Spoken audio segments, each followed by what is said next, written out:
Hello and welcome to another stream of Rise of the Tomb Raider. This is phase 1 of celebrating the game's 10th anniversary, doing a 100% playthrough. Not just what the game considers 100%, but also doing things like getting all the weapons in the game, getting all of those upgraded, getting all the equipment crafted and upgraded, and all that kind of stuff. We also did the Baba Yaga DLC, the story content for it, in last weekend's stream. So we've done the story part of Baba Yaga DLC. There's some collectibles that I wasn't able to access because I need an item that you don't get until you progress the main story further than where I'm currently up to. And so there's still some collectibles in that area to grab. And this weekend is going to be Rise of the Tomb Raider. I'll see where we get up to after this weekend is finished. That'll give me a good indication of how much is left. And we've got 27% complete there at the moment, but obviously getting through the story also adds some percentages towards the total percent as well. And I'll be doing the Blood Ties DLC as well for this playthrough, but I'll be doing that after I've done everything in the main game, because it takes place after the main game.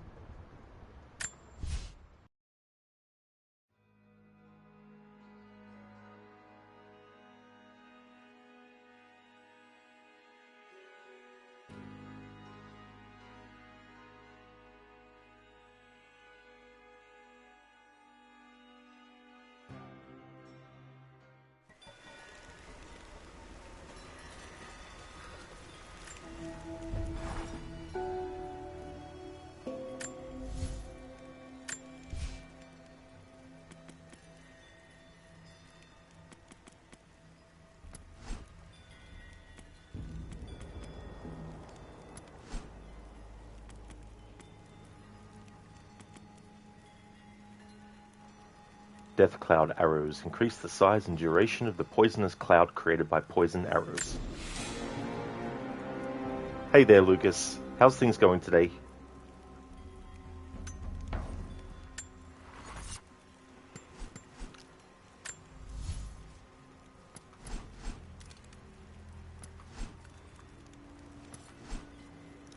Okay, so something I want to start doing in this playthrough now is changing Lara's outfits more frequently to show them as part of this playthrough as well.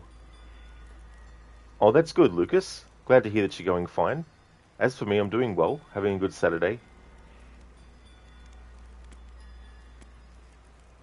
This was the Remnant jacket, brown canvas jacket received from Jacob. Lightweight yet sturdy. Now that we've done the Baba Yaga DLC, we've actually got the ability to wear the Wraith skin. So I'm going to have Lara wear this for a little bit. I don't think I'm going to, time how long I have certain outfits on for. I'll just naturally, when I feel like changing the outfit after it's been a little bit. So this is the Wraith skin. The mask and vestments worn by the witch Baba Yaga, a fearsome, animalistic outfit designed to strike terror into the hearts of your enemies. Outfit bonus increases the duration of your poison arrow clouds.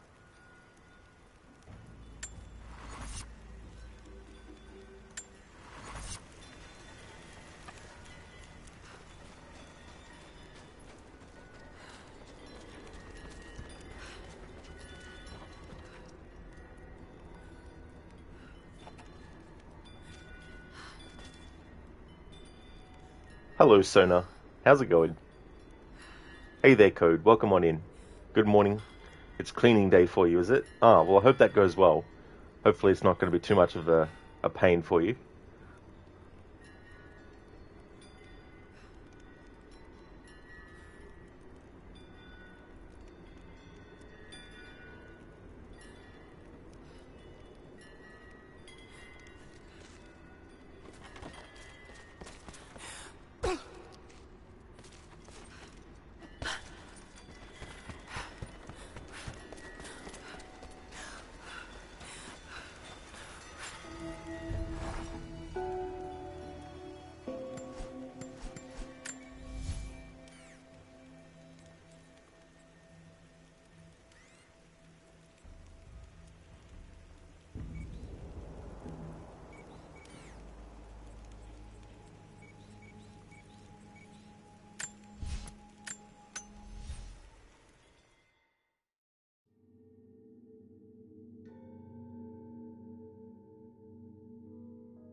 Yes, Sona, it must have been the wind.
Jacob's people were forced to work here.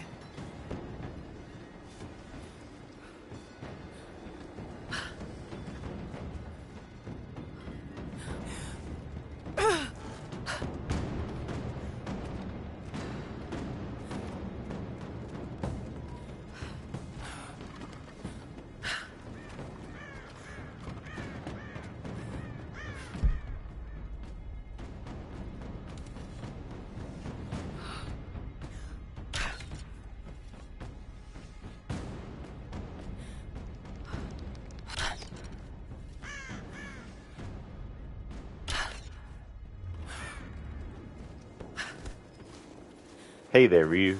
How's things been going, dude?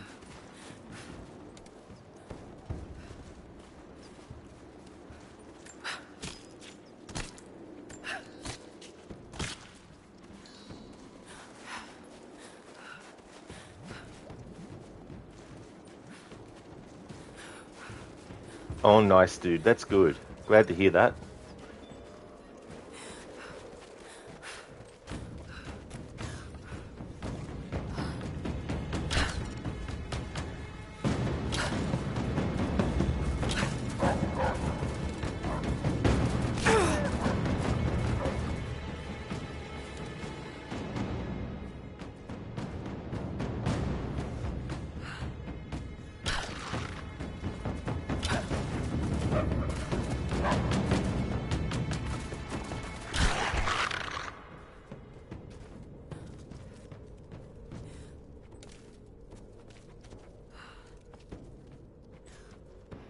Now, come on, game.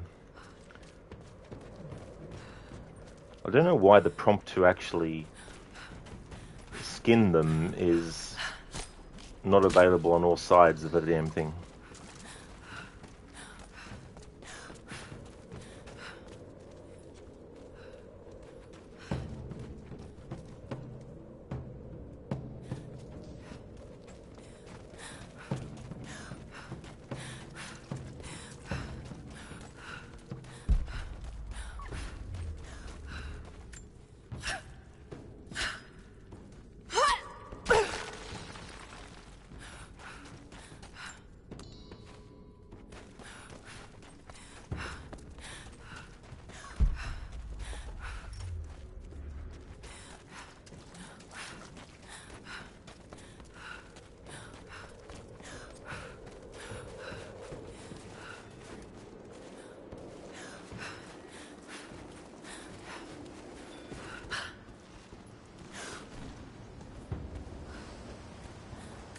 You've been the first to light a star of progress.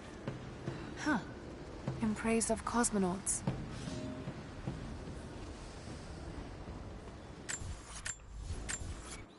Alright, so let's go to documents and let's see what that one was. Soviet crests. Alright, so looking at my documents so I can keep track of which ones I've already covered. So I've covered Man of the People, Night Work, A Happy Land, and Warning for the Unjust. So I'd say the one that we just got is Star of Progress. So I'll just mark that off.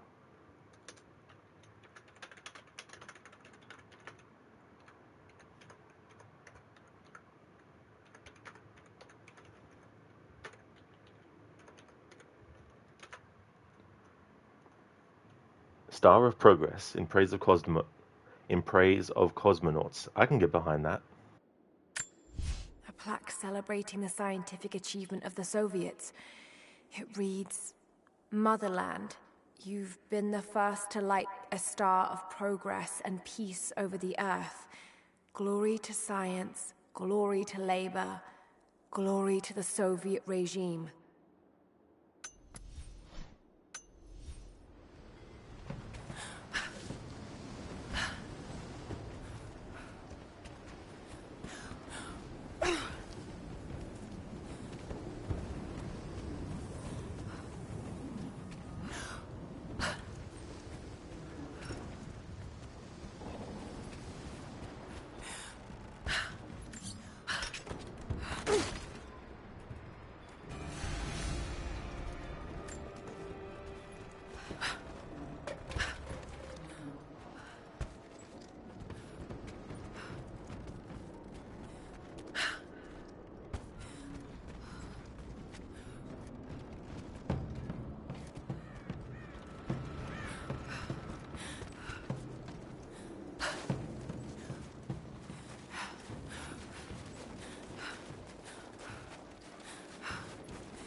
Alright, we'll get Resourceful Combatant. Enemies killed or knocked out from crafted handheld objects yield more XP.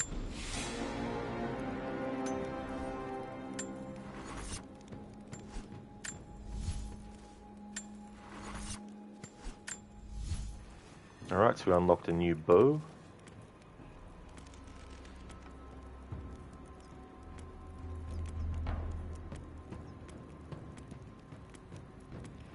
Compound bow. A technically advanced bow focused on high damage.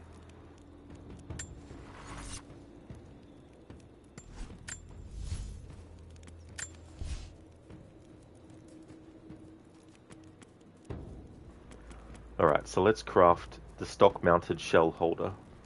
Weapon-mounted shell holder increases the amount of shotgun shells that can be carried.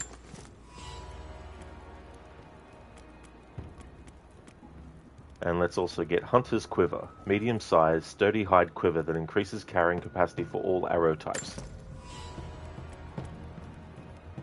And let's get Pistol Ammo Pouch, small hide pouch that increases carrying capacity for pistol ammunition.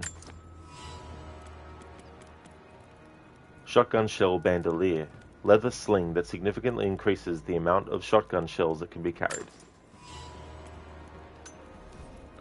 Cool, so I was able to craft quite a few resources there.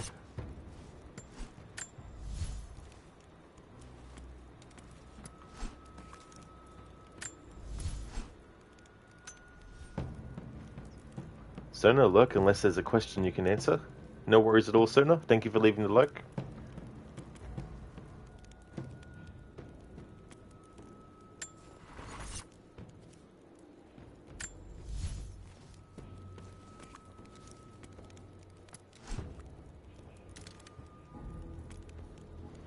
Alright, so let's get some of the upgrades for these other weapons, because that's what I'm adding on top of the 100%. Alright, let's get the modified firing pin. Modified pin means smoother firing for increased rate of fire. Applied to all rifles except bolt action. Extended magazine. A larger magazine allows more shots to be fired before the need to reload. I wish you could upgrade other weapons without having to actually select them first to equip them.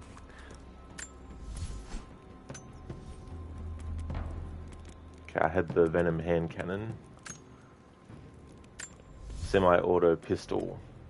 Polished magazine. Reload speed is increased due to smooth loading from a polished magazine. Applied to all pistols with magazines.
Alright, we're going to do some more hunting, which is fitting given what outfit I have Lara currently wearing. Let's go back to the Siberian wilderness.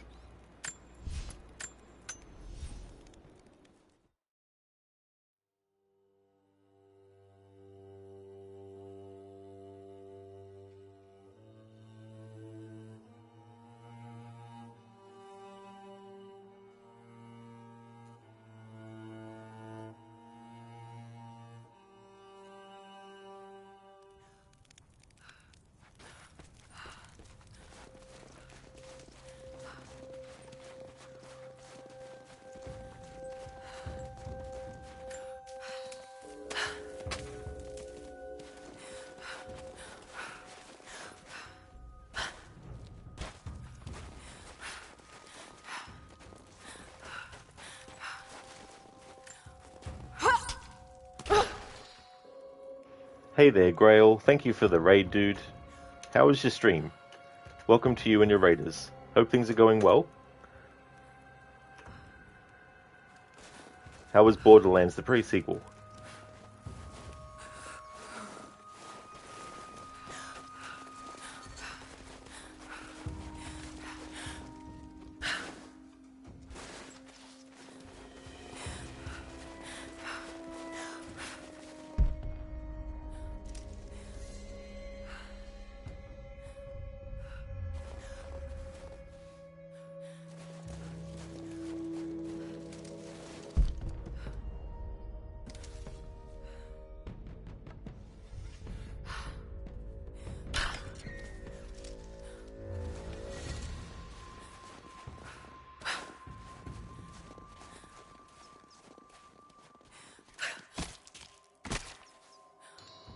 Oh, I'm doing good, thanks, Grail. I'm having a good day today. Weekends is my Tomb Raider, Rise of the Tomb Raider streams. Been doing Mass Effect 3 as well. First time playing Mass Effect 3, enjoying it.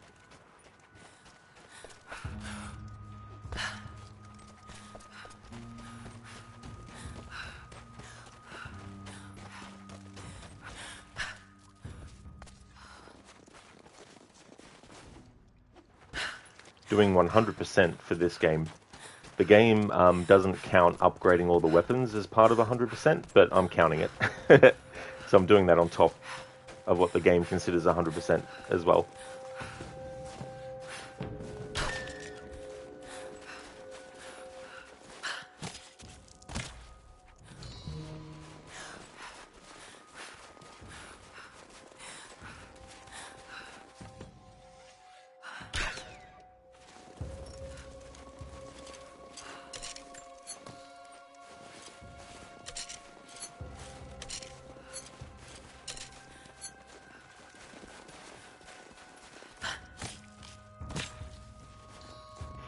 Yeah, Grail, it's so crazy. A couple of years ago, the previous game to this one in the series, which started off this reboot trilogy, was celebrating its 10th anniversary, and so this year it's this game's turn. It'll be a while before Shadow of the Tomb Raider celebrates its 10th anniversary, because that came out in 2018. So we're a few years away from that yet. Oh, that's all good. That's no worries at all.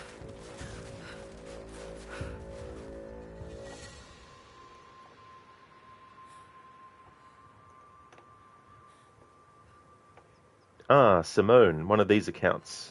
Ben, there's been a lot of spam accounts with Simone in the title.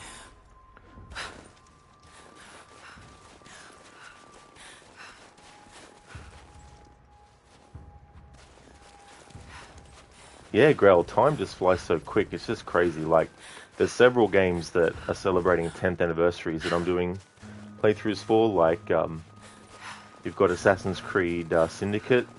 You've got Batman Arkham Knight. What else? Witcher 3. That's celebrating a 10th this year.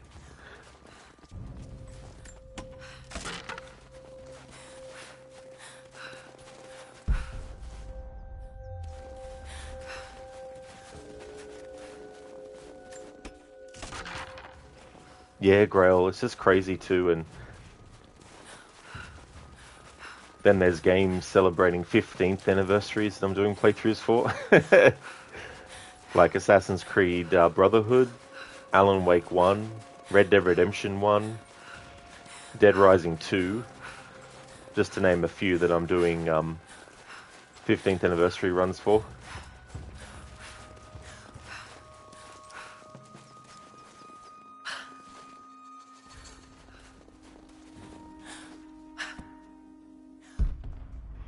I've been doing so many anniversary runs that I decided to update my About Me to actually include that in the description. Hey,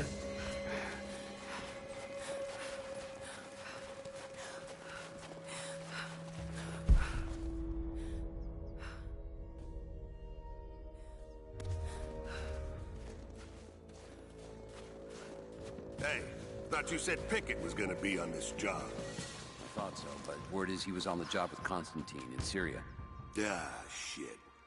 Sorry. You're new with Trinity, right? First contract. Had a few mates who vouched for me. Hey, don't screw this up. Best pay you can find, but they will not tolerate mistakes.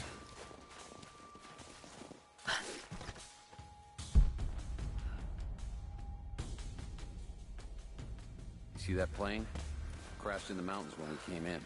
No, but I heard about it. Looks like people have been coming here to die for a long time.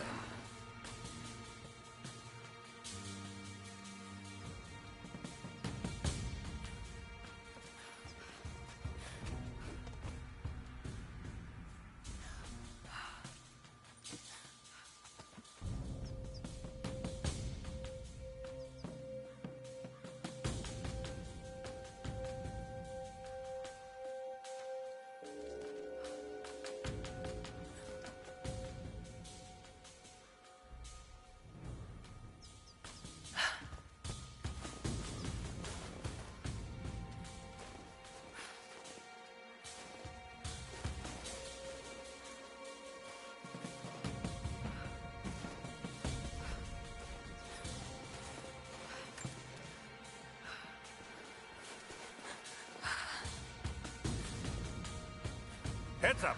I saw something. Come on, pick the fucking bottle up. The bottle of fucking... Oh. I fucking held down the button to drop what I picked up the first time. The game didn't respond to that, of course. So I thought that Lara had dropped the other thing, but she hadn't. So no wonder why I couldn't pick up the other thing.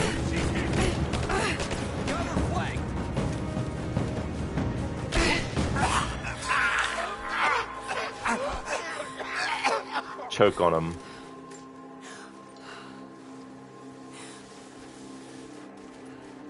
Now I can't get it. Geez, that's happened the second time in this stream. Something I need to actually loot from ends up being in a position where the prompt won't appear to actually let you loot it. Before it was a wolf, and now it's this enemy that's managed to land inside underneath this friggin' tree.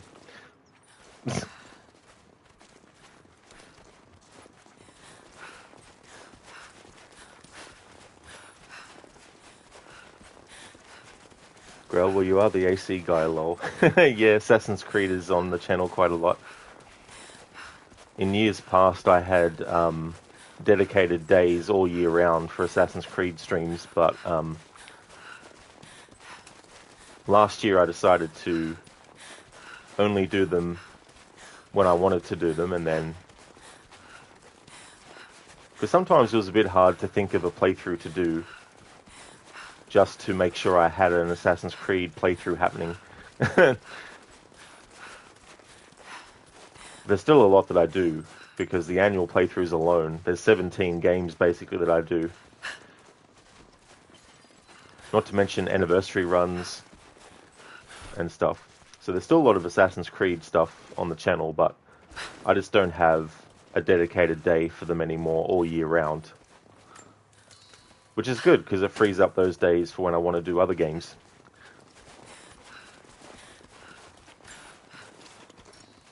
But I did that for quite a few years, so...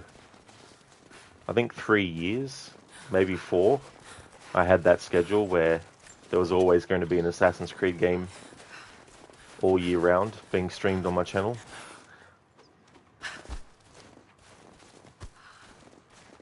Same with Tomb Raider. I had a set day for that all year round.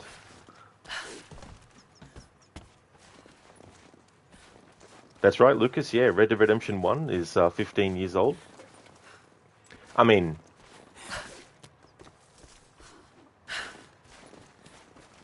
it's probably not literally 15 years since it came out. But being a streamer who's doing like, 10 games that have anniversaries, I can't really afford to wait until it's been however many years to the actual day. So if a game came out on the 5th of November in 2010, I'm not going to wait till the 5th of November to do a playthrough of it, because there's 10 other games that are also celebrating anniversaries in that same year that I want to get to. Plus all the other games I do too. So there's a lot of games that I need to get through. I'm already behind.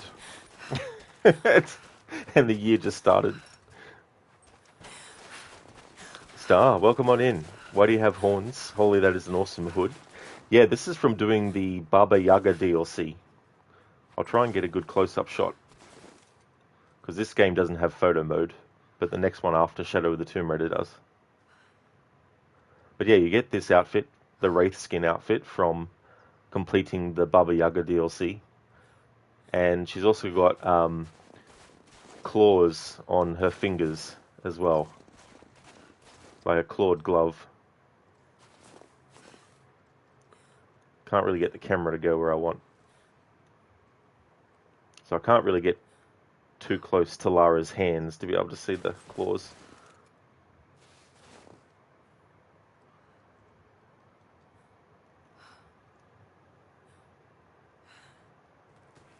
Girl, well, that's why I love vibing with you. You're going to be doing a lot of Owlcat games. Oh, so what are they behind? Like, what's some of the stuff that they've done? Pepe Houston, thank you so much for the follow. Thank you. It is Star, yeah. In Shadow of the Tomb Raider, you can get this outfit as well, if you want. So I'm showcasing it a little bit, and then at a certain point in this stream, I'll change to a different outfit, because I want to also showcase all the different outfits as I go through the game as well, at different points. And there's a lot, so the frequency of when I change them will definitely get more frequent. Hey there, Godfather Al. Anniversary gamer of the 3rd millennium. Rod the Baba Yaga God. Nice rhyme there. Godfather Al, welcome on in.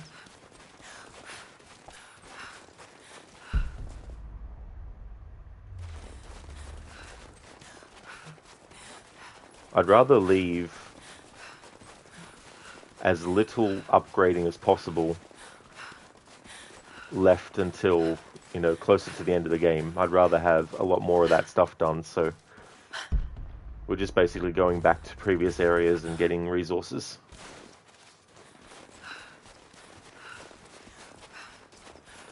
Oh, Grail, so they do the Warhammer 40k. So Rogue Trader, Pathfinder, Wrath of the Righteous are the two big ones. Oh, I gotcha, yeah, so doing a lot of their games. Well, that's cool.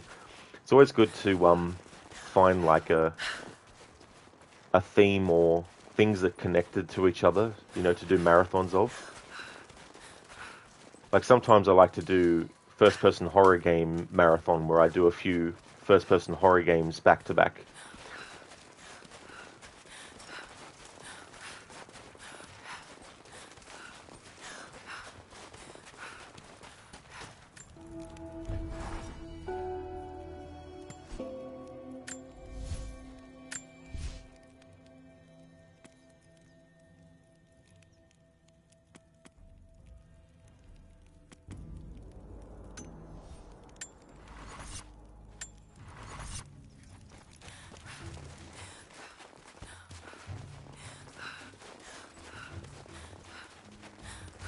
Alright, let's see if a bear has spawned in the location where the bear is at the start of the game story. Let's see if the bear with all his hair is there.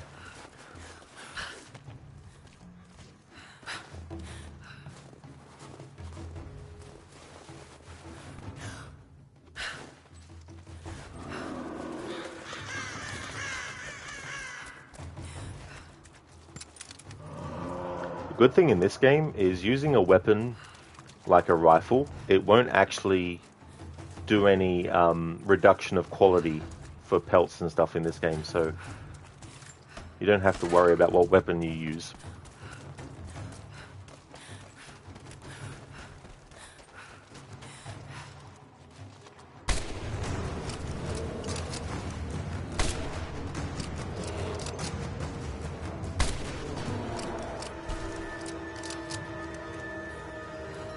The funny thing is, even though there hasn't been a struggle to kill that bear, when I actually interact with it, Lara will act as if she's had like a big fight with it through the breathing.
Alright, so I've got enough to upgrade the large rifle ammo pouch, so we'll do that now. Large hide storage pouch with individual round slots. Significantly increases carrying capacity for rifle ammunition. Hey Dr. Darling, welcome. You decided to sleep more because it's Saturday and Rod decided to start early. Yeah, the funny thing is, you mentioning the rest in peace Lara, I was just about to actually reenact that. Reactivate it, I mean. So I'll just do that.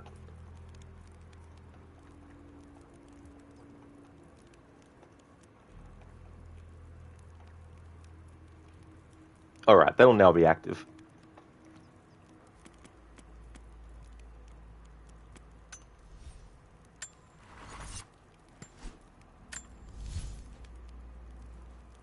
Keeps telling me that there's something that I can upgrade with the weapons, but when I go and actually have a look individually at each weapon, there's no exclamation mark.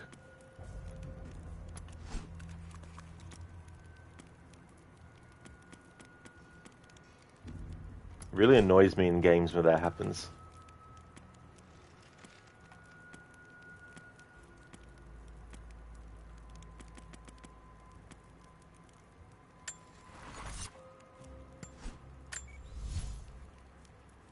Star, oh come on, don't kill her, for shame. Yeah, I try not to usually. But yeah, whenever I do a Tomb Raider game, I have the redeem for Rest in Peace Lara, where when someone redeems it, Lara has to die on purpose. Thank you for redeeming that, Dr. Darling. Alright, so let me think about what options we have. So I can have Lara blow herself up. I could have Lara drown. I could have Lara jump off a great height and die from the fall. What else? Can get mauled by wolves.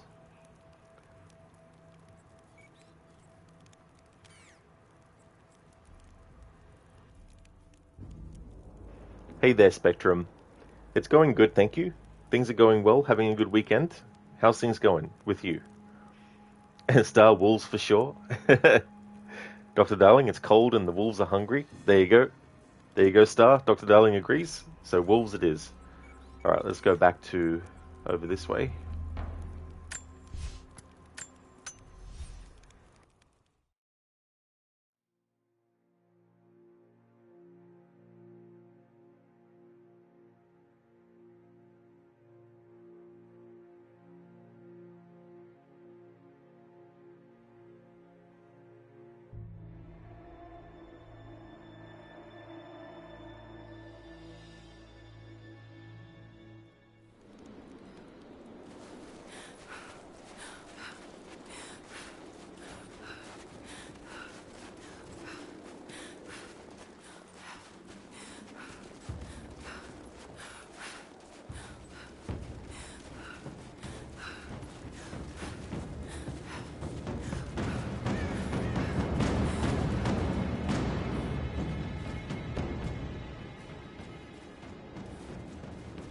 Wolf? What are you doing? The wolf just is like, fuck this.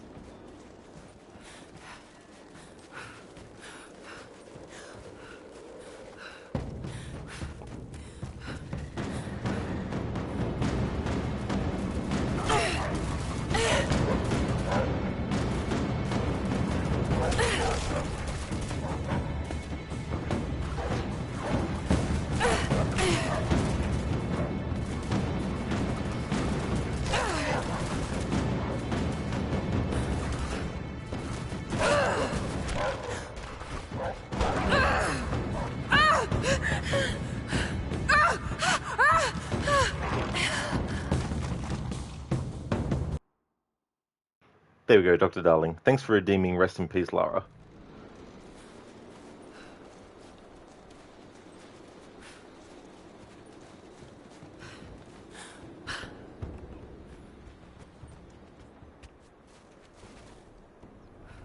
Oh, nice, Spectrum. That's good to hear that you're going well. You're having some herbal tea and honey. Oh, nice. Well, I hope you're enjoying it. Star, you're guessing this is a legal way of murder. It ran off. Red rum. Red rum. Imagine having that as your alarm. Red rum! It's funny when that happens, though, Star. It's the whole thing of, in a video game, when you actually want the character to die on purpose, the game takes ages to do it. But when you're not wanting that, it goes very quickly. Nice one, Dr. Darling. Meat is back on the menu, boys. Nice reference to Lord of the Rings, the Two Towers. We've had nothing but mouldy bread for 3 stinking days. Although I might have got that quite wrong. Is it mouldy bread that they say? I got this habit now of second guessing myself. I'm like, is that the actual quote? Or am I substituting a word that's not actually in the quote for a different word? It's like when people swear that in Empire Strikes Back, Darth Vader says to Luke, "Luke, I am your father," when he actually doesn't. He just says, "No, I am your father." That's what he says. Yeah, Spectrum, that's a good emote for that. Lara resting in peace. Star, she's not much to munch. Great movie, close enough. Close enough. Almost there. I'll take that. It really is a great movie. Haven't seen them for a while. I like the theatrical versions, but the extended editions are definitely the true version, I would say, of those movies.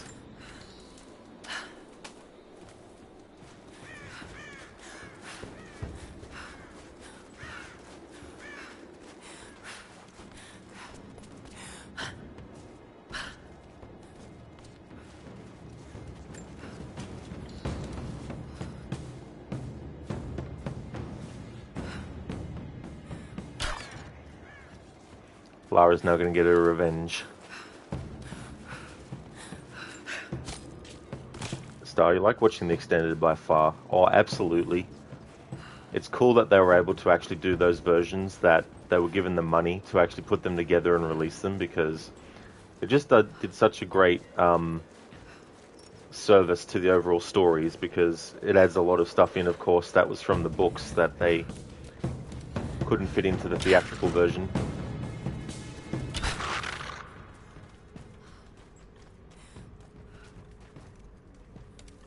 Come on, Prompt. There we go.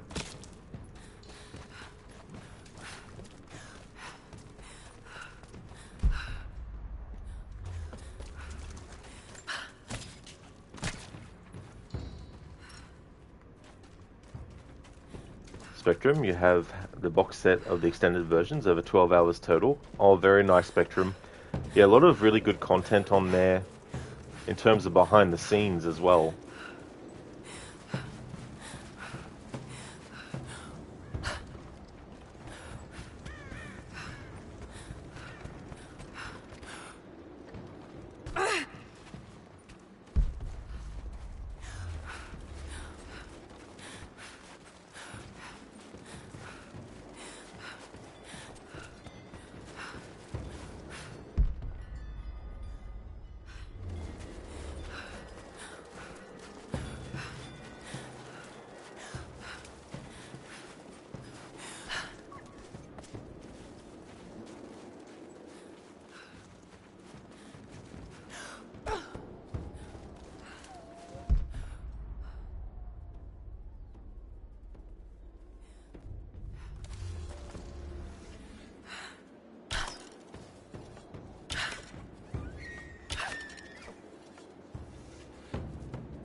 Star, you wanted to buy the DADs for it, but didn't have them at half. Oh, the DVD for it, but they didn't have them at half price books. You'd have to buy them one by one. You're trying to just find something to watch at your mom's when you're taking care of her when she broke her shoulder. Oh yeah, yeah. If you can get things in like an actual set, especially if you can get it for a good price as well, like.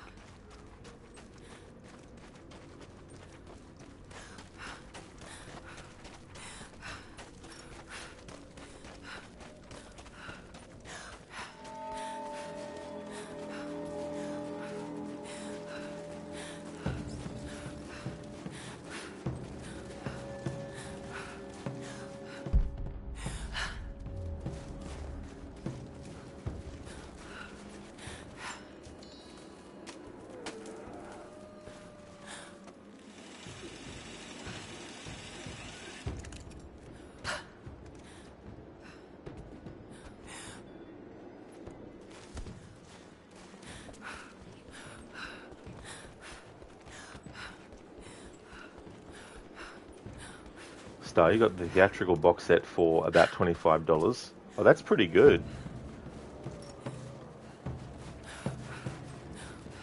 I haven't actually bought physical media for games or movies for a very long time now.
Hey Amanda Nicole, welcome on in.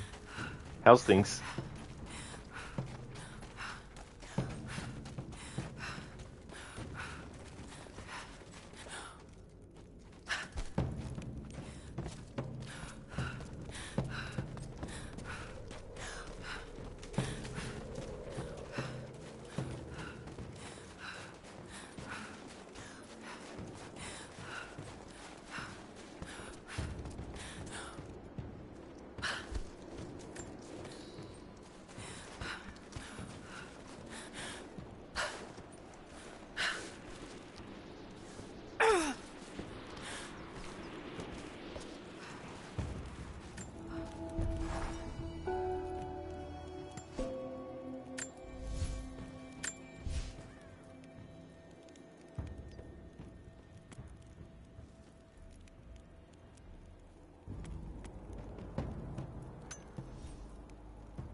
Star, you prefer physical copies, honestly.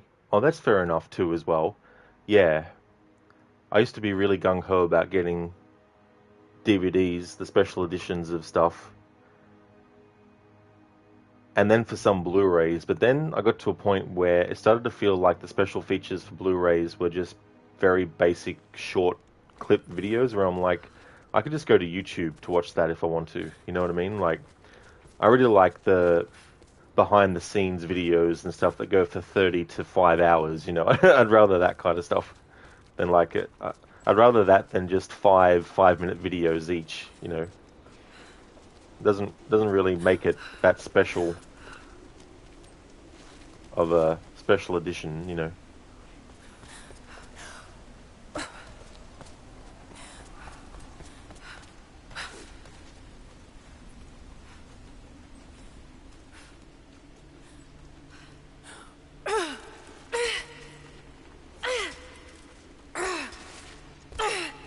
What the hell, game? Fuck off. There's no reason that should have happened.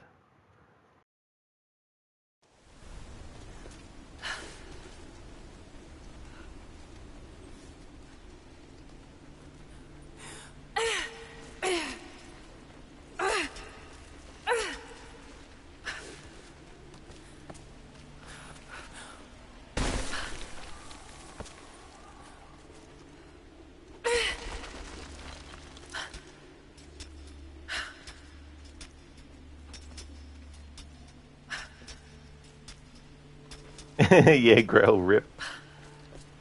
The game didn't like me trying to take shortcuts with climbing that popcorn wall.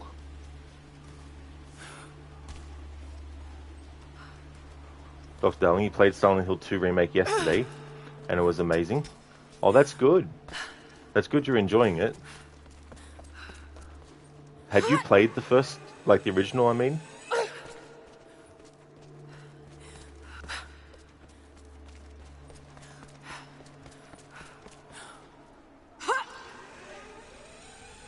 You stopped a bit after fighting the Pyramid Head for the first time. Ah, yes. The classic villain that unfortunately got overused in that franchise. First Silent Hill game? Oh, nice though. That's good. Yeah, I liked what I saw of what they had done with Silent Hill 2 Remake. I mean, the original will always be my favourite one. And there's just something about the way that the original was done.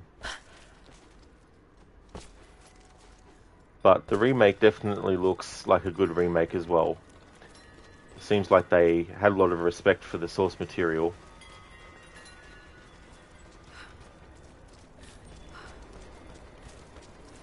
Look, darling, you have no idea what is happening to the town? That's definitely fair enough. Yeah, I feel like Silent Hill 2 is a good entry point because you don't need to know anything from the first game, because the first game and the second game aren't directly connected, you know, so you can quite happily play Silent Hill 2 before playing 1. In fact, I'd probably recommend playing 1 after 2, because then you can play 1 and 3 back to back, because 1 and 3 are directly connected. If you play 3 before 1, you might be a bit confused. But yeah, Silent Hill 2 is a pretty good standalone Silent Hill game as well.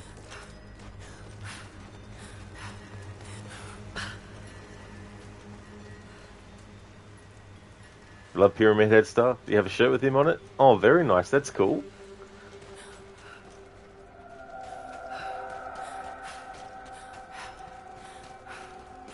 So cursed, so fucked up. At least the movies are. You need to watch the games. Oh, yeah. I actually didn't mind the first movie that they did. The second one I didn't bother watching. I watched an in-depth review of it that covered most of the movie, and I'm like, I'm good.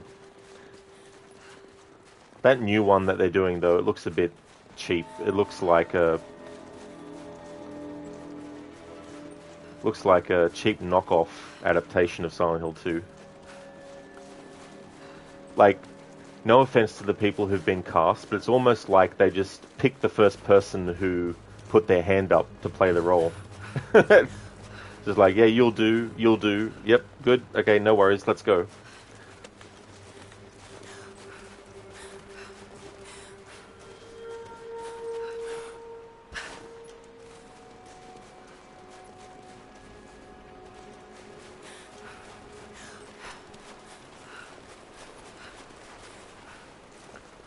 So there are some things in the Wicked Vale that I can actually do to go towards 100% that I didn't bother with when I was actually going through the Baba Yaga story.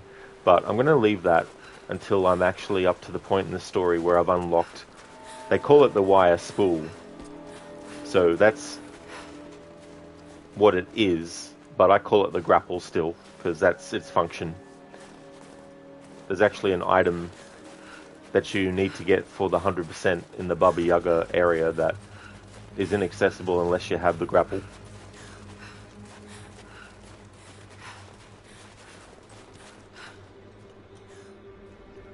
So the second one was funny, but still some parts made you curious. But one, Lord, you liked all of it except the burning part. Oh yeah.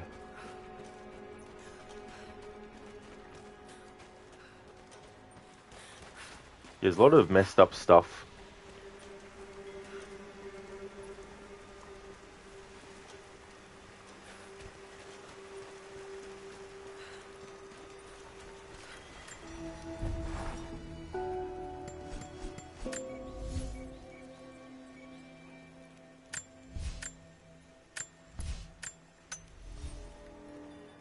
Sorry, but the cop was a beast.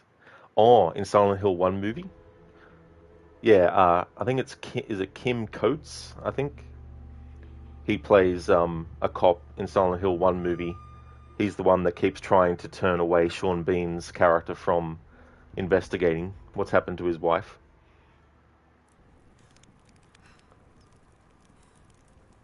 Oh, yeah, Sybil.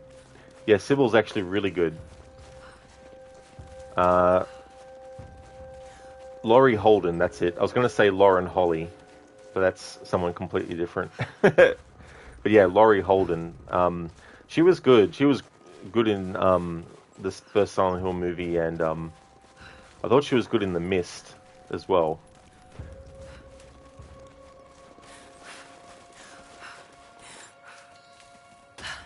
I thought you meant Beast as in a horrible person. So I went to the Kim Coates cop character because he is a bit of an asshole. But now I know what context you mean Beast in now. And that's referring to Sybil.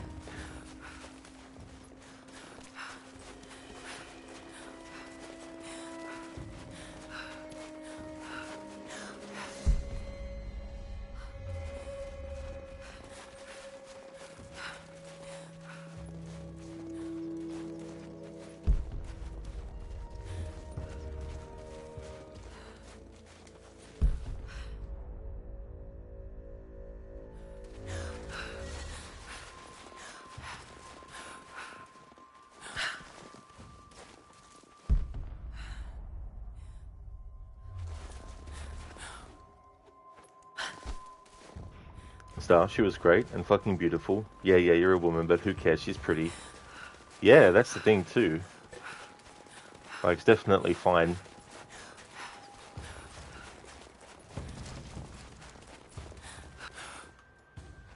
You're new with Trinity, right? First contract. Had a few mates who vouched for me. Don't screw this up. Best pay you can find, but they will not tolerate mistakes. Hey, I thought you said Pickett was gonna be on this job. I thought so, but word is he was on the job with Constantine in Syria. Oh, shit. Sorry.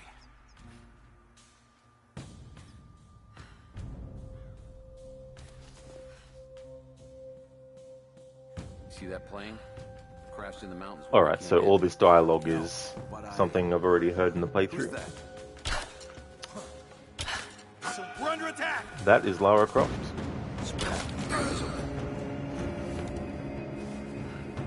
Who'd you think it was? Watch the bushes. She could be anywhere. Mario?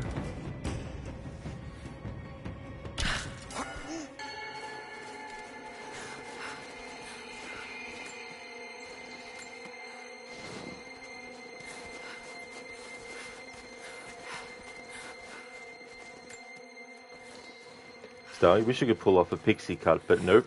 No, doesn't work out. That's fair enough. It can be annoying though too when you see like a hairstyle that you really like and you want to get it for yourself, but it might not actually look the way that you're hoping, you know, or...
Oh, nice, Lucas. You're thinking about watching Lord of the Rings. You've never seen them before. That's really cool.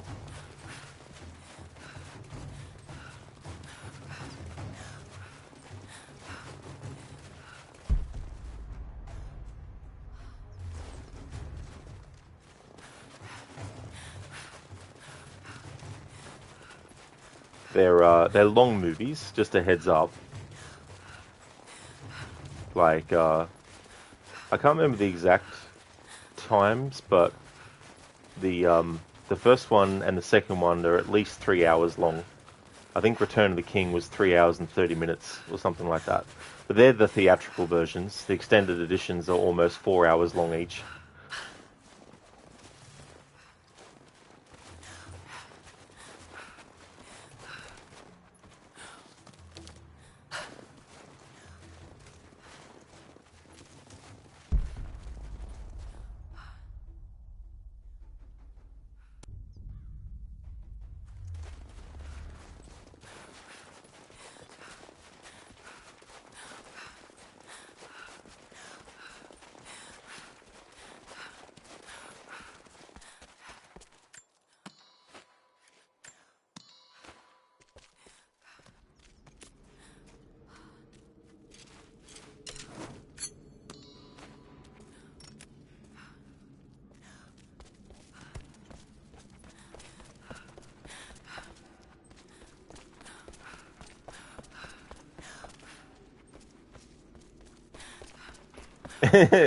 Still don't do theatricals. Rod's just crazy. Yeah,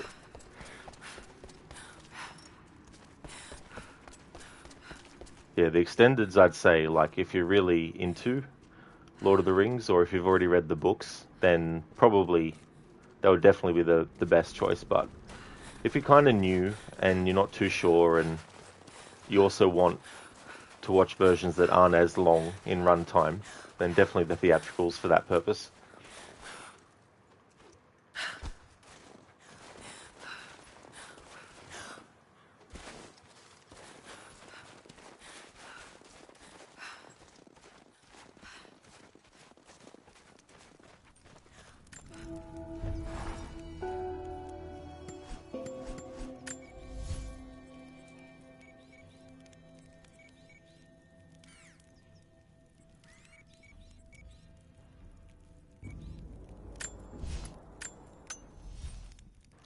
Lucas, you remember the Harry Potter movies were like 3 hours each? Yeah.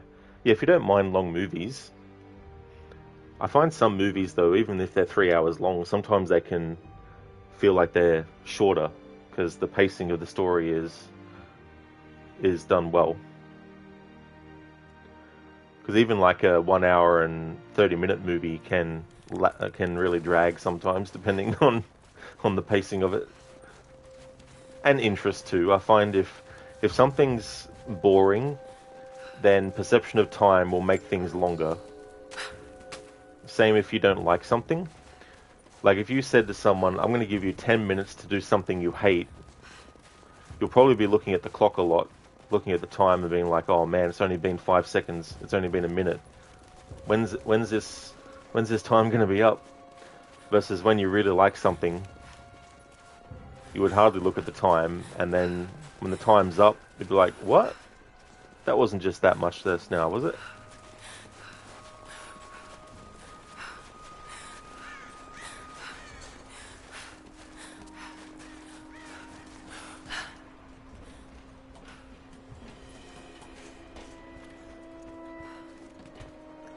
Star, but you want a good experience. Okay, if Lucas can do Harry Potter, he can do Extended Lord of the Rings.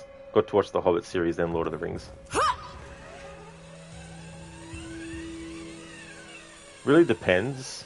I'd probably watch the Hobbits afterwards. But I'm one of the people that doesn't hate them, but I think the Lord of the Rings trilogy is superior.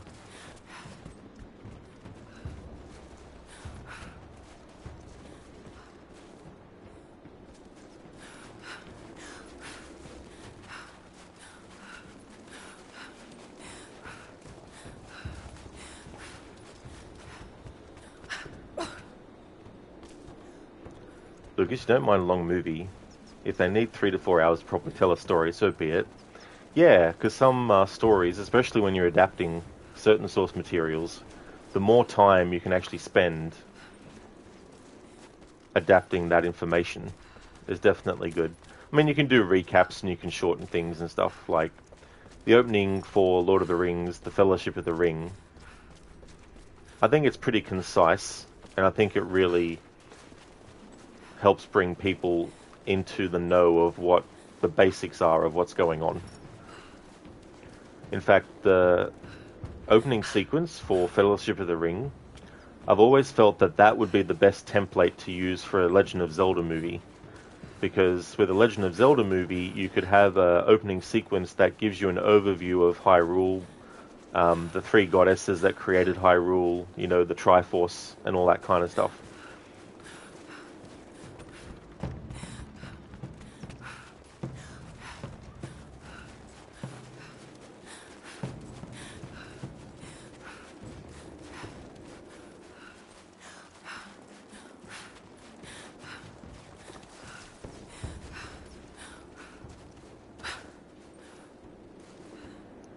The Hobbit live action pisses you off. It's all green screen. Oh, you 100% agree. Lord of the Rings is real places and mix, for fuck's sake.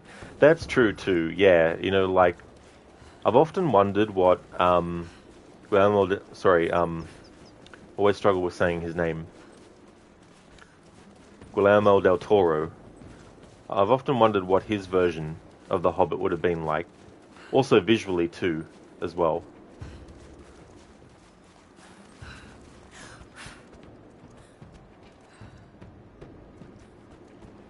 Lucas, some feel rushed. Do you remember thinking that with the Hunger Games that they felt rushed?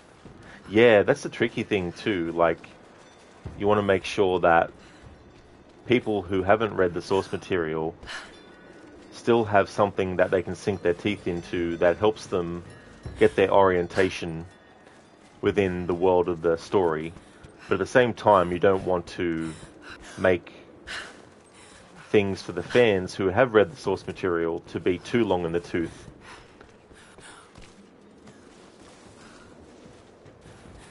Hey, Anmita. How's things, dude?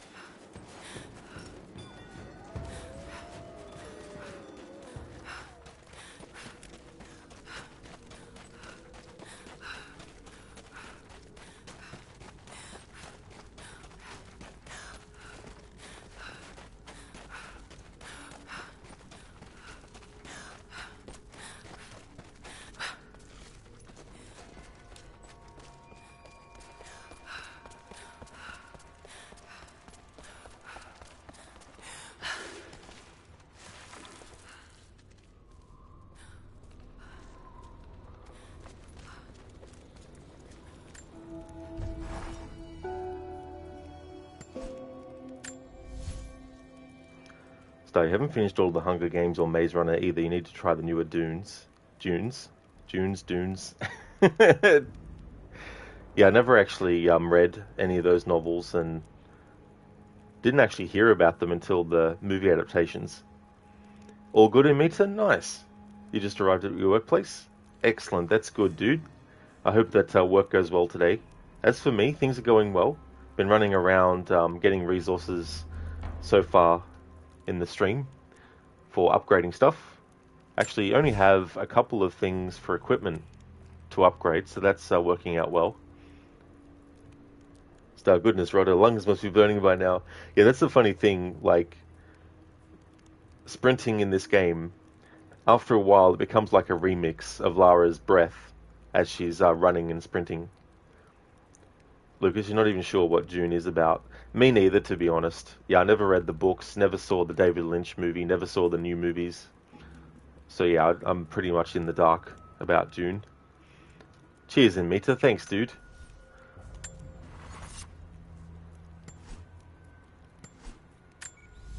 Okay, so let's fast travel back to this region one more time.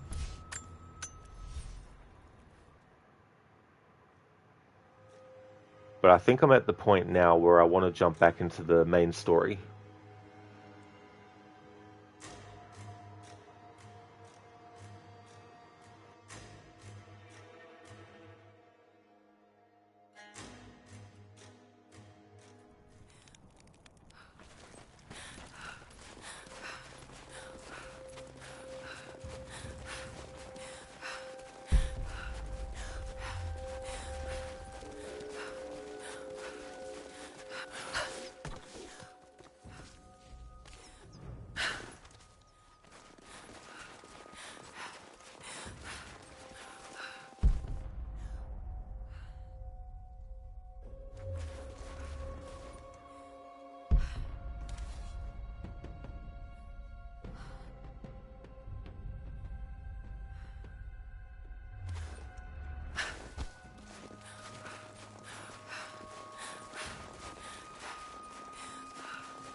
picked up outside the valley? Said they were hired by 2 people. One of them a young British woman. But they left him in the mountains before the avalanche. Sounds like Constantine's Fana. Whoever brings her in is gonna be rich. You just arrived in the valley, right? Yeah, with the last supply drop. More coming, I've heard. A lot of boots on the ground. Whatever they have planned, I think this could be a big one.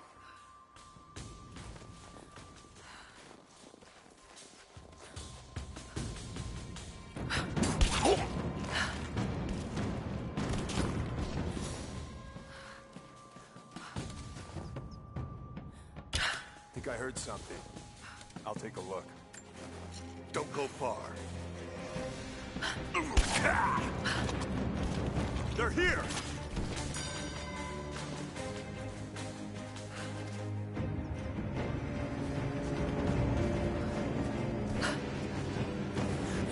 Over here!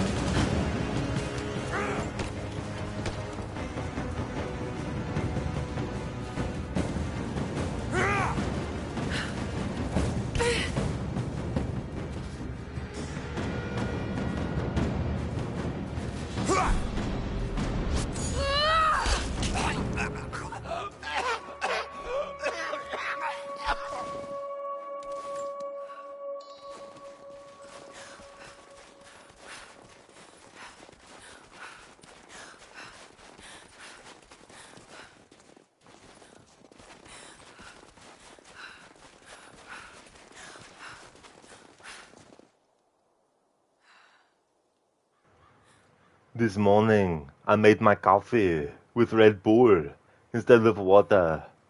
I was halfway to work and realized I forgot my car.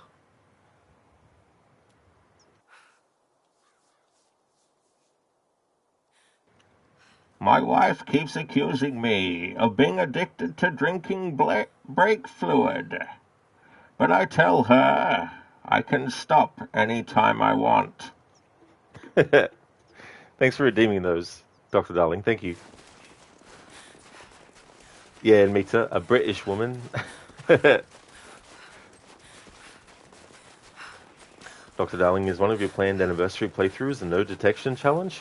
It's not, no. I did that a few years ago, actually. But I want to do a stealth challenge run with Shadow of the Tomb Raider, though.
Lucas, Rod, you got to know, have you used the same Pringles can the whole time or gotten others? Oh no, I've gotten others. Yeah, it's not the same one for months and months on end. Because I actually do like eating Pringles, so I'll definitely get new Pringles and then use the cans for that.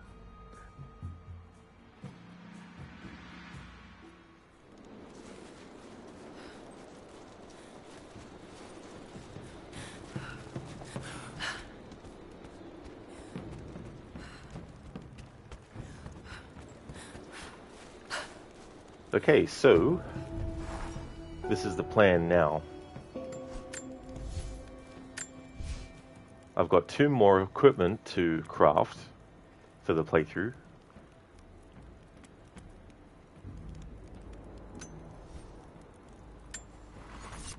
The first thing I want to do before I jump back into the main story is actually go to the supply shack.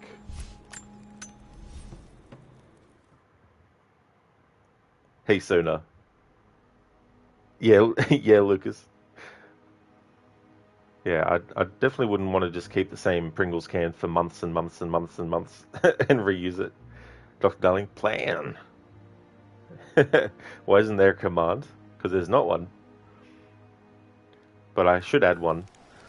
But the problem is, that emote is a subscriber emote, so I can't have Stream Elements use it. So there's no point having the Dutch emote.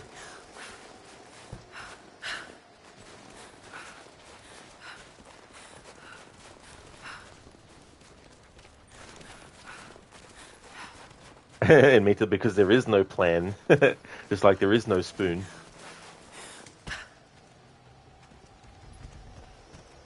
Find any more of those gold coins? I think they're getting suspicious. I may need to vanish on short notice.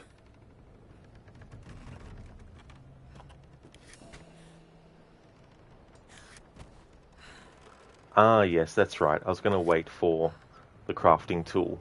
I need 175 of those coins. Okay, so I've had Lara wear the Wraith skin for a little bit. There's so many outfits to cover that I can't just have one outfit per stream. So I'm going to go in and actually change outfits. What I'm going to do is actually go in order. It'll just make it easier for me to keep track of stuff. So we're going to change Lara into the Sparrow Hawk outfit. Light coloured hide top with a grey scarf. Ideal for hunting in snowy environments. Outfit bonus, non-predatory animals scare less easy, making them easier prey. Just in case I forget what outfits I've already shown, I'm going to make in my notepad document note of that. So, Sparrowhawk.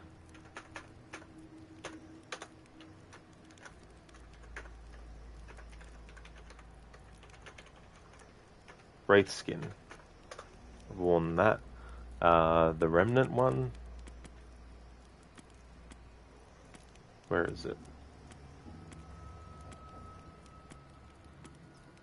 Remnant jacket. I've worn that one. That's the one that Jacob gives you.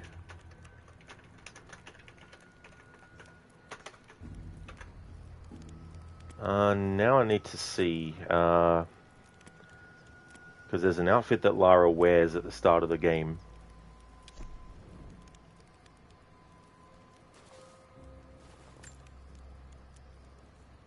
No, it's not that one. It's not that one either.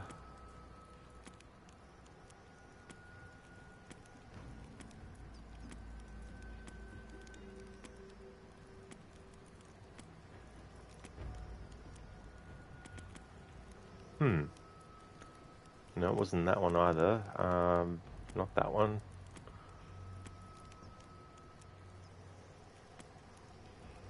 Maybe it was the expedition jacket.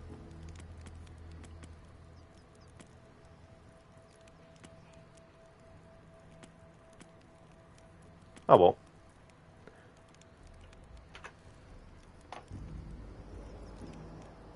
Look, if someone comes over and asks, Rod, why do you have so many Pringles cans? Those aren't cans, they're my sound system. Yeah.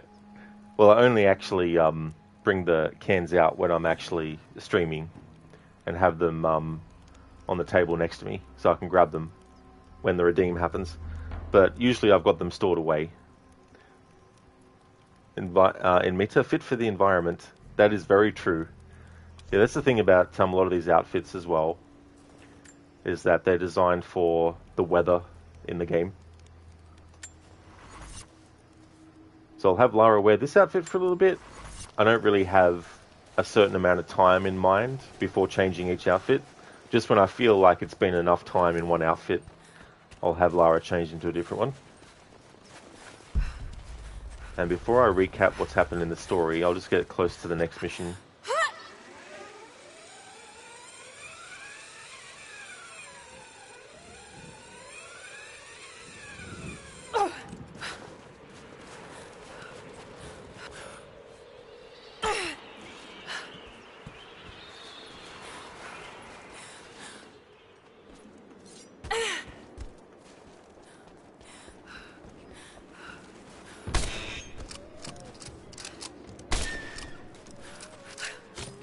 I actually forgot I didn't have the bow equipped.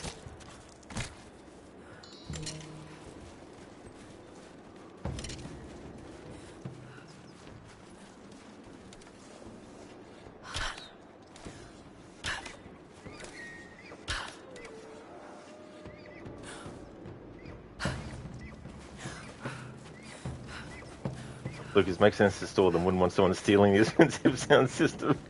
Yeah, it's like the Pringles cans. They've been taken. What the hell? My pride and joy taken.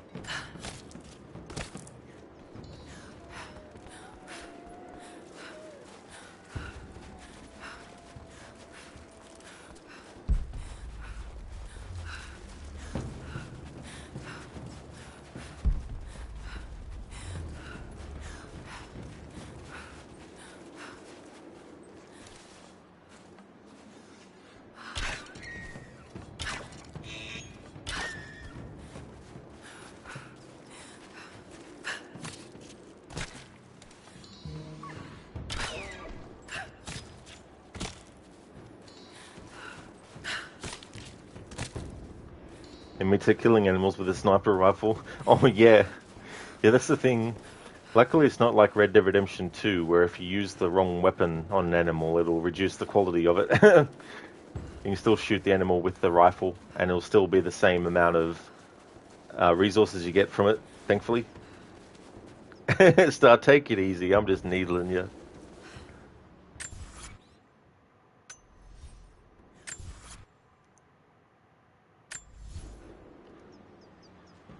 Alright.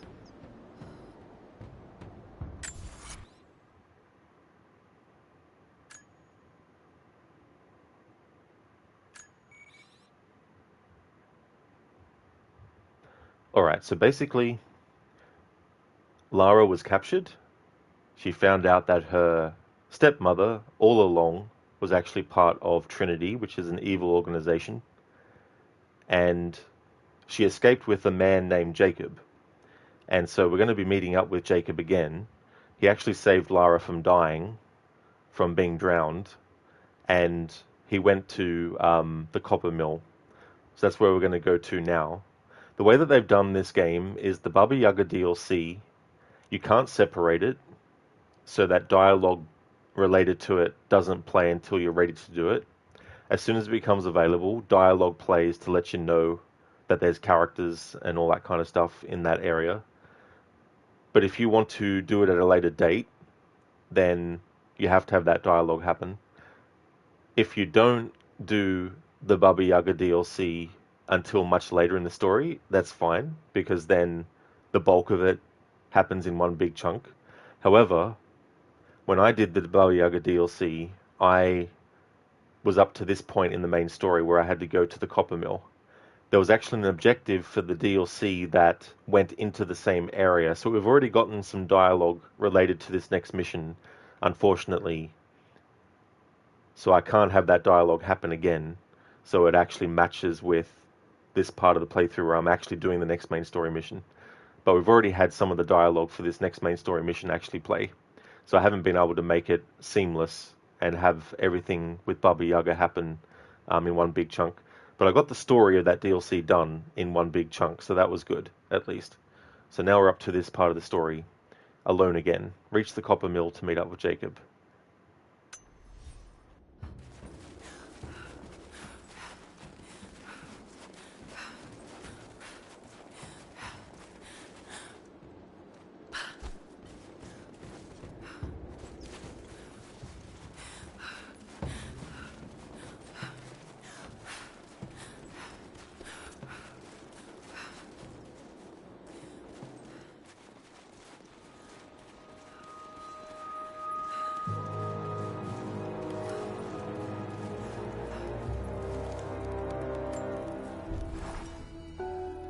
I think about Dad every day. For years, I was so angry with him. For losing himself in his work. For chasing what I thought were fairy tales. I had no idea. I keep telling myself that I was young, that I couldn't understand, but I still lost him. And now, for some reason, I feel more connected to him than I ever did when he was alive. He never got this far. But I know he's with me. The divine source is here, and I'm going to find it. He knew that it could change the way we understand a human soul, that it could change the world. But he's gone now, and I'm the only one left who knows he was right.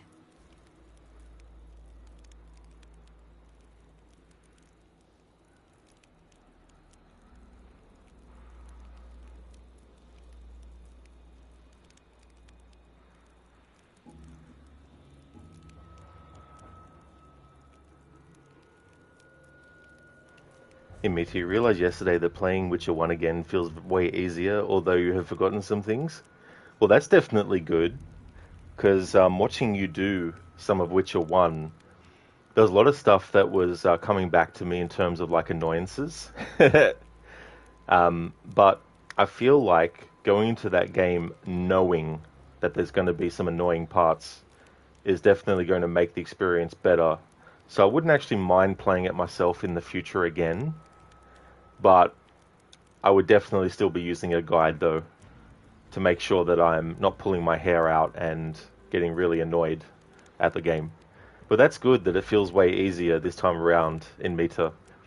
And I think, too, as well, like, playing it again in the future, I'll definitely appreciate even more the story as well. And probably pick up on stuff that I didn't actually realize before.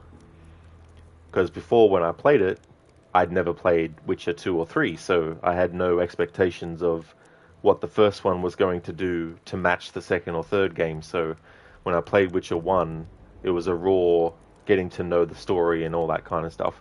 And usually in a first playthrough, there's some things that might go over my head that on a second run I'll notice as well. So, hey there, Mr. Repic, good morning.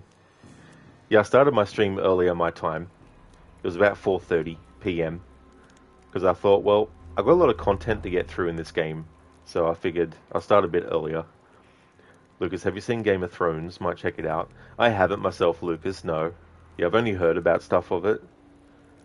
Yeah, and Mita, it's just like, oh, not this part, you know, running around like a headless chicken, trying to figure out what to do next.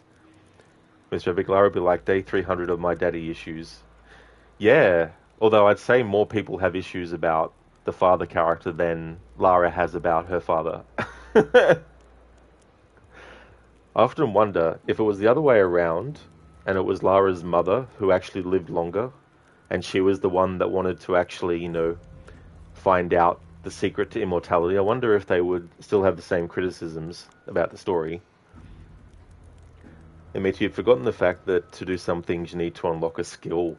Yeah, that's the other side of things too. Because, like, playing it for the first time, had no idea about that kind of stuff. You know, like, I feel like, too, playing The Witcher 1 again, and with a guide, and paying more attention to stuff will actually help the experience a bit more, too.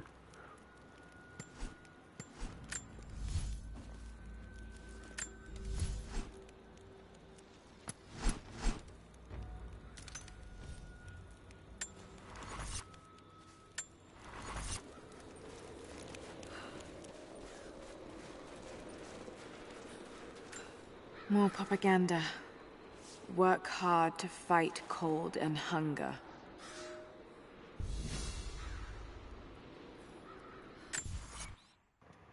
Alright, so that's another crest.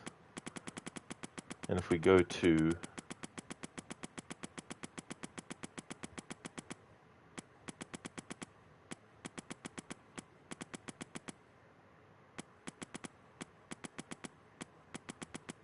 didn't realize I was that far away from it.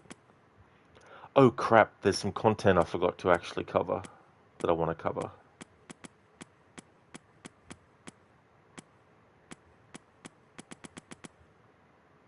Here we go, Soviet crests. Alright, so the warmth of labor will be the one that we just looked at.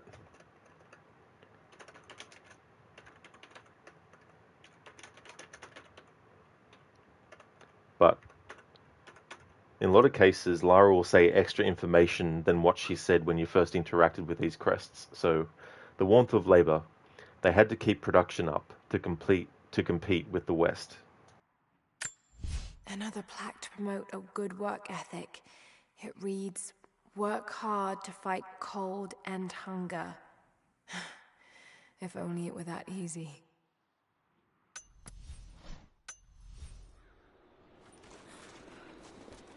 Someone scratched something below. Directions to something hidden.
Another sculpture.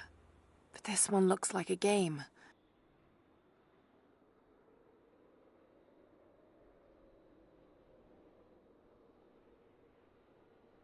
These pieces look familiar.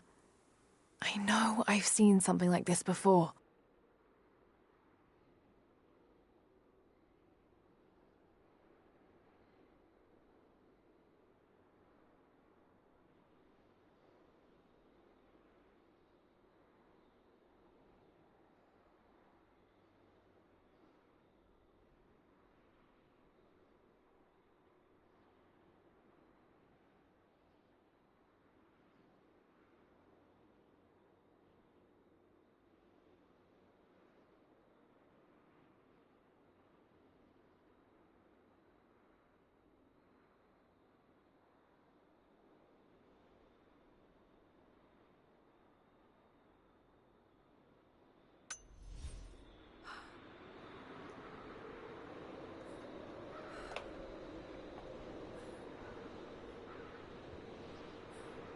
In meter. Oh, I already read that comment. Whoops. Mr. Epic, so Rod, when the Uncharted playthrough?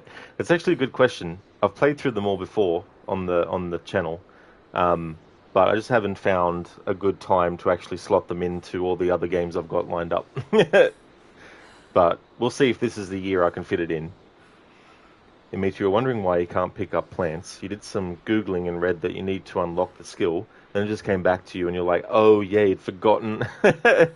I would have done the same too, dude. Like, I would have forgotten all that stuff as well.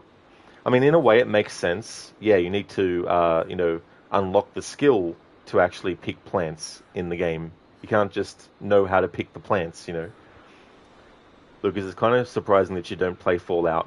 Mainly because I played a bit of 3 and couldn't get into it twice years apart on attempts. So I just gave up on the whole series. But people say that New Vegas is a good one. And some say Fallout 4 is a good one as well.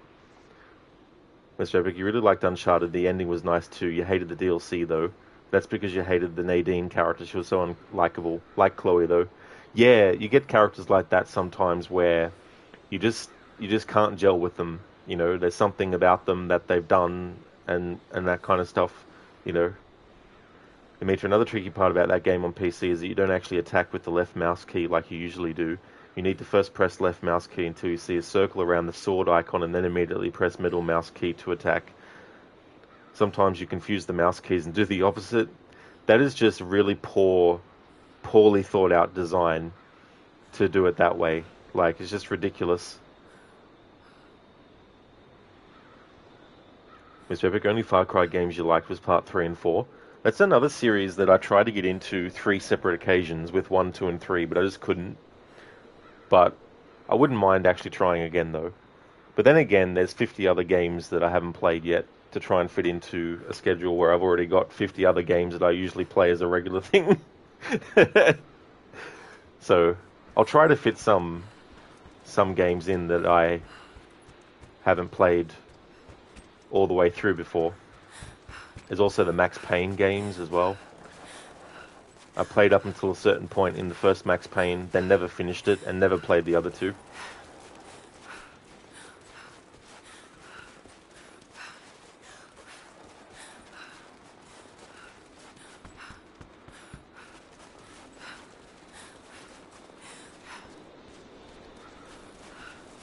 There's some collectibles. When I say that, I don't mean literally you collect them, but there's some challenge things that you need to destroy. But I'm going to leave that until we've done this section of the story.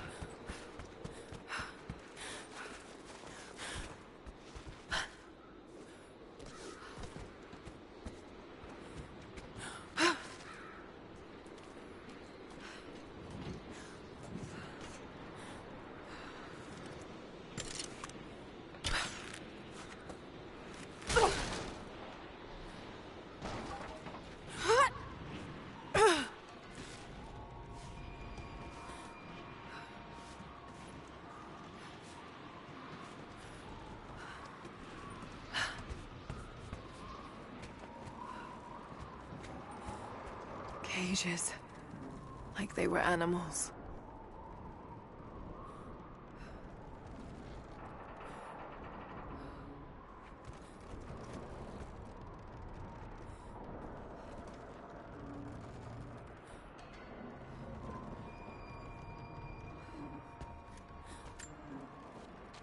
I don't think Anna shares our faith. Or she's in this for something else. She's conflicted. I get that. I used to be the same way, but we've all got a part to play in this. Took another patrol to see if I could get another kill. Sure enough, caught a remnant at the perimeter. Took my time. Did it with my hands so I could see the light in her eyes go out. Stayed with her until she went cold. Magic. Constantine tells us that with the Source we'll live forever, that we'll finally look upon the face of God. But I already have. This is where I'm supposed to be. Took me so long to find it, but this is it. I'm home. Second kill, Heart of Darkness. Trinity has to know what he's up to. What a piece of shit this piece of shit is.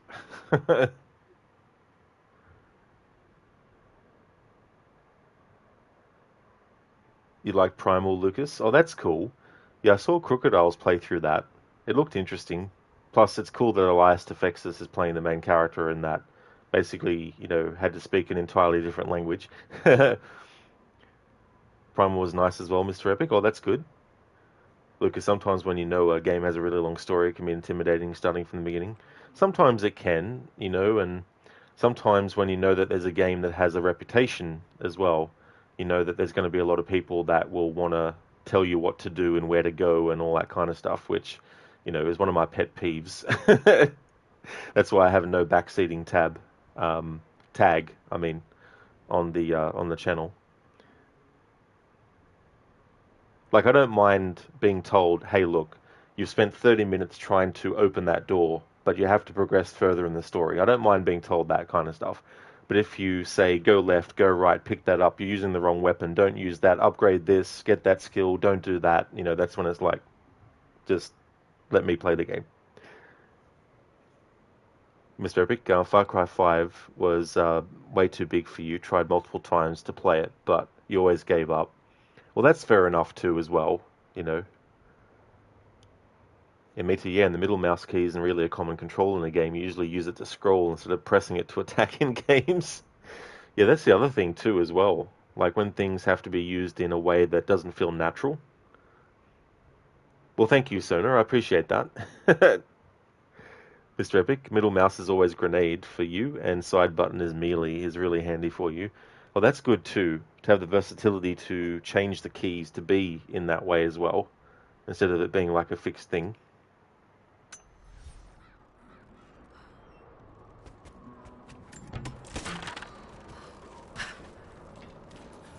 Do we have a map of the facility? Negative. Even if we did, there's a lot of structural damage from the revolt. Gonna be dangerous getting up higher. Weather and elements have taken their toll. Echo made it up just fine. Just watch your step. Surprised it's still standing. This place is a tinderbox. One good lightning strike.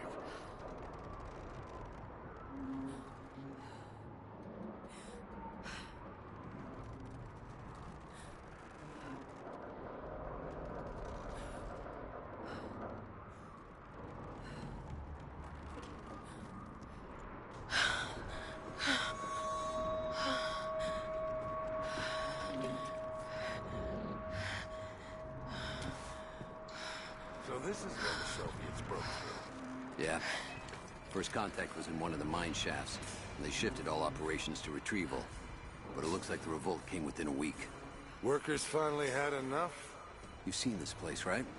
Seems like a safe bet. Let's see if we can find those manifests and join the others. All right, we'll get searching. Any word on the escapees? Likely dead.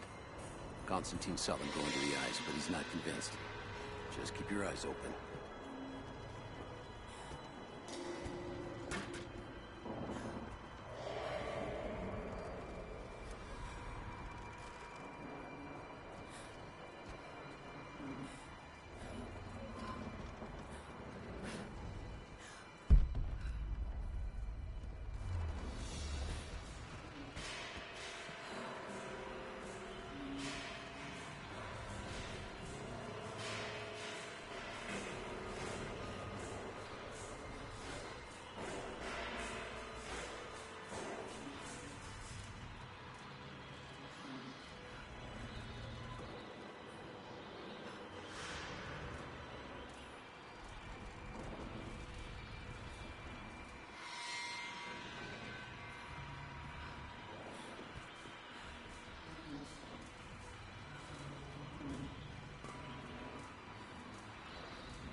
think someone's out.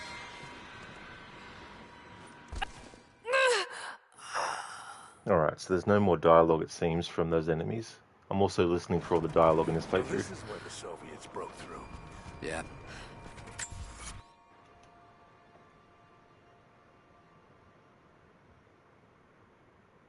Lucas, that's how you kind of end with AC Valhalla. It's too much. Oh yeah, that's overkill. The amount of content they added for that is just complete overkill. So it was hard for you to finish Valhalla, like you have no idea it took so long, so many bugs. Oh yeah. Yeah, that's the thing, you know, those things can add up and end up making a player just, you know, go and play something else, you know. Admit it, yeah, some guides are really stupid. Sometimes they'd be like, you need to go northeast to the area or something like that, and you're like, the game doesn't even have a compass. You don't even know what direction is north or south or anything. That's the other factor too, as well. Like games that want you to find out things for yourself in terms of like where things are located without any sort of like hint or anything like that can be annoying too. Hey there, Keone. Welcome on in. How's things going? Contact was in one of the mine shafts, and they shifted all operations to retrieval. But it looks like the revolt came within a week. Workers finally had enough? You've seen this place, right? Seems like a safe bet. Let's see if we can find those manifests and join the others. All right, we'll get searching. Any word on the escapees? Likely dead. Constantine saw them go into the ice, but he's not convinced. Just keep your eyes open.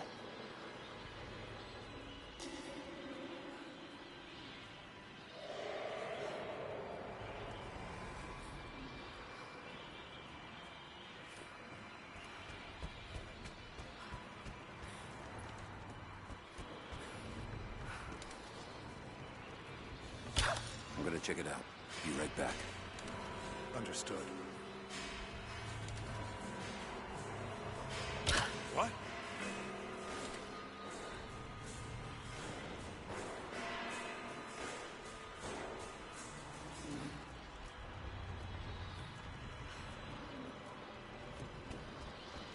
Must have been this Who way. goes? We're under attack!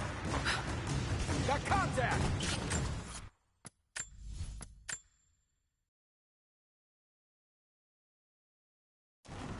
So this is where the Soviets broke through. Yeah. First contact was in one of the mine shafts. Hold up! Movement!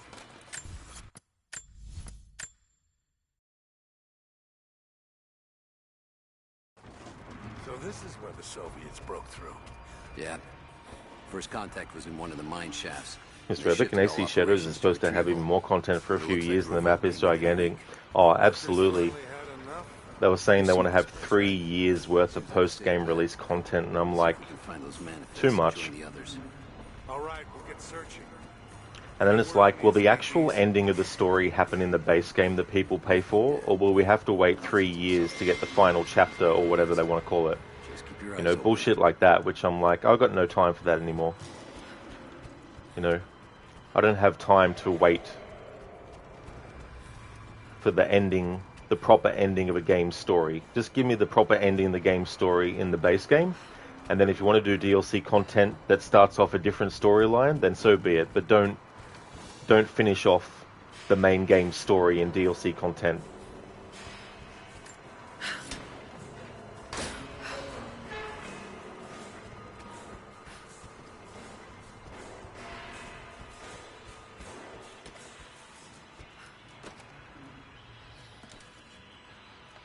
You hear that? I'll go look. Watch your back. We may have a problem here. It's an arrow. Something's going on.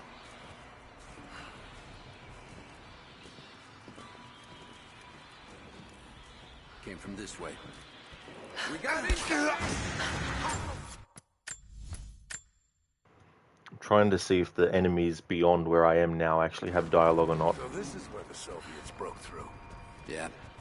First contact was in one of the mine shafts, and they shifted all operations to retrieval. But it looks like the revolt came within a week. Workers finally had enough? You've seen this place, right? Seems like a safe bet. Mr. Epic, it's a miracle they even said there's going to be a new game plus. All right, we'll get searching. Yeah. Any word Given on what the happened with escapees? Valhalla and New Game Plus, My trust level in that Likely dead. statement from them is Constantine's like something over the 0%. ice, but he's not But we'll convinced. see. Just keep your eyes open. Hopefully this time they designed the game from the ground up to actually have New Game Plus available. Not bullshit people for 2 years saying that they were working on a New Game Plus for Valhalla and then be like, oh, sorry, the game wasn't designed originally to have New Game Plus.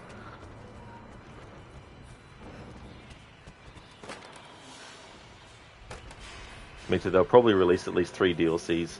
Maybe even more as well, you know, because they're going to be adding content through the Animus Hub as well on top of whatever content for the game itself. And present day is going to be you as the player. So there's not going to be Bassam. He's not going to be the present day protagonist.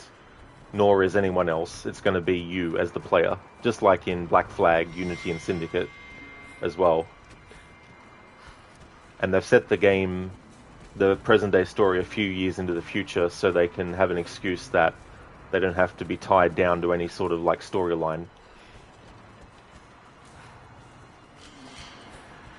But like a long-running series that ends up getting 5 other seasons after the first 10 were the best or whatever, sooner or later it gets to the point where it's like, just end the whole franchise and move on to something else. Have an actual definitive end to everything and then call it quits.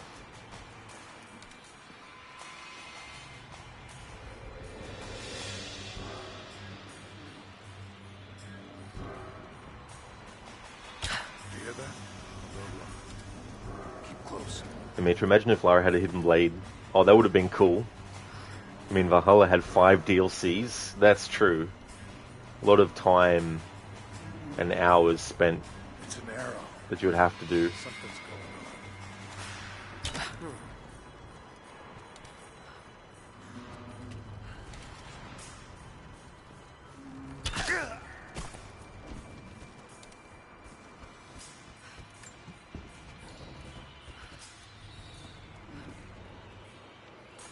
What?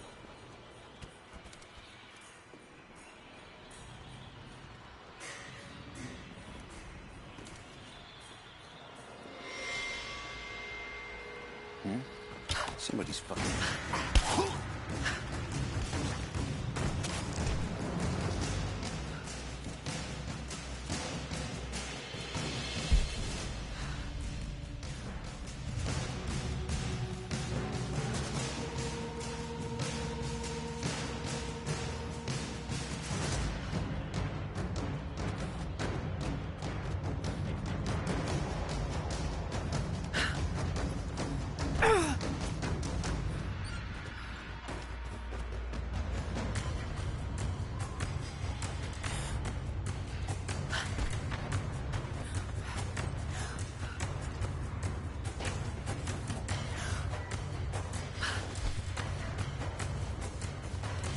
Trying to get the music to stop.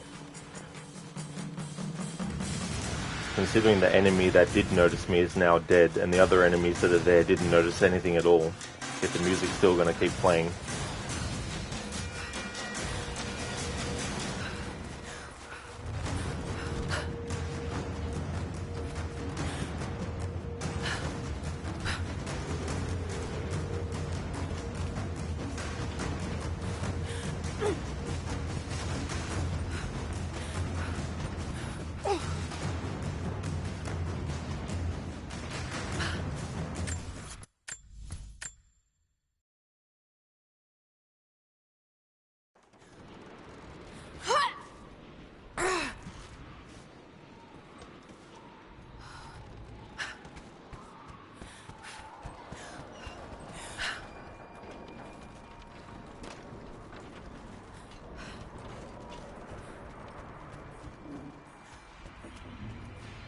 Heads up! I saw something!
Now I've glitched the game so the dialogue won't play.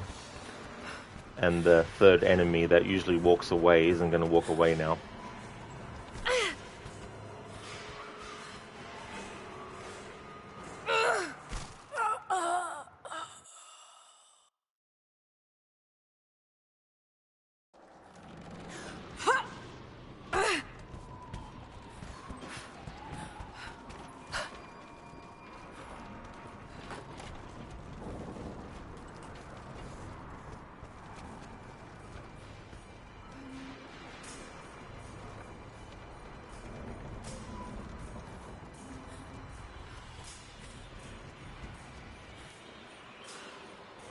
Yep, glitch the dialogue and the third enemy won't go away from where they are, so I've probably fucked up any other dialogue that would have happened by the guy that walks away and the other guy who's patrolling up there on the other part.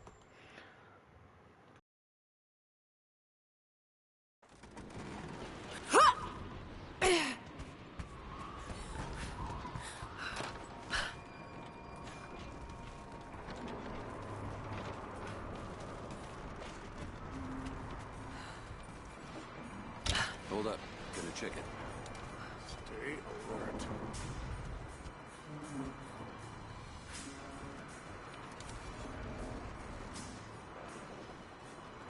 Who goes there? We've got company! Fuck off. There was no indicator that you actually saw me.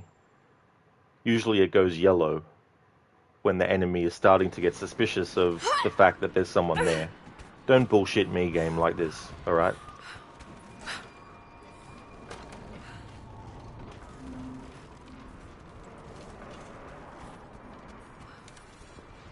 I'll check it out. Don't go far.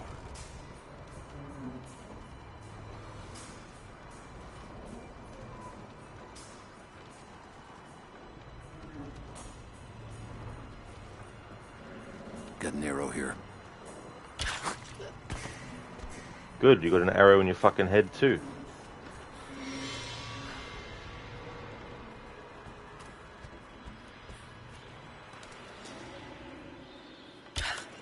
What's that?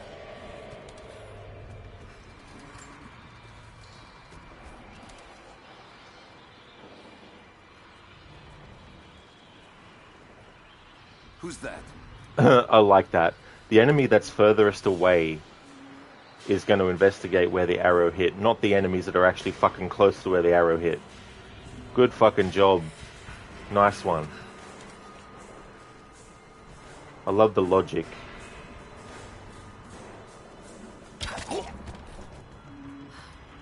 I guess the game doesn't want me to actually celebrate it by getting all the dialogue. We've got company!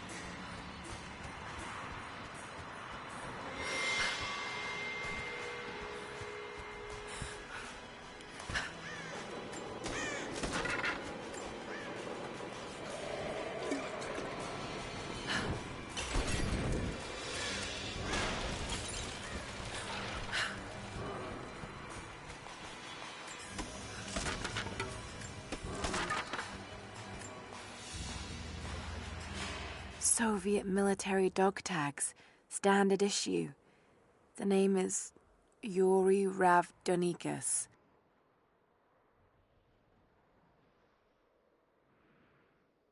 The word convicted is stamped on the back of the tag.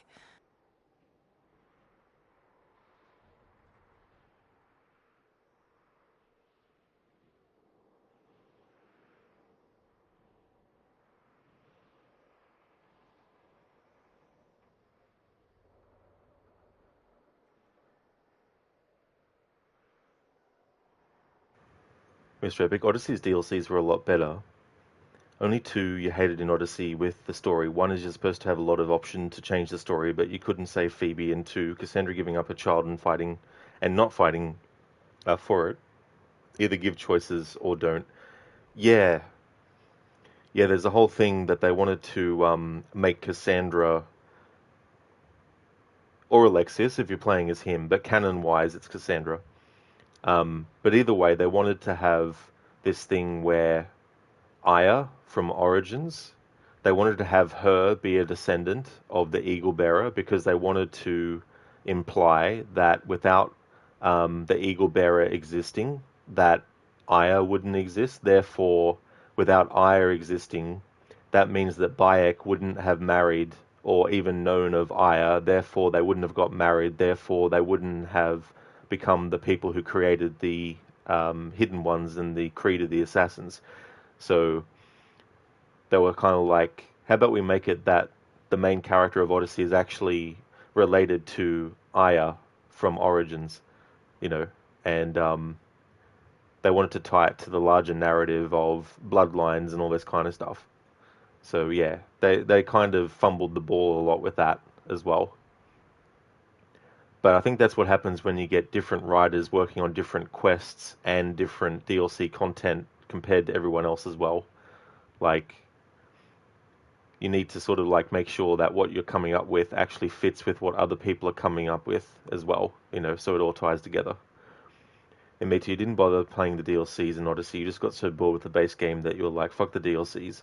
I don't blame you at all, you know, because like if you're not really gelling with the actual main game, there's no point trying the DLC. I mean, yeah, you might argue that some DLC is actually better than the main game, but if someone's already played the main game and they don't want to play anything more of it, it doesn't matter if it's a great DLC or not. You know, the person's already had enough of the game.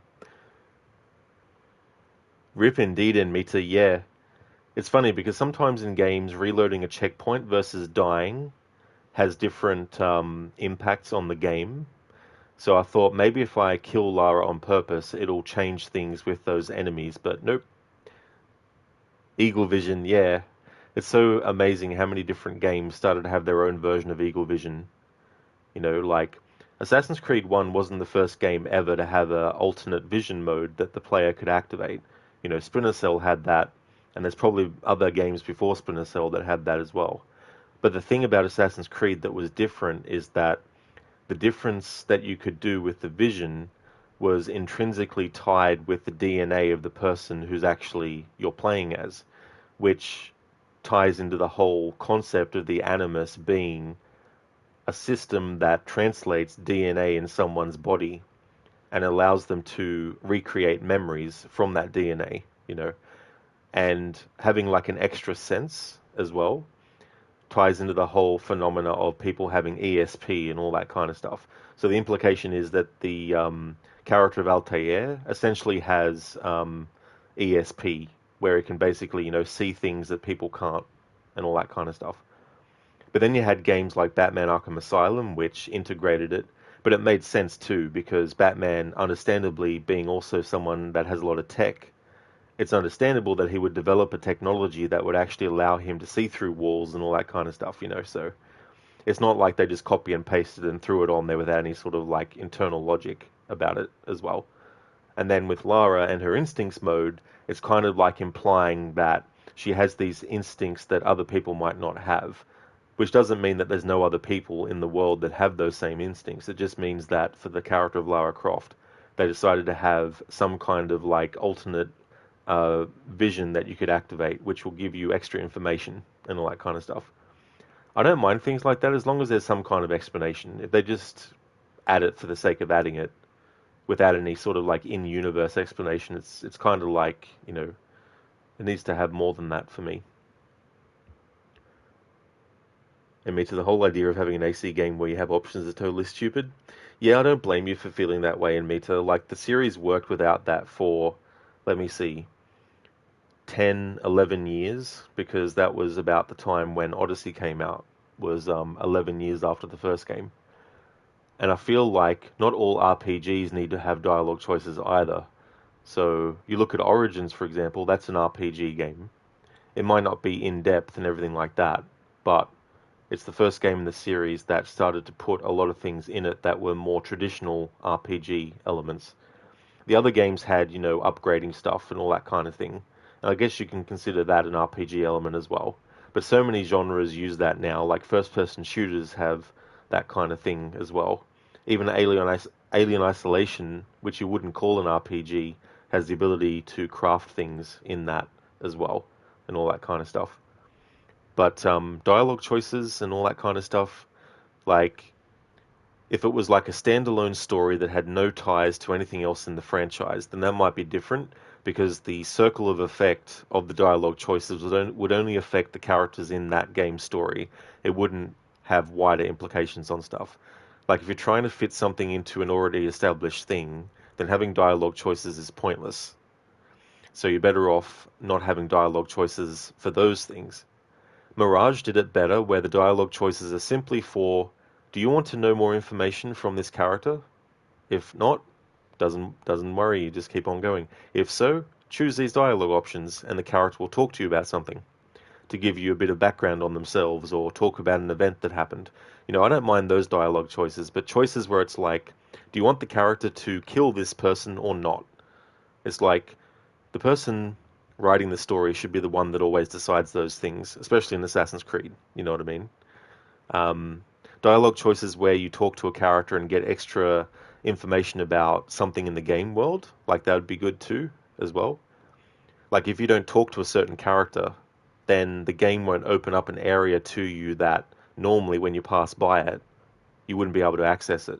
But if you actually spoke to someone who told you about a secret entrance there, then the game will let you actually access the secret entrance and lead you to some special item that, for gameplay purposes, could be really cool. Things like that I wouldn't mind. But multiple endings and all that kind of stuff in Assassin's Creed, it just convolutes things because you're not dealing with standalone stories that have no wider implications or aren't going to be connected to other stuff and all that kind of stuff. So it just makes it easier. It makes it easier for the writer as well, coming up with the next story, because they don't have to be like, right, there's 50 different endings. Which ending do I write from? If I write from the ending that most people like, that might be fine, but there might be some people who don't like that ending and they like their ending more. So do I actually go for the other ending? But then the people who don't like that ending will get pissed off. It just gets rid of all that kind of stuff. And you can just be like, right, this is what happened at the end of the other game. This is the only ending the game has. What can we do in the next story to carry on from that now? I think that's better. Witcher senses, Mr. Epic. Yeah, exactly. Witcher sense. And that first one came out when Assassin's Creed 1 came out as well. And me too, yeah, because it's like you're living the memories of a dead person. How can you alter them? You're supposed to find out what happened, not what you think had happened. It's not a matter of perspective. Exactly, And if you wanted it to be something like that, you could set up a story where Abstergo, for example, is making fake memories. And they're making people believe that something actually happened when it didn't. So the story would be you as the assassin in present time, you're trying to sift through the fake memories. And so a result of that would be, the fake memory says that this happened, but what if we actually choose this instead? And then it unlocks the actual memory. If they did something like that, that would be a better idea. But to have something back in that time period that you're actually making up on the spot, it just doesn't match, and all that kind of stuff. Like in Odyssey, the present day story could have been about Layla trying to actually figure out whose DNA on the spear was actually the Eagle Bearers and whose DNA on the spear was actually Demos, and make it a part of the puzzle solving in the present day, not in the past, And me too, yeah, that would make more sense. Yeah, just thinking outside the box and coming up with a way to tell a story that fits into other stuff that already exists as well. Because I'm a big believer in that. Like, if I was hired to do a sequel to a game or a movie or a book, I wouldn't just ignore what happened in the previous thing and come up with my own stuff. I'd look at what happened before. Oh, this character has already done this? Okay, that's fine, I know that now. Oh, this character would never do something like I wanted to make them do? That's fine. I can find another character that I can create to do that, Instead of being like, well, I want to change the character so they're not anything like they used to be, just because I don't like what they used to be. It's like, no. take what they used to be and figure out a way to add something new that doesn't take away from what's already there as well. Because if you're sort of like thinking about writing a character, think of them as like a building that is already built and you want to add something on top. You're not just going to add something below the bottom, because that would mean having to topple everything else and start again. You want to be like, right, where can I actually fit this? Oh, there's room for a level on the top. So let's just put that on top and make it actually fit what's come before. So I think that's the better way to tell stories as well. You need restrictions of some kind with a narrative, especially a long-running series as well. If it's the first story that you're coming up with for something, then that's fine, because all bets are off. You're coming up with an original story, and you're deciding what actually happens in that story. But if you're not the person who continues the story in the sequel, the next person who comes on, they shouldn't just throw everything that the other person did out the window and do what they feel should have happened. They need to be like, right, how can I take what the character has already done and add a new layer to them? So if a character has already overcome a fear of theirs, you don't come up with some contrived reason for why they're afraid of the thing again. You think to yourself, okay, what's something else that could happen that is a thing that they need to overcome? Okay, maybe there's a character that they really, really connected with, and that character dies. And what would be the result of that death on this other character? Would it make them go a little bit on the evil side of stuff for a little bit? Would it make sort of changes to how other people perceive them? Like those kinds of things, that'd be what you would do. Instead of being like, right, oh, this character was afraid of the dark, and by the end of the previous story, he actually, or she, or whoever the character is, overcame that, then it's like, well, I don't need to do a story where they're afraid of the dark again. Just be like, right, they've already overcome that. What's a new obstacle we can give them as well? So I think that's more what should be done with characters that are already written in a previous story. And if you want to come up with a new character, that's the best way to put in things that you want. So if you want a brand new character to be created and you want them to act a certain way, then make them act that certain way. Don't take a character that acts a certain way already and then just change them without any sort of like proper explanation either as well. Coming up with explanations for things that actually make sense is a good thing as well. Yeah, and Mitra, exactly,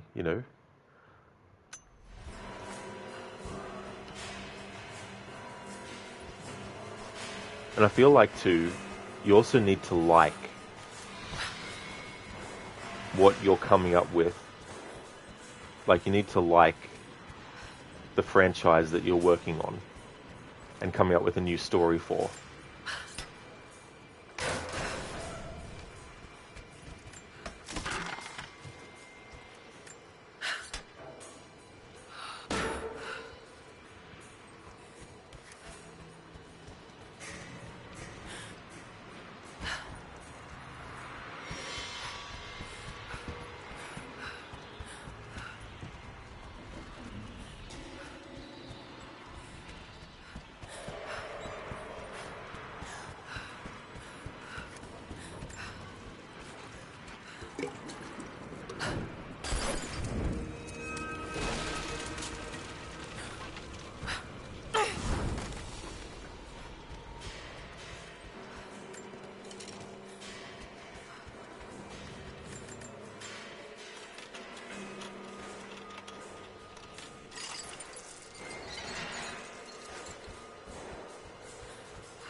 Alright, I want to move the narrative forward a bit more, so I'm going to leave a lot of other stuff, collectibles, until we get to a certain point in the story.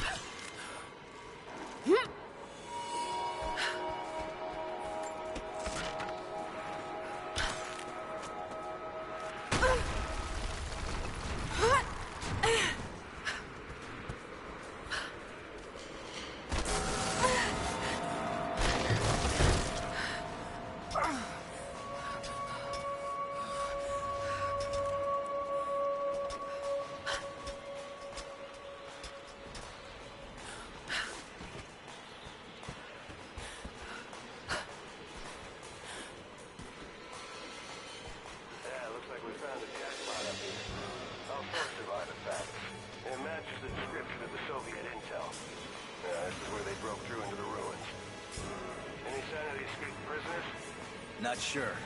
Can't really see. But I just lost contact with the sweep team down below. Understood. I'll ready for the forward team to be prepared. Can you see any movement? Negative. But I've got a good vantage point. I'll let you know if I see anything. Over and out.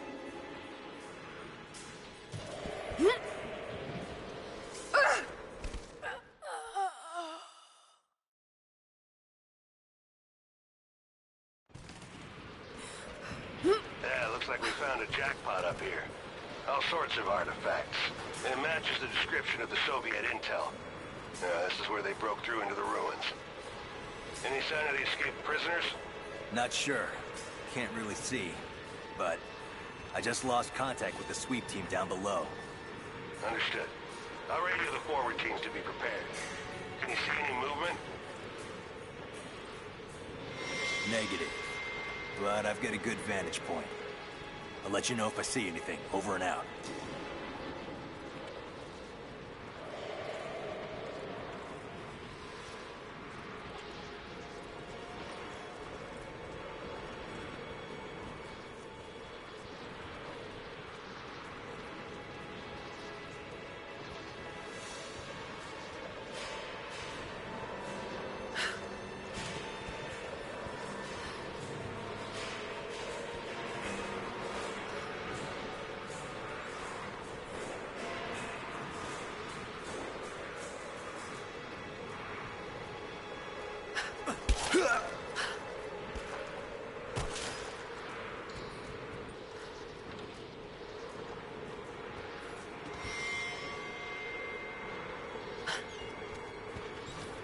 Almost followed him down there.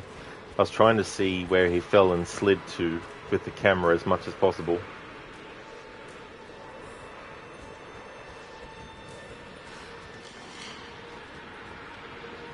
And me too, you've said it before as well, but your idea is that they've already milked the AC enough. If they want to have games where you can have multiple endings, just start a new IP. I feel like Ubisoft is afraid that they won't deliver a good game if they decide to start a new IP. But they know that AC has become like a brand now and they want to keep it going forever. Exactly, you know, it's like their tentpole kind of franchise as well. And they want to double down on that franchise as we need to do as many games as possible. Like there was something where they were going to do over the next 5 years 10 games or something, or maybe it's 10 years and do heaps of games. I don't know. Like going all in on Assassin's Creed, it could actually do more damage than good. Oversaturating something doesn't actually work necessarily, you know. But then again, it depends on each person individually. Like some people don't like collecting stuff in games. They'd rather just play through the game from A to B to C to D to Z and then be done. But some players don't want to just breeze through the game like that. They want to actually explore every nook and cranny and all that kind of stuff. And that's why you have, like with the RPG games in the series, you have the people who don't mind big open worlds and spending hours and weeks and months and maybe a year or two working on getting everything in a game, you know, and that's fair enough too as well. But you can't just rely on that side of things. You need to also be doing things that people who like shorter experiences and less intensive content experiences can also actually enjoy too, as well.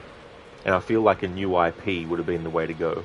Like they did try with that Immortals Phoenix Rising to come up with their own RPG IP, you know, but they cancelled a sequel, I think, to that, which is a bit silly, you know, like if they felt the need to do a sequel in the first place, that must have meant that they were happy with the performance of the first game.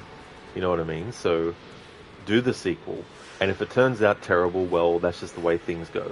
You know, some things are better on paper, and then some things are better when they're actually finished.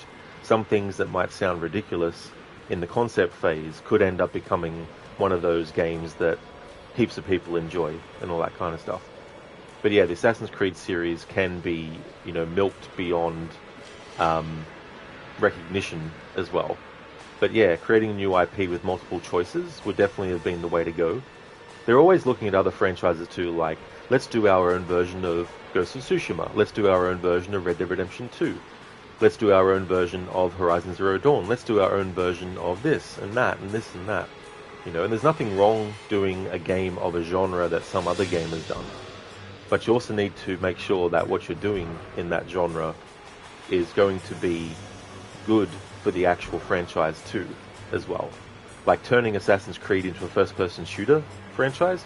No, that wouldn't be a good way to go, I feel. But doing an IP that is a first-person shooter franchise, obviously Ubisoft already have Far Cry, but if Far Cry didn't exist, then that's the kind of thing that you would hope that they would do. They would come up with Far Cry. They wouldn't just be like, right, let's take Prince of Persia and turn it into a first-person shooter franchise. You know, I mean, you could, but that would actually go against the integrity of the franchise you've built up as well. So yeah, they could have just done a new IP for multiple different endings and all that kind of stuff. They could have done a sci-fi open world story that has that kind of stuff in it, where there's multiple universes, parallel universes, you know. Making one choice in your universe will create a parallel one that you can explore too, and have a look at and see, right, was that actually a good decision or not? And all that kind of stuff, you know. So they could have done something of their new IP and stuff. Hey there, Witcher. Welcome on in, Geralt. Greetings. I hope things are going well. Oh, you're still not 100%? Well, I hope you get better real soon as well. You know, and that's the thing about not being, you know, 100% is it's not just the pain you might be feeling and all that, which in and of itself is bad enough, but all the other side effects that can happen as well. Like, I hate it when I've got a sore throat, because it's not just making it difficult for me to eat certain things. It just annoys me, because it's like, I can't eat the things I normally eat, you know. Or taste buds change and you lose taste, and it's like, oh, great. You know, I can't even enjoy something that is usually delicious because my taste buds are off because I'm not feeling well, you know, things like that.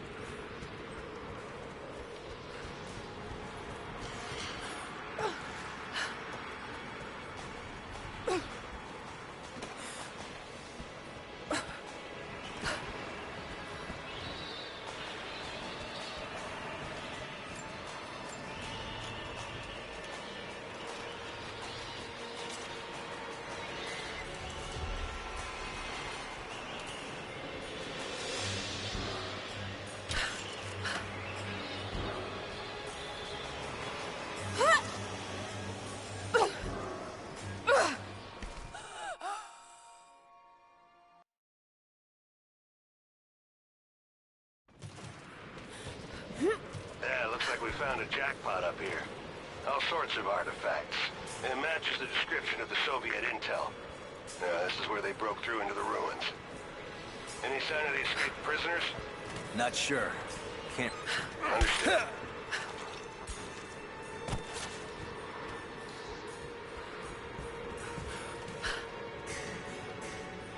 Yeah, and me too, you know, it is good too to create a new IP, because then you have a blank slate and a fresh start.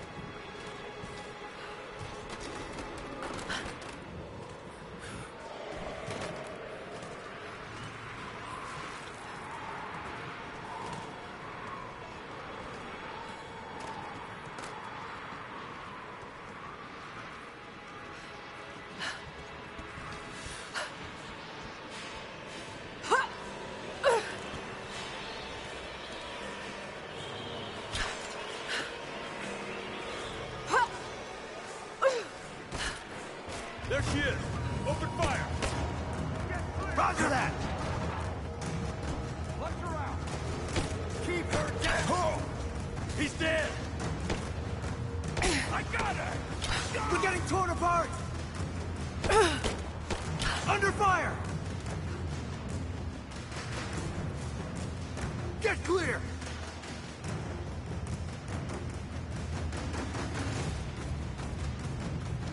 I got her! We're getting torn apart!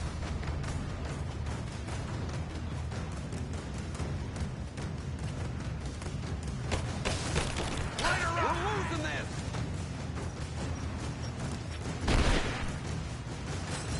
Throwing a grenade!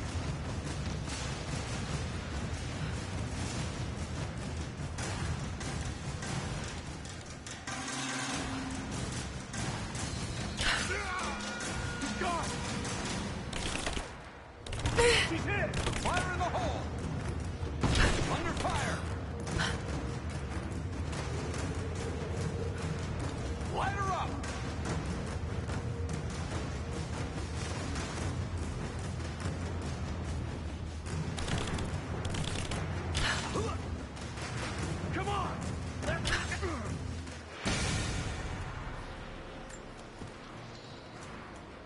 So that part there, if you were doing a stealth challenge, it's actually unavoidable to trigger those enemies in combat.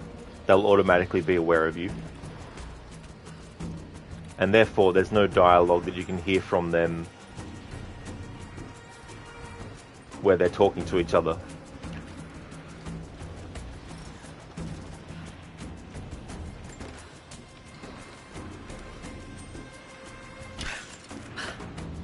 Admitted their idea with Odyssey was to create a game like Witcher 3 and Skyrim, but they can't match those games in your opinion. Yeah, that's it too, you know. Even Origins has elements of the Witcher 3 game in it, but I feel like Odyssey really tried to be like Witcher 3 very strongly.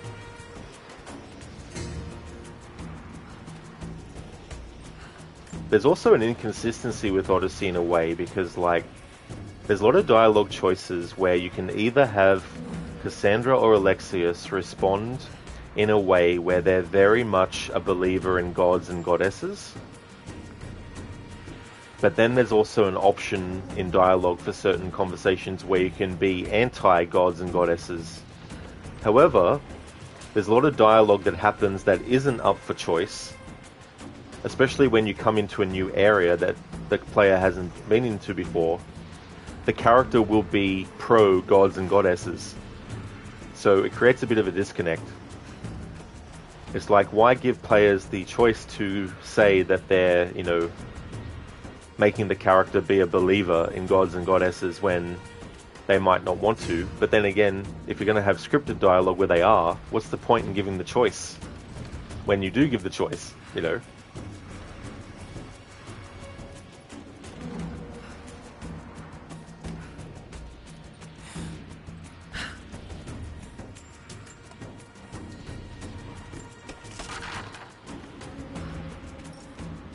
I mean, one of the first choices in Odyssey with Phoebe is whether you want to actually acknowledge that you have some kind of connection with the gods and goddesses, you know, where one of the responses is something like, you know, I'll just ask Zeus, you know. It's like, that's all well and good, but if you chose that, then that's when the game in scripted dialogue should be like, right, have the character talk about gods and goddesses and believing about them, you know. But if the player chose the opposite, then you never have any other scripted dialogue where that happens, you know. Things like that.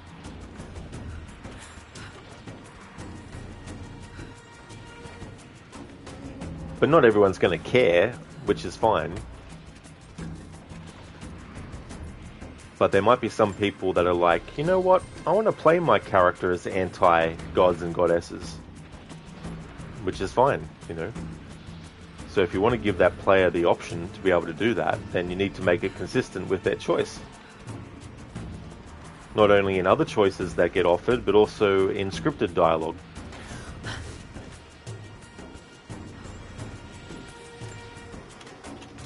Demeter, yeah, like Abel's saying, Odin is with us without realizing she is actually Odin. That's true, yeah. That's right.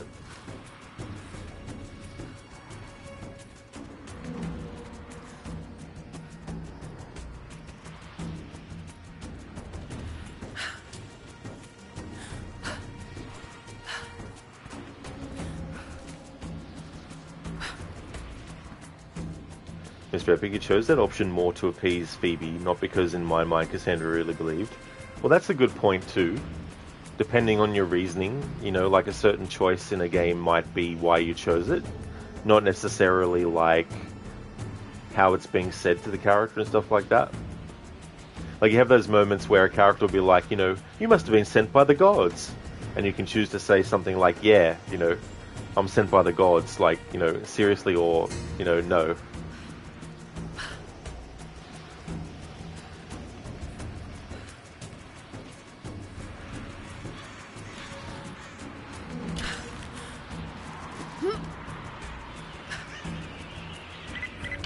Lara, are you there? I'm pinned down, Lara. You need to get out. Jacob! Shit.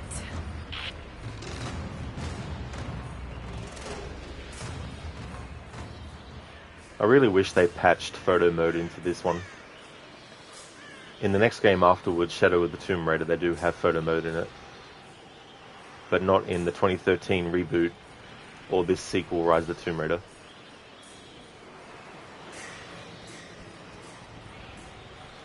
Witcher apologies got to run. That's all good, Geralt. No trouble at all. Thanks for popping in. It was good to see you in chat. I hope that things get better for you. Catch you in the next one.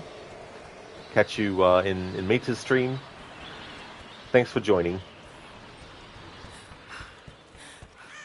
Damn, be quiet. Shit. They're already inside. God willing, that'd be too easy. Let me see that activity log. I think it mentioned the safe.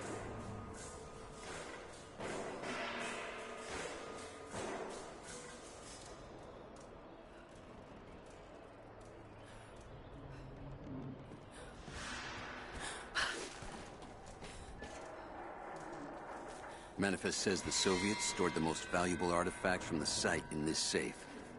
Let's crack it open. Who's got the torch? On it. Okay, the rest of you, don't touch anything. Catalog whatever artifacts you find. All of this came out of the mine? Yeah. The last reports say they shut down operations as soon as they found the site. Revolt must have come after, in the confusion. This stuff is ancient. Writing's not Russian. Any idea where it's from? Mix of Greek and Mongol, I think. Careful, just the hinges. Not that simple. Look, they welded it shut. This is gonna take a while. I want to see inside before Constantine gets here. I get that, but I can't make this metal melt any faster. All right. You can explain why it's not open. What's Constantine's ETA? He's heading straight for the upper mine shafts. They've got some promising readings from deeper inside. But he's sending his personal guard over here to cover us. Shit. He still thinks the prisoners are a threat? You didn't see what she did at the Gulag. She is a threat.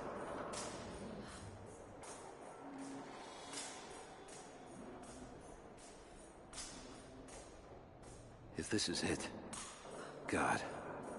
It's been a difficult path to get here. That just means it'll be worth it. Do we have any idea what this stuff was doing in a mine in the middle of Siberia?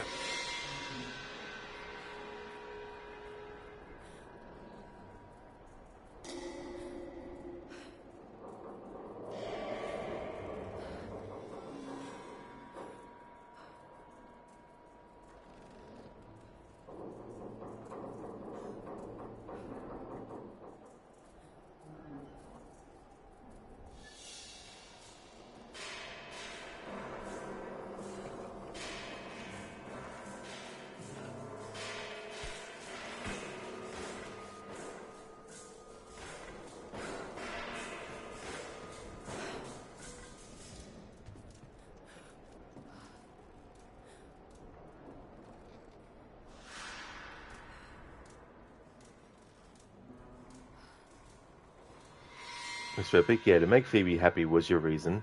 Yeah. It's a shame what happens to her character.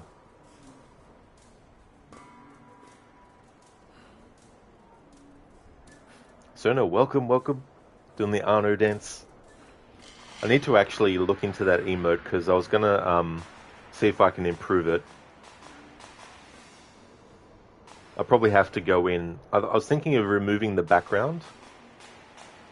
But I might need to just find another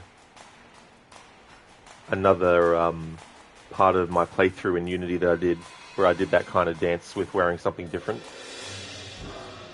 I mean, to Curious Soldier, lol. Is like, what's in this? Why is this like this? Who put this here? Why did they put this here? When did they put this here? How did they put this here?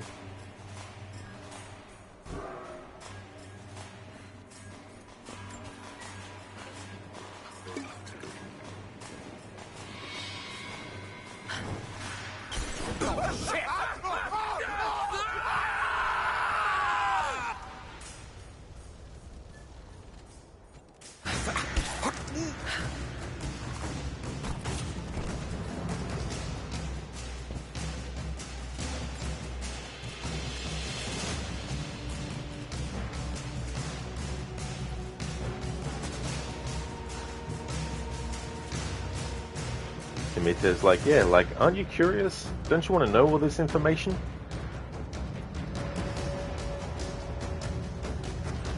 I just remembered in Red Dead Redemption, I think it's in 1 as well. Yeah, you have those people that have a safe, and they're going to blow it up with dynamite, and you can get them to blow themselves up, or you can blow them up. Code new kind of s'mores, a la Croft. Lara's marshmallows. And the marshmallows are actually shaped like Lara's face.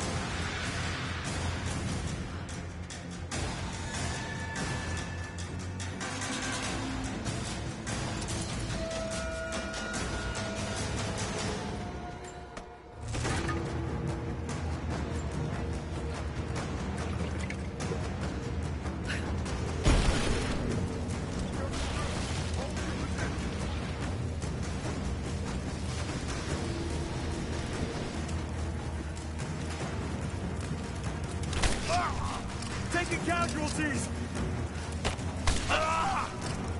Just you and me.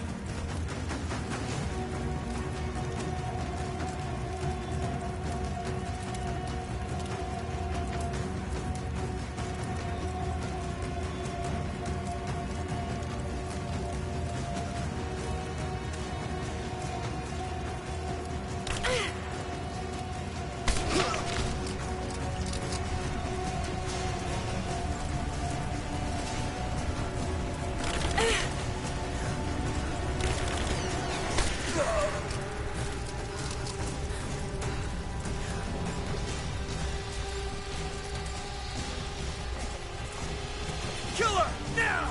This whole place is going up!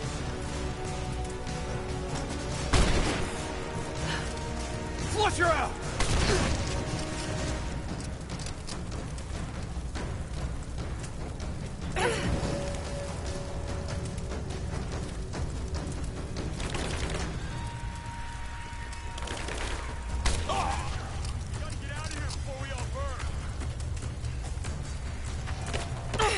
Moving into cover!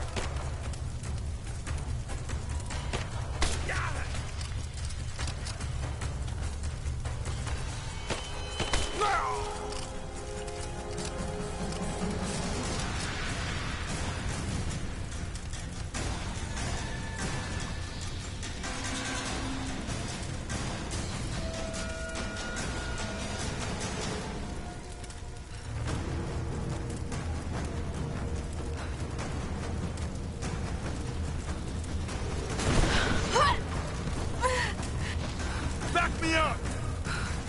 Focusing fire!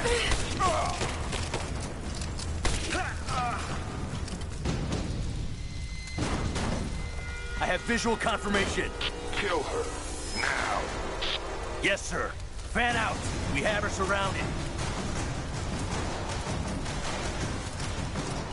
She's empty! Take her down! We got a man down!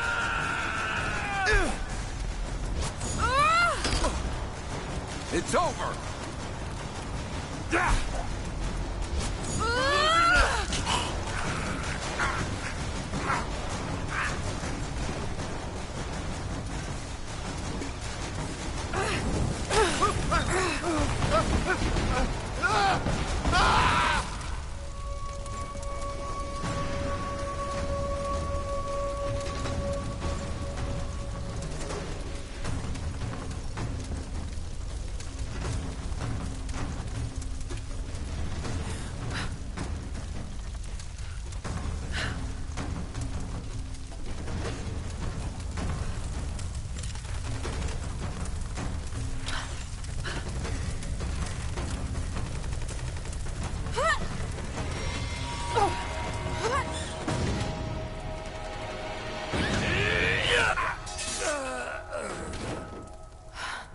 We seem to be making a habit of saving each other.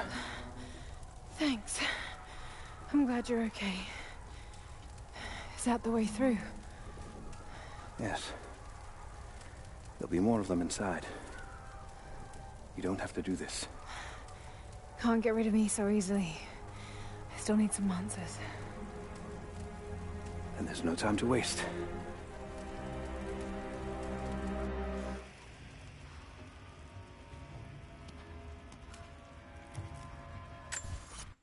I'll just catch it here before the dialogue starts. It must have been the wind, Sona. The wind is shooting all the weapons, blowing all the things up. I mean, the wind is a menace to society. Code, although to your taste, the s'mores are a tad too sweet. They're like hamburgers, but almost sickly sweet, if you recall right. Ah, right, base s'mores is okay-ish. The ones you've seen have added nuts, caramel, etc., aka instant diabetes level 3. Yeah, adding all these extra sort of things to like a marshmallow. Like, I've never actually had the marshmallows that you roast by a fire. I've never had those. I've only ever had the marshmallows, which are the lollies. Like, I call them lollies, but they're not necessarily like that, I guess. They're not a hard candy or anything like that. I've only had that variety of marshmallows.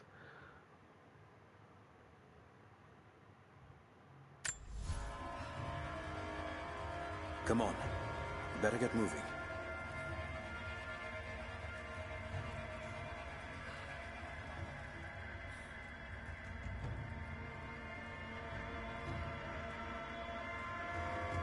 This path will take us all the way through the mountain. My people used these ways until the Soviets arrived and began digging. What did they find down here?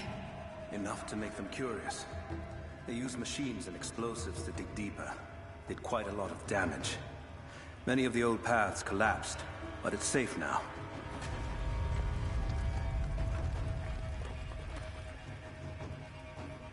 Come on. You better get moving.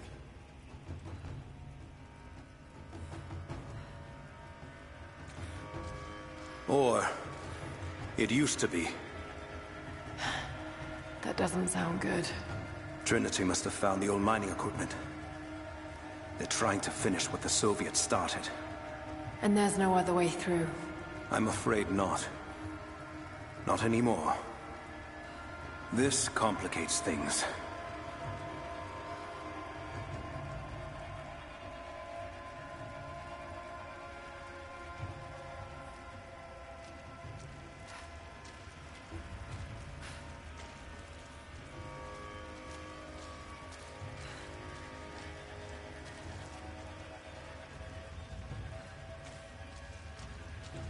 Come on.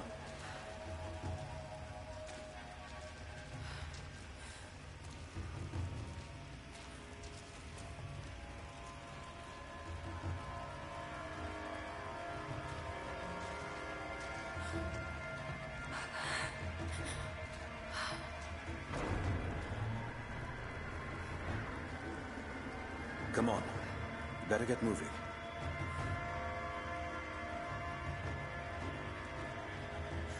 What's the problem? Behind schedule. Shh. Hold on. The wires here are corroded, but I think I can bypass it. Almost ready. They're gonna bring the whole place down. The Soviets destroyed much of the old paths. Those machines were not built for delicate work. We'll have to sneak past them. Yes, but we have to hurry. If they collapse the tunnel, we'll be trapped in here.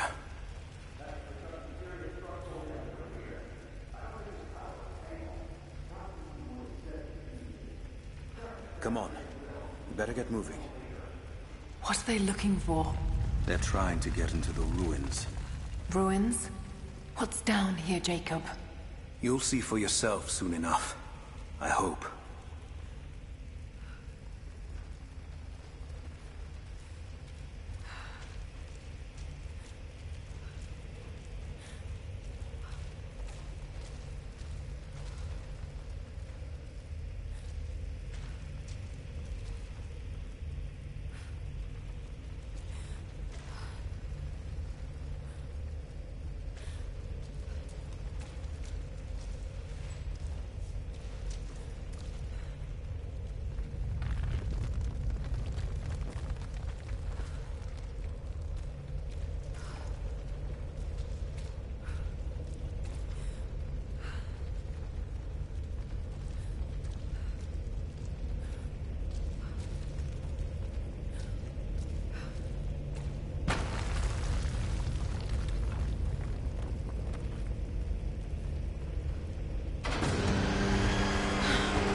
Sophia! Tell her Trinity is here!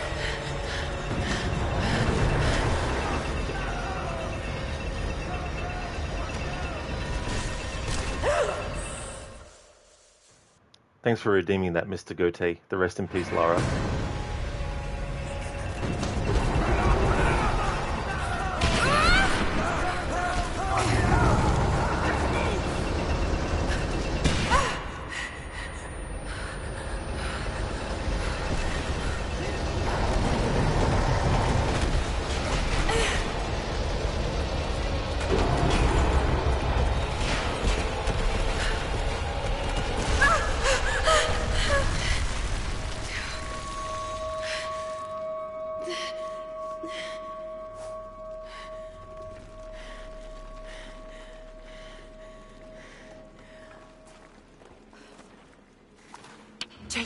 Jacob, are you there? Can you hear me?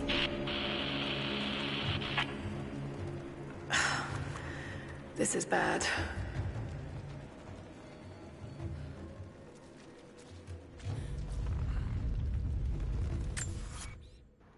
How are things going, Mr. Gote? Welcome on in. Emita, you only now noticed the Jensen emote? Oh, very nice, dude. Cool. Yeah. What's with all this die business? Take it easy. I'm just needling ya. What was that? Nothing. Just the wind. And not a 7 and 8 foot tall predator. Definitely not. No, that's for sure. Thanks for redeeming that as an Arnie impression. Nice combination of quotes there as well. Something that I usually do, but I didn't bother this time, because not many people pick up on it anyway. But that part with the big drill, in the movie Total Recall, there's actually this character named Benny, and you find out that he's actually been a spy for the bad guys all along. And there's this part where there's these drills underground that are drilling through, and Benny gets inside one of these drills and is trying to kill Arnie, and Arnie gets like a smaller drill and starts to drill into the part where Benny is actually piloting the big drill, and Arnie's like, "Benny, screw you!" as he's screwing into the part. So I usually say that at that part when I play through this game, that quote from Total Recall. But you made me think of it again, Mr. Gote, as well.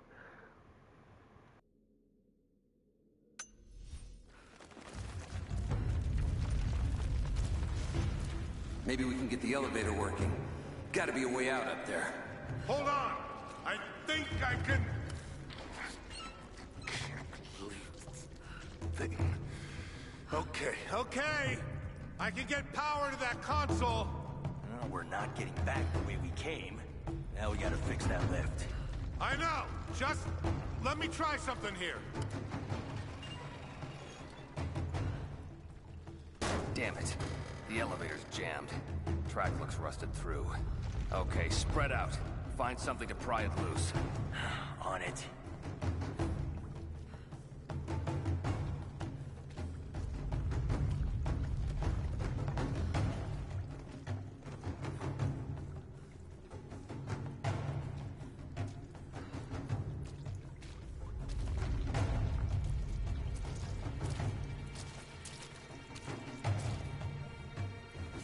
We've got company!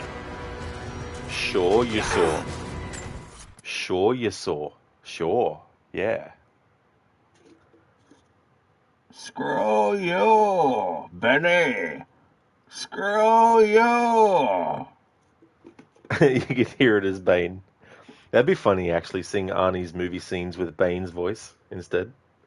Thanks for redeeming that as a Bane impression.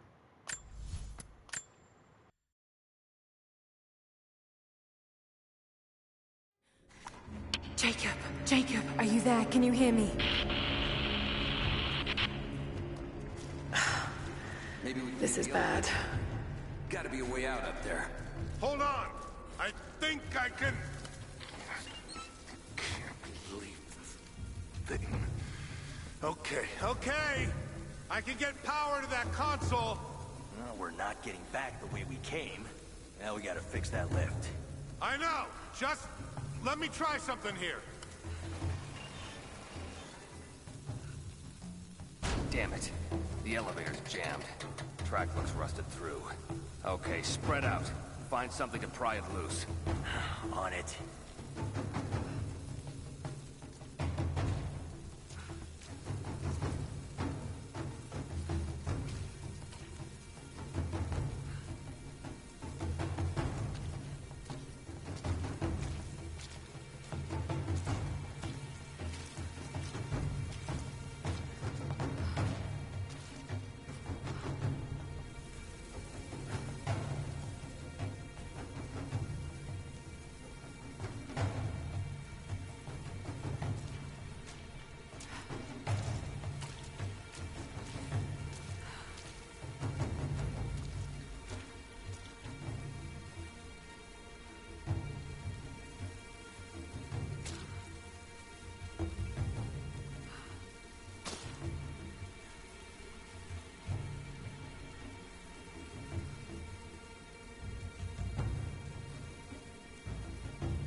That's awesome, Mr. Goethe. I'm glad that you do. Yeah, it's very cool, the different things that people come up with as well.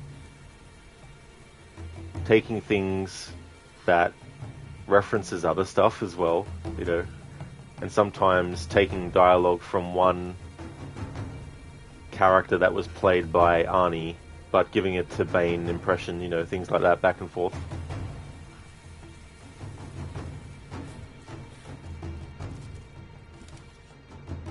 What's that?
Got to try that control panel.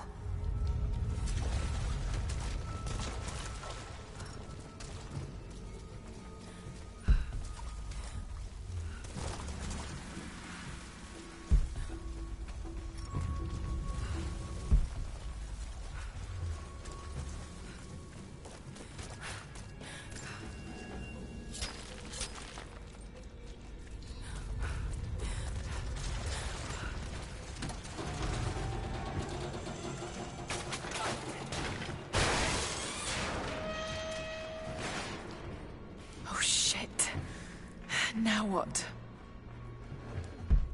That's where I need to go. Maybe if I cut those ropes.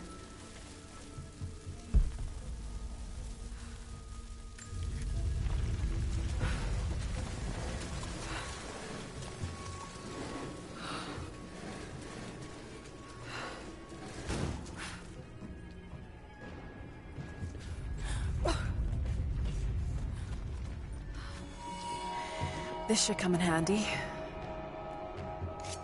Now that's a knife.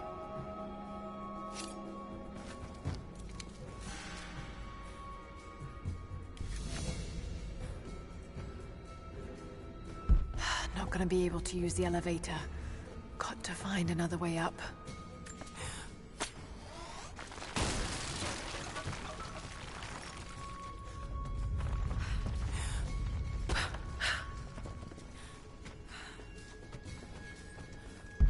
Not gonna be able to use the elevator. Got to find another way up.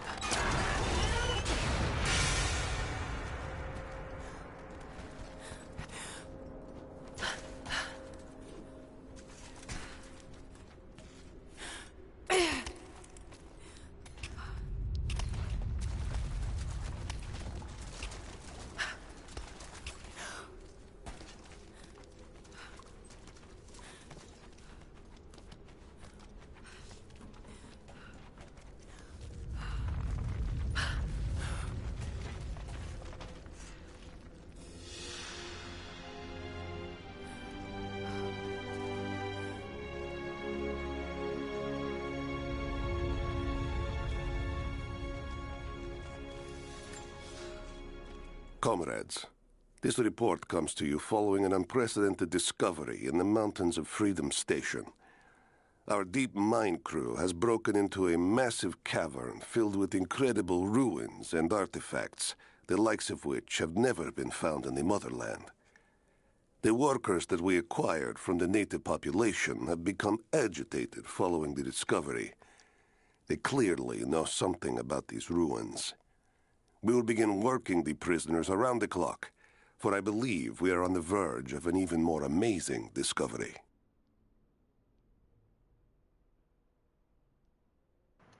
Glorious discovery, Soviet power. Communications from the Soviet commander. They found ruins here.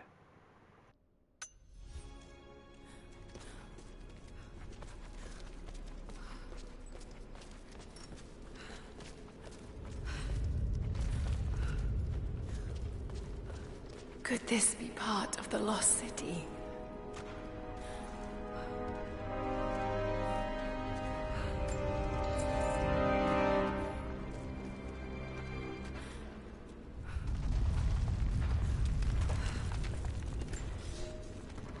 At your earliest convenience, please acknowledge these communiques. We have received no directives since the discovery of the ruins.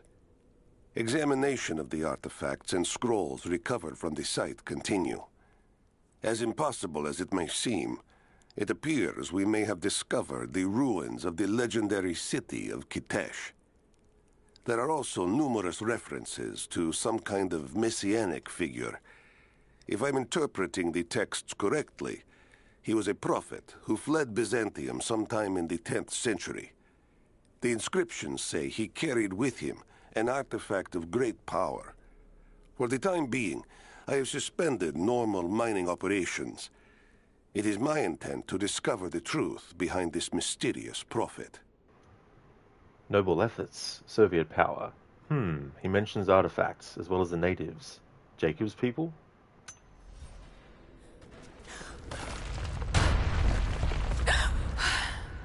Too close.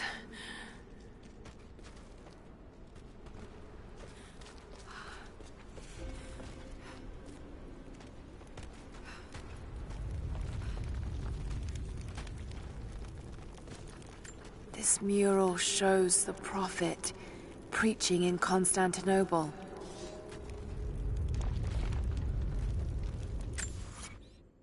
Alright, let's see if we can find that.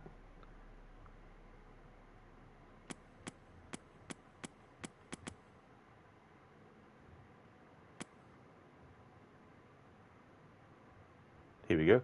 The prophet's arrival. This mural shows the prophet preaching in Constantinople. The prophet returned from the wilds a changed man, bearing the divine source, and entered the holy city of Constantinople. People came far and wide to hear him, and he had the ear of great generals and even the emperor himself. But even then, he had enemies. And lessons of loyalty I've already actually covered.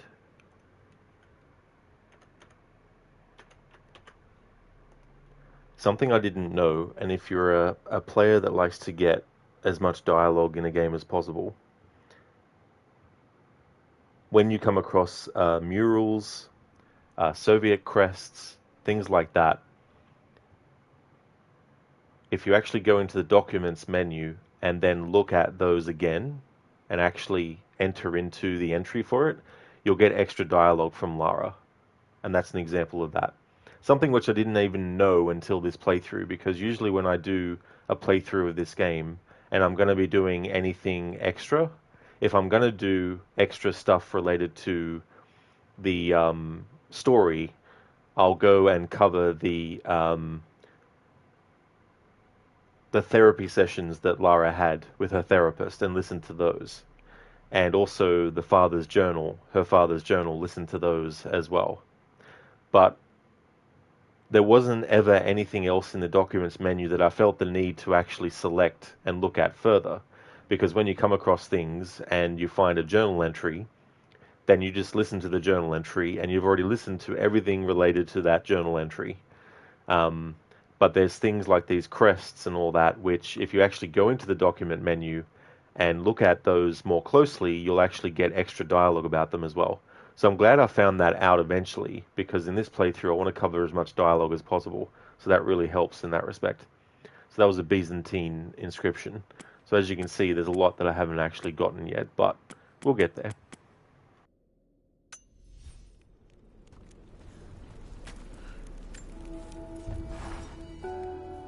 Separated again.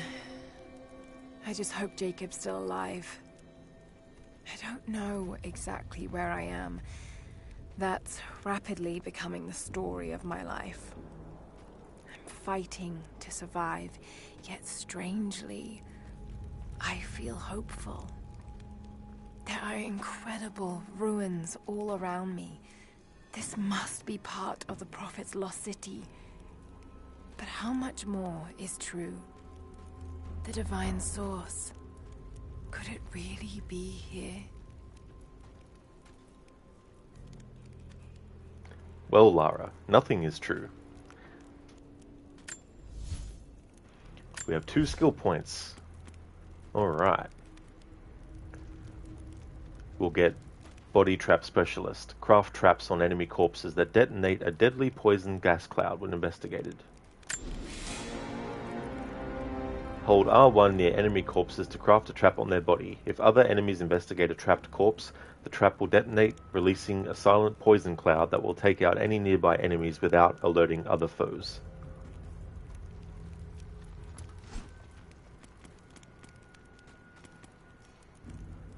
Death from above. Knife kill foes instantly when leaping down on them from above. Press triangle to attack when indicated prompt appears.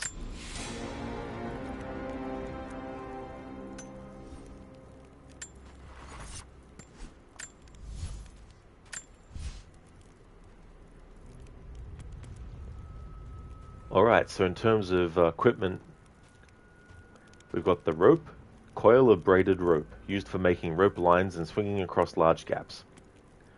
Combat knife, an old military fighting knife with serrated spine, used for cutting rope and attacking foes. Press triangle to cut nearby ropes.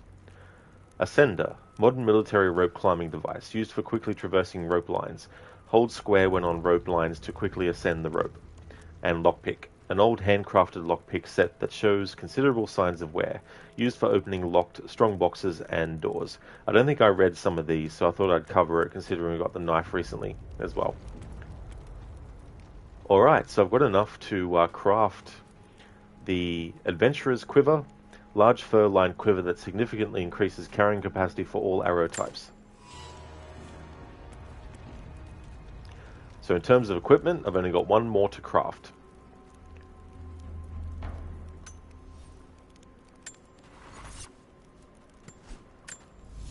It's been a while since I switched what outfit Lara is wearing, so we're going to go and do that now. So I've had Lara wear the Sparrowhawk, which was the light-coloured hide top with a grey scarf, ideal for hunting in snowy environments. The outfit bonus was non-predatory animals scare less easy, making them easier prey. So now I'm going to switch to Apex Predator. Heavy bear hide and fur jacket, adorned with the claws of defeated foes. Outfit bonus, all damage from predatory animals is decreased.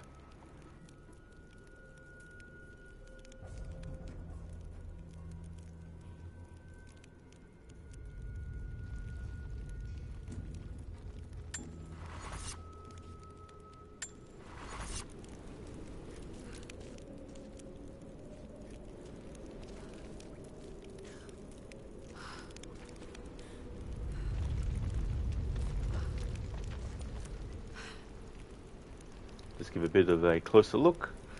So this outfit adds some face paint.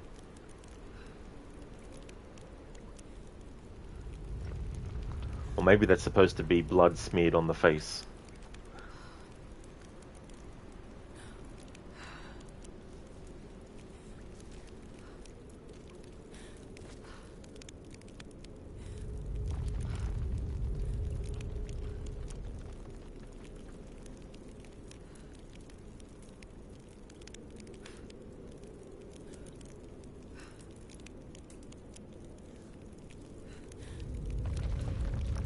Thanks for redeeming that in meter. Arnie movie scene impression.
Okay, so I've got a scene. The house looked European, like maybe if you get a postcard from Italy or something. Like that one. In fact, just like that one. The bad guys are in there. You know something. I think you should be wearing this. He hands the badge to Denny. I don't think I've earned it yet. You don't understand. You just solved the entire case. You just revolutionized the entire history of police training. I mean, all these years at the academy, studying human character, psyche of the terrorists, fingerprint analysis, all the courses that I've taken in surveillance, hostage negotiation, and criminal psychology, when all I have to do is drive around the neighborhood, point my finger at a house and say, the bad guys are in there. You think you're funny, don't you? I know I am. I'm the famous comedian Arnold Braunschweiger. Schwarzenegger. Gesundheit. There we go, Imnita. Thank you for redeeming that. That's from Last Action Hero as well. That's one of my favorite quotes from his character in that movie. Is that whole thing about solving the entire case and all that kind of stuff. His sarcasm is one of the things that I really like in that quote.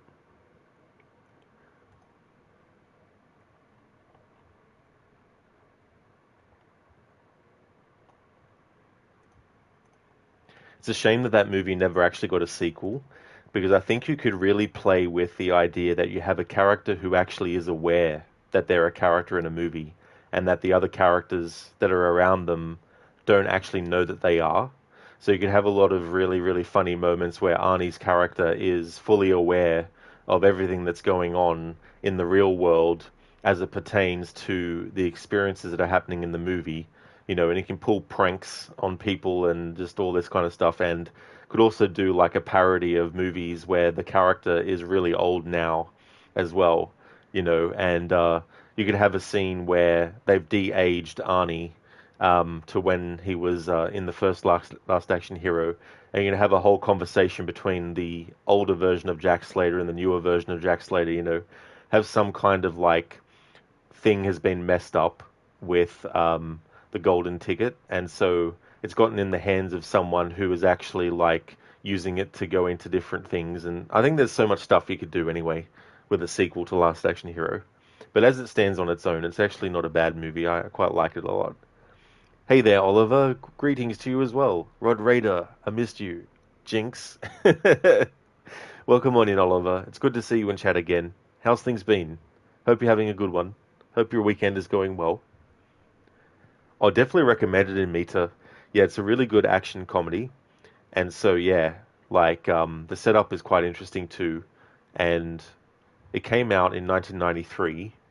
And it was one of those movies that unfortunately didn't do too well when it came out. But I think it's safe to say it's got a bit of a cult following as well. Dr. Darling, did someone say Lara Croft? No.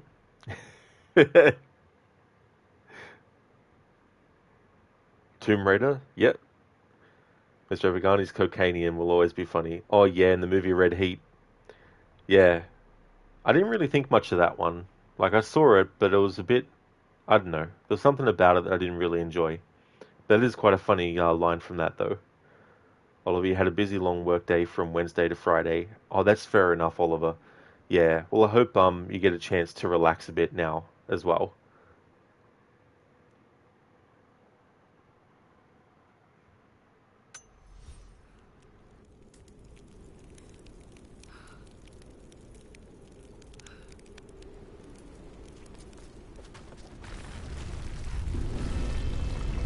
Ruins are incredible.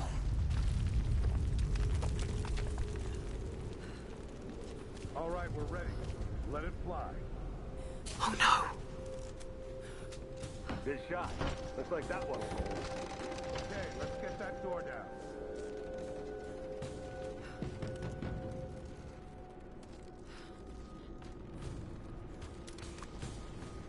Oliver, no, but you heard Ara Ara Croft. Ara Ara. Ara Roft. This joke is not better than the Bully Maguire meme, though. Oh yeah, that's a funny meme, though, too, as well. I like that line where it's like, you want forgiveness? Get religion. Like, when the movie first came out, I didn't think that was any much good about it, but the memes that have come out of it is just really good.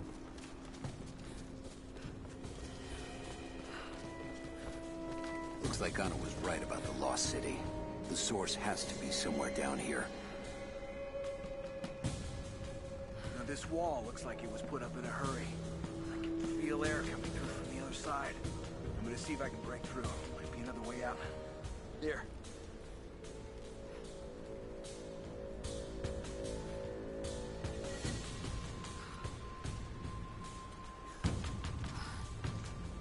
Shit, I don't know if not with these two. Well, what's the plan then? Try raising Overwatch. We know we survived the cave-in, maybe they can send help. We just tried a few minutes ago. No one on the other end but static.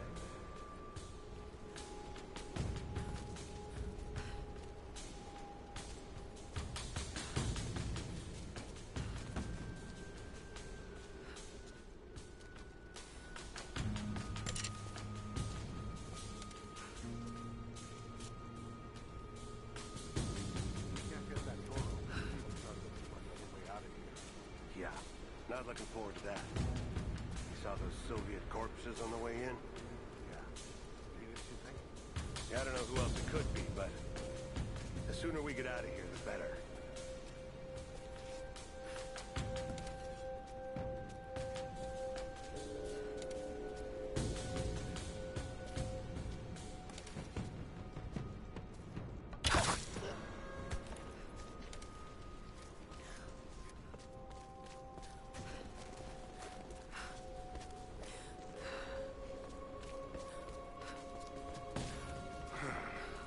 Nothing on the radio? No. There's tons of rock and ice in the way. If we're lucky, they might get a few bursts of static and assume we're still alive. So, we're on our own. All the more reason to find a way out of here.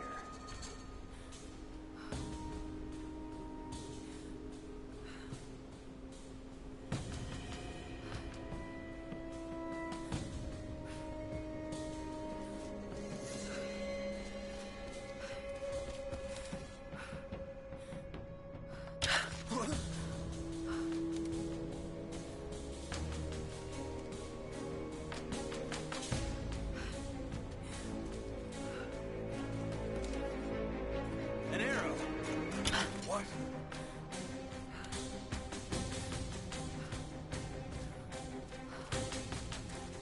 An arrow! Shit! Someone's out there!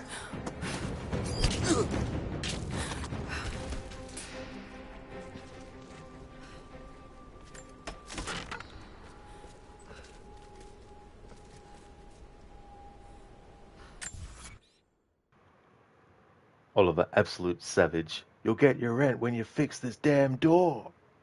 That's such a great moment too in that as well. I think the ways in which they showed that he's been affected by the symbiote was actually quite well done. And the whole thing with Mary Jane and how he, hits her in that part, like that was when it was like, holy shit, dude, this is where, the line has been crossed with him being affected by the symbiote, and that whole thing at the end when you see them together and you just don't know, are they going to patch things up or, what's going to happen as well. So there's definitely some moments in that movie where it's like really deep and serious as well. But overall, though, I feel like the movie still did a bad job with Venom. Like, I don't mind Topher Grace as an actor or anything like that, but I feel like the approach to Venom should have been different. But then again, Sam Raimi wasn't a fan of the character, and the producer of the movies basically was like, right, you've done 2 movies now. For this third one, give the fans of Venom what they want and actually put the character into the movie. But then again, the whole idea of Uncle Ben's killer not actually being the one that Peter thought it was, and making it that it was actually Sandman who did the killing. Like, if that was a part of the original story, like, that's a part that I was like, There was another way that they could create some kind of relationship between Peter and Sandman, because Spider-Man 1, you have the fact that Peter Parker admires, what's his name? Norman Osborn, because he's interested in science and all that kind of stuff, Then you have Doc Ock, who, is interested in science as well. So there's sort of like a connection as well. Like, there could have been something like Sandman could have been someone's father that Peter knew, like just some character that he went to school with that he knew of, like could have been I don't know. There's something else they could have done anyway. Mr. Epic, not going to lie, Homecoming where you see him step out of the portal was really special. And when he talks to Otto and then Otto asks how he's doing and you hear the Sam Raimi theme song, man, you felt that. Oh, that is good, Mr. Epic. I never actually saw the movie, but I just saw like clips and stuff from it as well. But it's really cool that he came back to play that version of Spider-Man as well. Love how we talk about pretty much everything here. Oh, that's all right, Lucas, you know? Yeah, it's good to have that sort of variety of stuff as well. And you know, it can be fun too as well.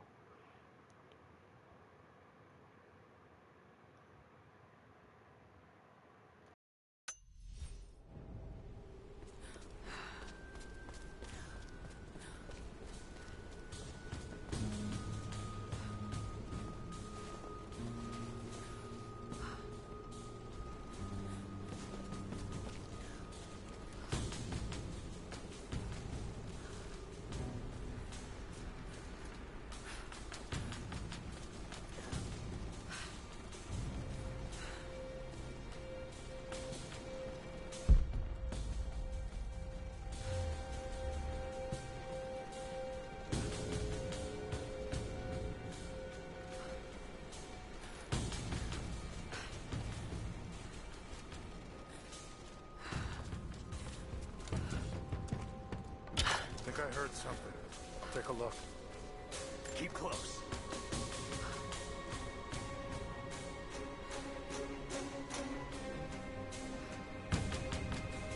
An arrow. Oh, shit.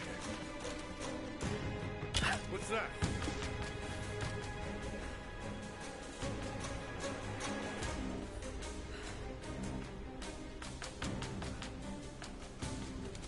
What the hell?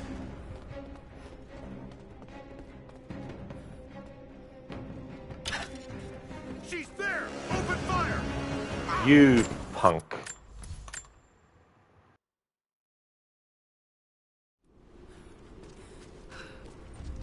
All right, we're ready.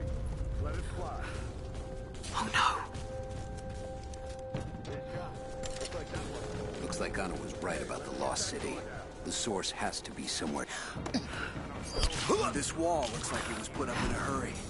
I can feel air coming through from the other side.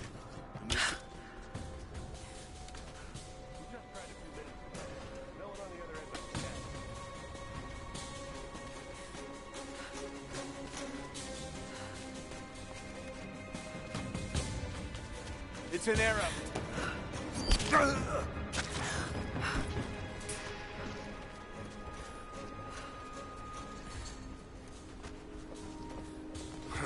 We can't get that far on the radio. No. There's tons of rock and ice in the way. If we're lucky, they might get a few bursts of static and assume we're still alive.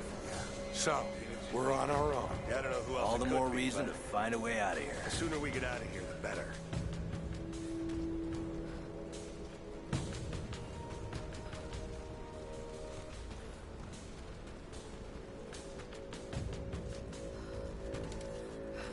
Hold up. Gotta check. Stay alert.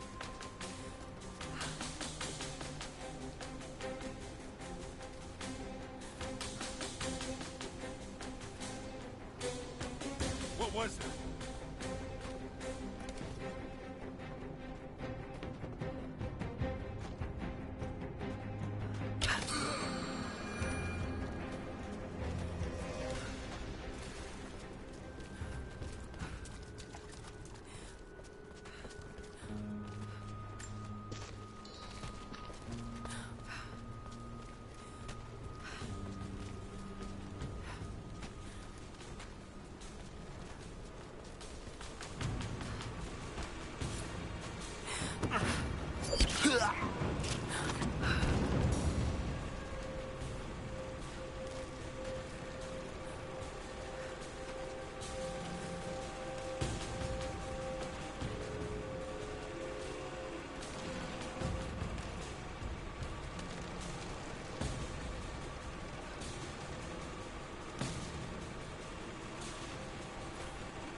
Someone's here!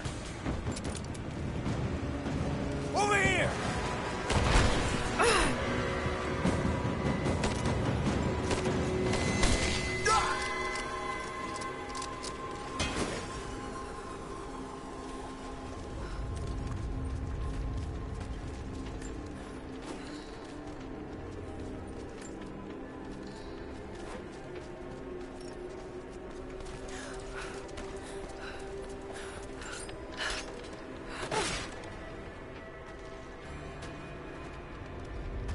New gear acquired. Crafting tool. Upgrade tools. Tools unlock new tiers of weapon upgrades for all weapons. Upgrade weapons at base camps. Demetria, and we changed the topics in an instant. Lucas, then circle back to the old topics. Yeah.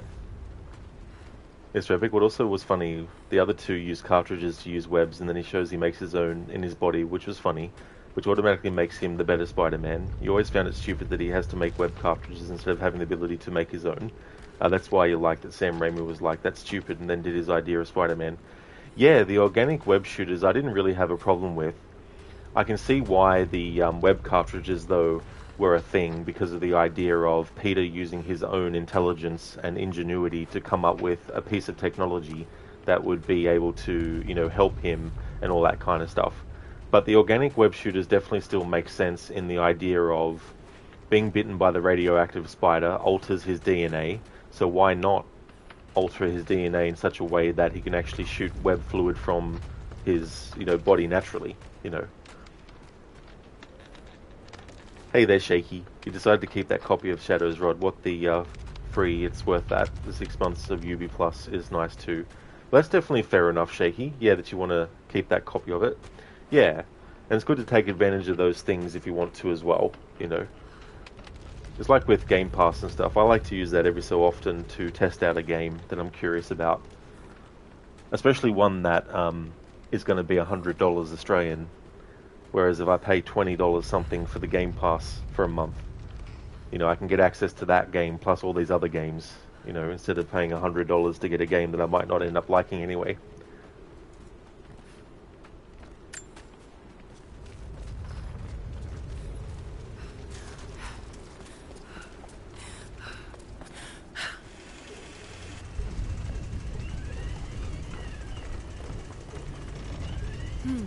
Someone tried to get through this door before.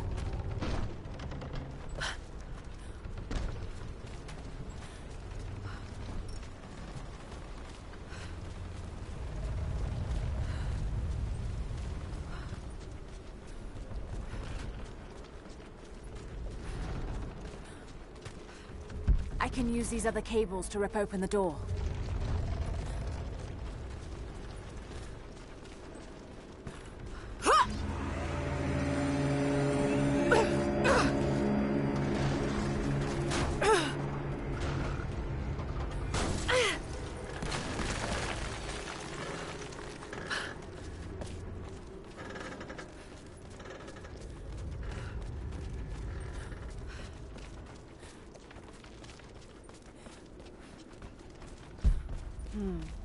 The truck's anchored to that door. It might be heavy enough to rip it open.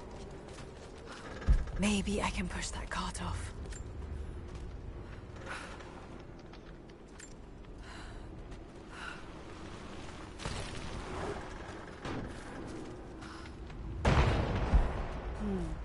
The truck's anchored to that door. It might be heavy enough to rip it open.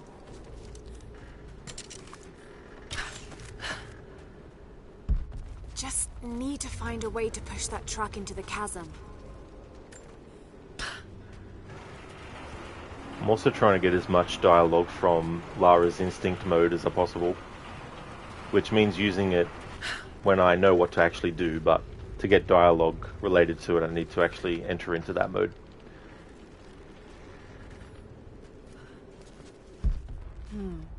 The truck's anchored to that door. It might be heavy enough to rip it open.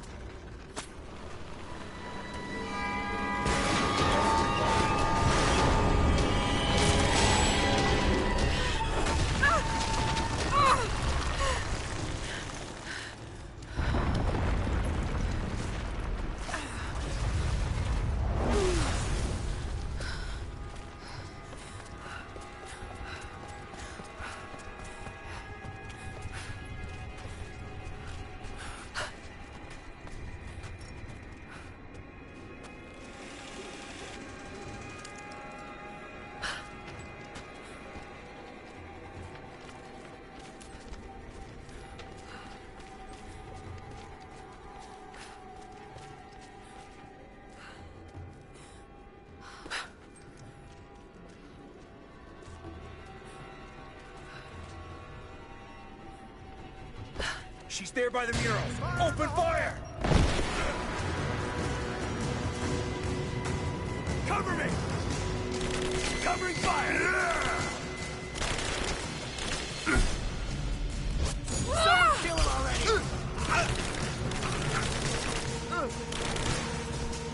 Advancing to cover!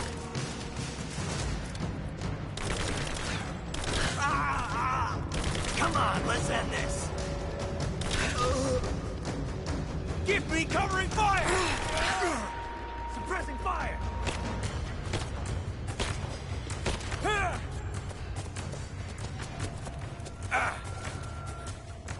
It's over!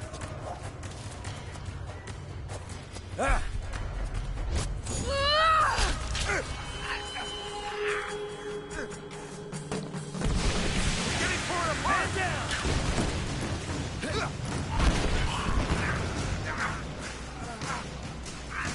Cover me! Got your back! Grenade out! Gun! Keep firing!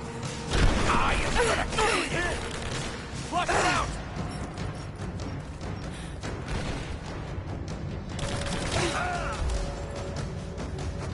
She's behind the pillars! Light her up!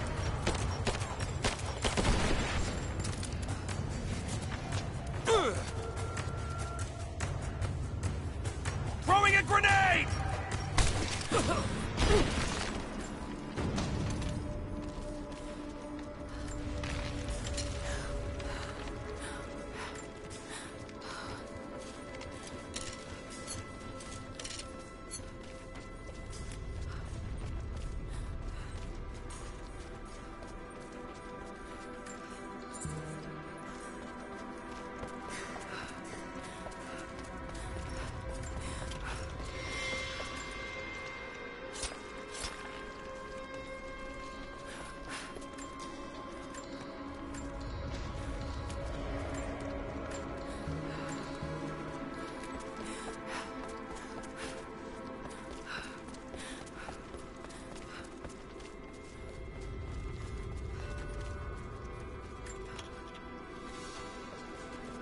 Now this makes sense.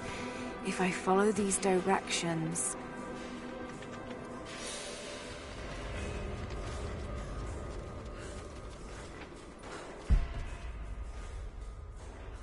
Oliver, damn girl, where'd you learn those moves? I love using that. It's really satisfying to see her put the arrow through the head of certain enemies.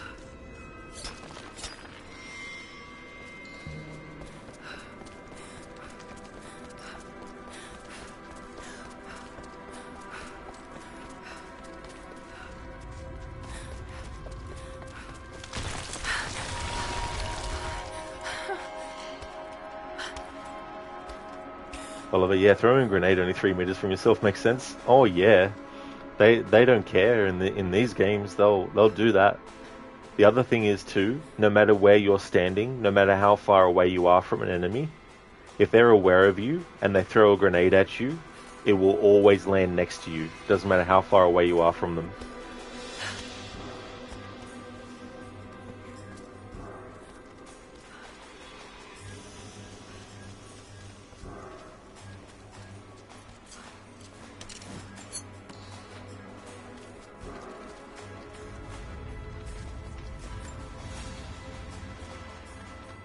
Gold sword hilt inlaid with jewels. This belonged to a Byzantine noble. The blade itself was snapped off at the base. Did this happen in battle?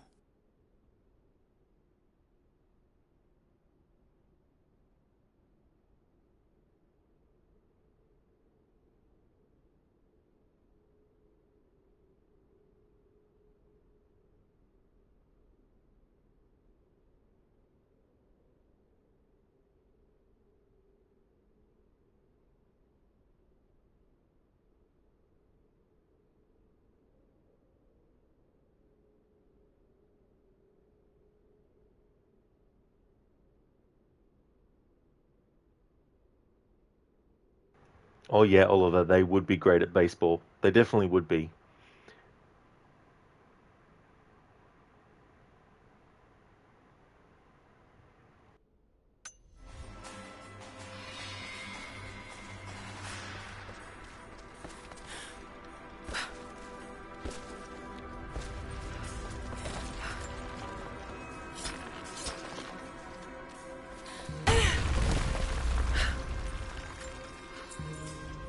Yeah, Oliver, cricket as well. Basketball. They could do it from downtown every single shot.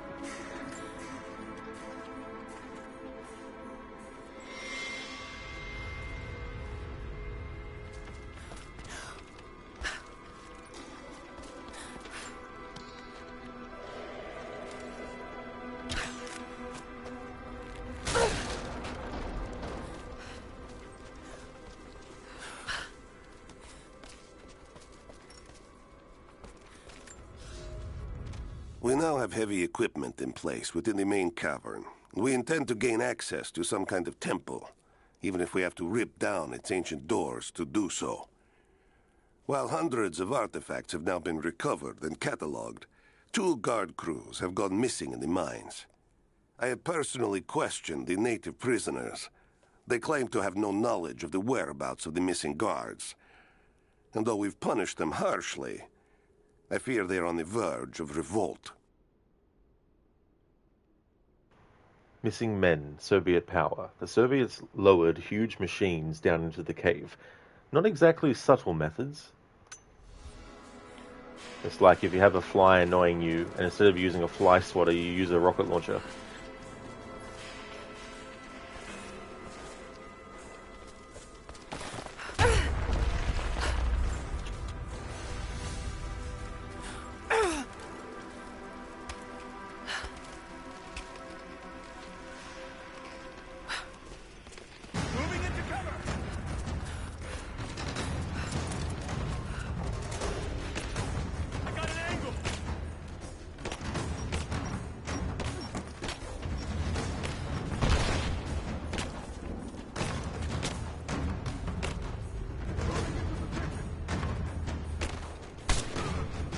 Taking casualties!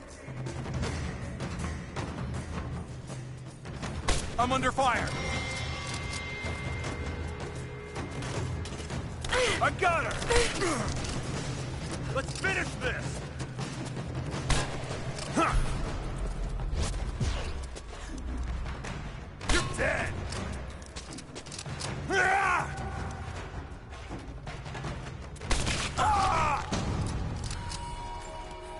I'm like, I want my headshot to get the streak XP, damn it. Oliver and Mother Russia, fly swat you.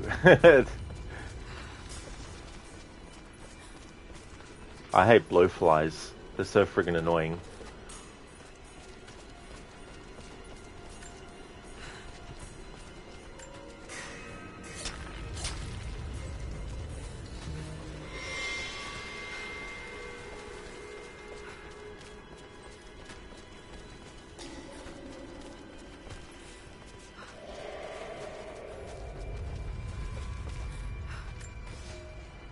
Comrades, it is imperative that you respond to my communiques.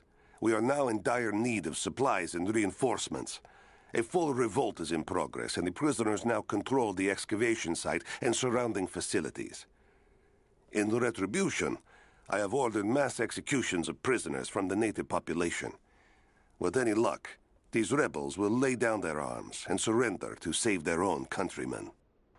You are part of the Rebel Alliance and a traitor. Take her away. Resistance Soviet power. The people of the valley revolted, but the Soviets only ground their boots down harder.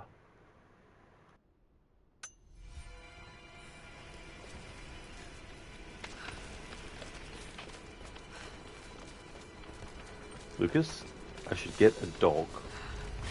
Well, there's only one problem with that. Where I live, I'm not allowed to have dogs or cats. Say,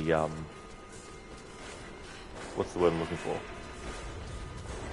It's one of the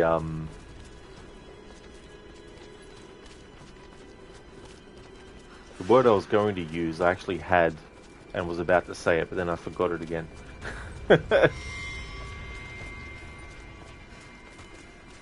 I guess part of the agreement, the rental agreement, is that I need to not have, animals. Like if I wanted to have fish, I could do that. Things like that. But having cats and dogs, not allowed.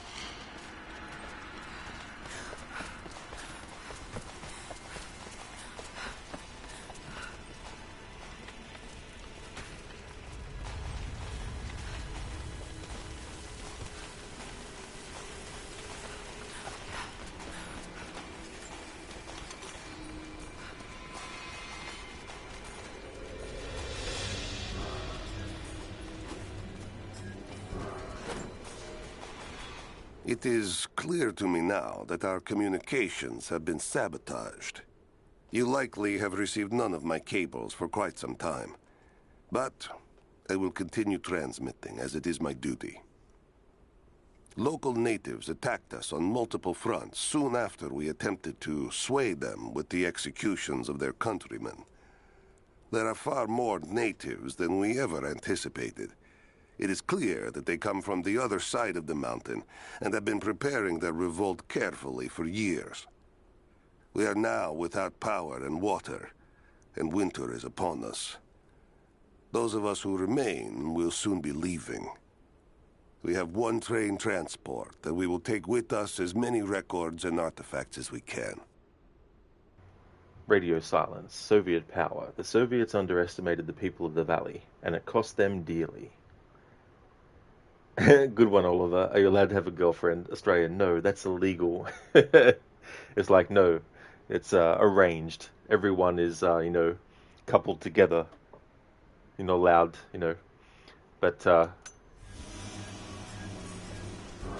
definitely nothing in the rental agreement that says that's not allowed.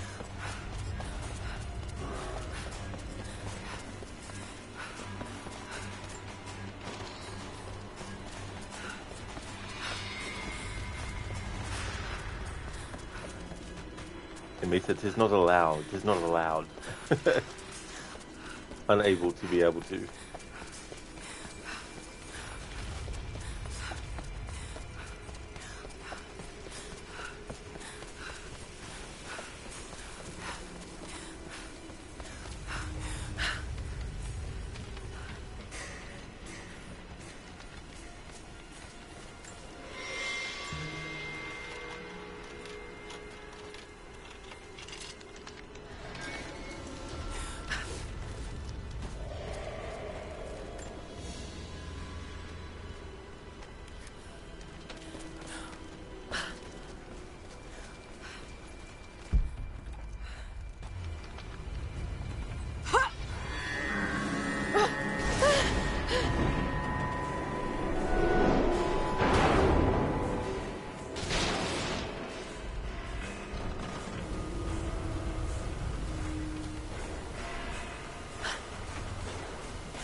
If I can bring down that crane, it should be enough to rip open the door.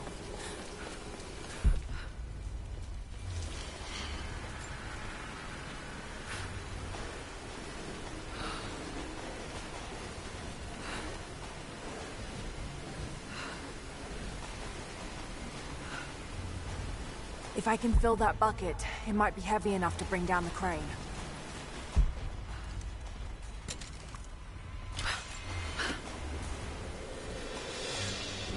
Should be a way to move it into the water with that rope winch.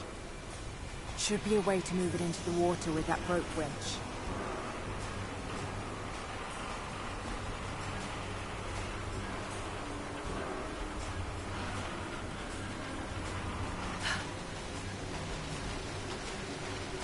That did it!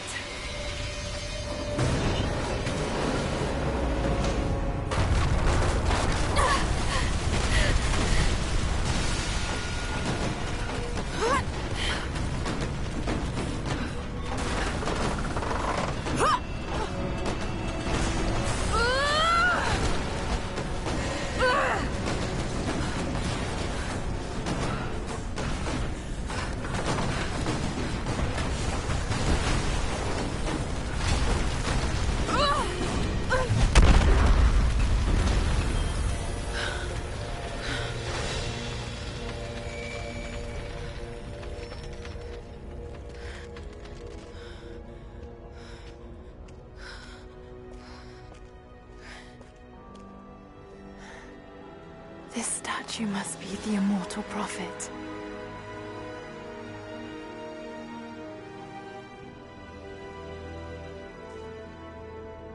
And this, it shows the exodus of his people from the deserts of Syria. They settled in a hidden valley and built a great city. Katash. To protect the city and its people, the Prophet raised an army of warriors. But what is this showing? It's not the divine source they're holding. Something else, but what? And his warriors forged for him an atlas, that the Prophet might always know his city and its secrets. A map of the city. It could show the way to the divine source.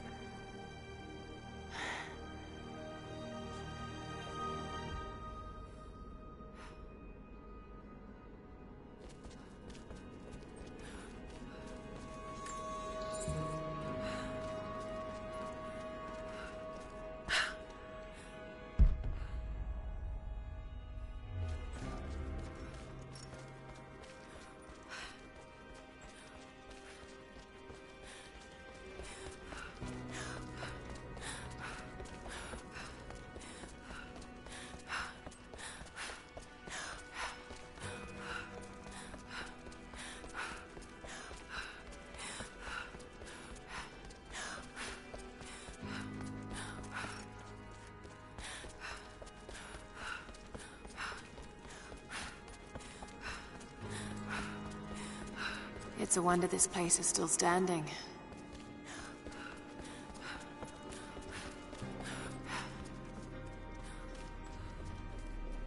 Even damaged, the artistry is stunning.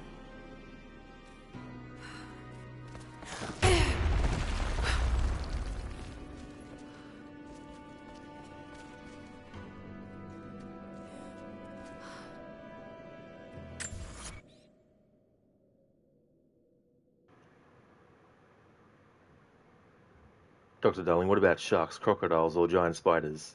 Oh, yeah, having those as pets. Oliver, or kangaroos. Lucas, you've seen videos of kangaroos being destructive, like breaking windows and stuff. Literally, they'll kick your ass better than any trained fighter. Plus, they have been known to disembowel people as well.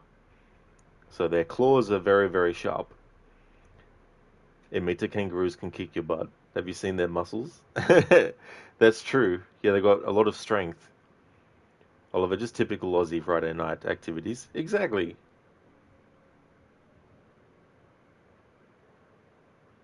Oliver, all the gym baddies won't be able to resist your Riz. The Prophet.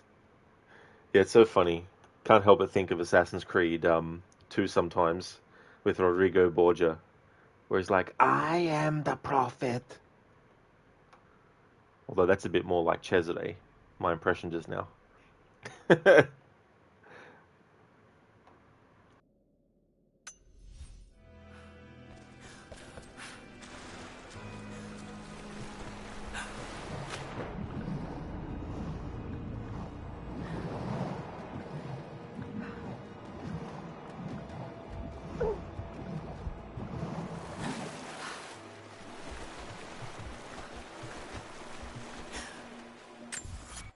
Just want to check something for a moment, actually.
Emita kangaroos see you and are like, fight me. You gotta watch them too, like, especially driving, at night places as well, because they are known to just leap out.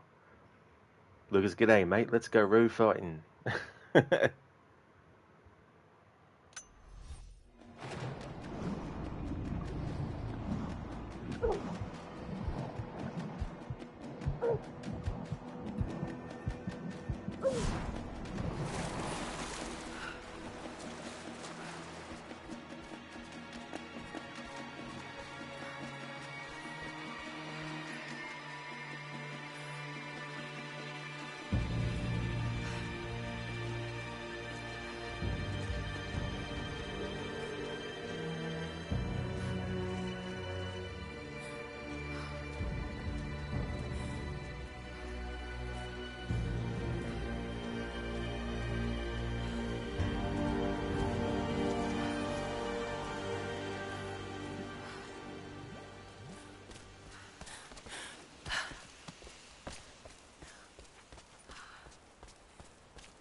Lara's gonna meet Ada Wong from Resident Evil 2 Remake again. Same person plays Sophia and Ada.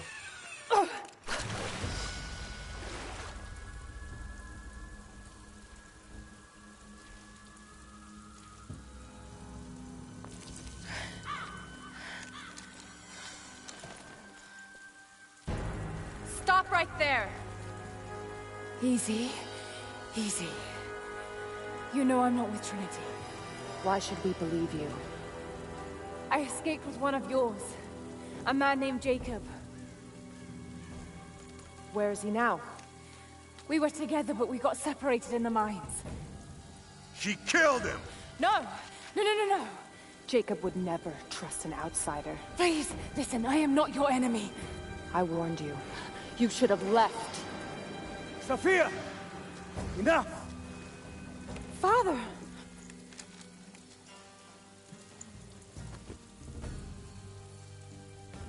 I thought I lost you. I'm glad you made it out of there. Forgive Sophia, she is cautious. In her position, I'd be the same way. What did you find out? Trinity is coming in force. We must prepare. Her? She's a friend. On my word, no harm will come to her. These ruins. They must be near the Prophet's lost city. Come. We do not have much time. Prepare the weapon stores. Secure the battlements. Go! Now! They're almost here. But we're outnumbered. The children and elders are vulnerable. Go. Get them into the catacombs. Light the fires. The valley must be alerted. Incredible. Sophia, muster our fighters. Then meet me in the upper village. Don't disappear again, Father.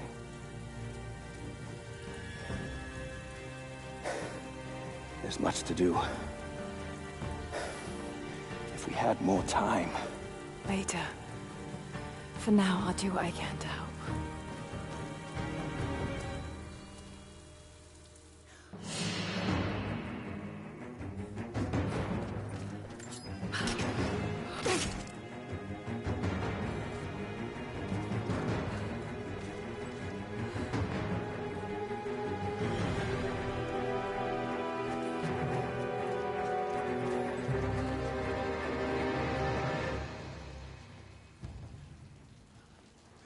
Lucas, you're curious. For most people, when they think of Australian animals, they think of kangaroos. You wonder what American animals Australians think about, bears, etc.? That's actually a good question. I can't really sort of think of any animal that here in Australia we would say, yeah, that's definitely an American animal. Because, I mean, obviously bears exist in so many different parts of the world. So I don't know, like, if I would... I mean, maybe if I was a kid, I'd probably say bears, because when I was a child, I watched Yogi Bear. But then again, when I was a child, I didn't recognize the difference between English-speaking characters. Like, when I was a child, I didn't really delineate between what an American sounded like speaking English versus an Australian speaking English versus someone from England speaking English, you know, for example. So when watching cartoons as a kid that were American cartoons, I never really sort of like thought about what kinds of things were American things versus not American things, you know what I mean? But as an adult, like, I'd probably say that maybe a coyote, but then again, they're probably in other parts of the world as well. But I'd probably think of a coyote, I think, if I was to think of an American animal.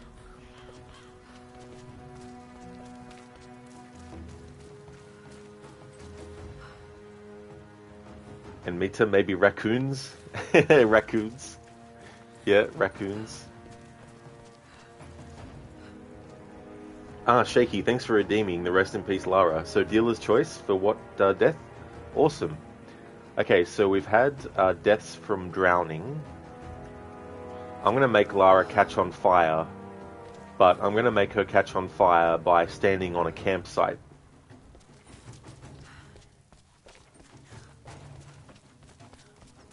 You, head down to the old radio. Get the generator working. We need to get one last transmission out, and let the other settlements know what's coming. I'll do what I can. You two, I need eyes out across the valley. Head to the cliffs and take watch. I want to know the moment you see their helicopters. Yes, of course. If we see anything, we'll sound the horns. Go with God.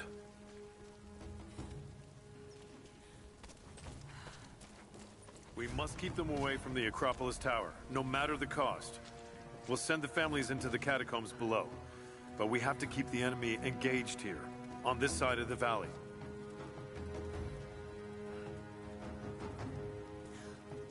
Sophia and her warriors have already fought the invaders. She says they're well equipped. Yes, but we know the valley. We use the ruins and the woods to our advantage. I hope to God you're right.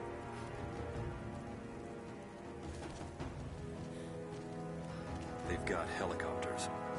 We should expect them to come from the air. The Soviets did as well. So we stay beneath the trees. They can't hit what they can't see.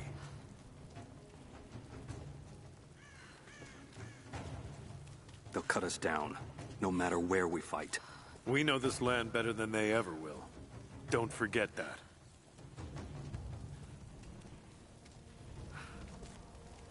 Damn. If we only had one more day to prepare.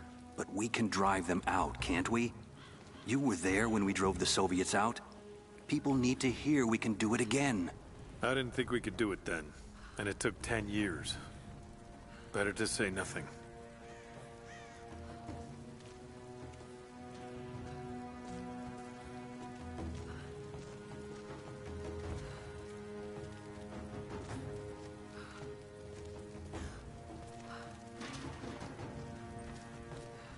Lara, putting the bucket on the map?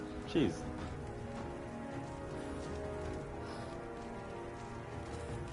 Hello?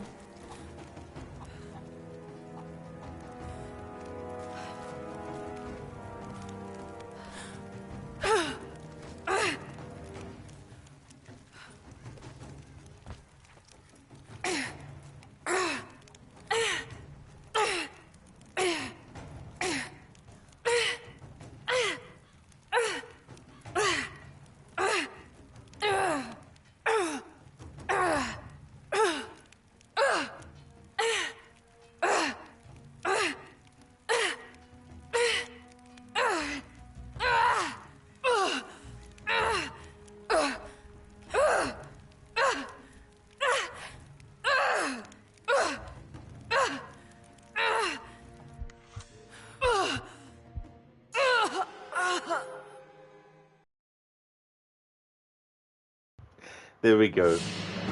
Thank you, Shaky, for redeeming the Rest in Peace Lara. It definitely took a long while. Like I was thinking, what the hell? I've had it happen really quick before.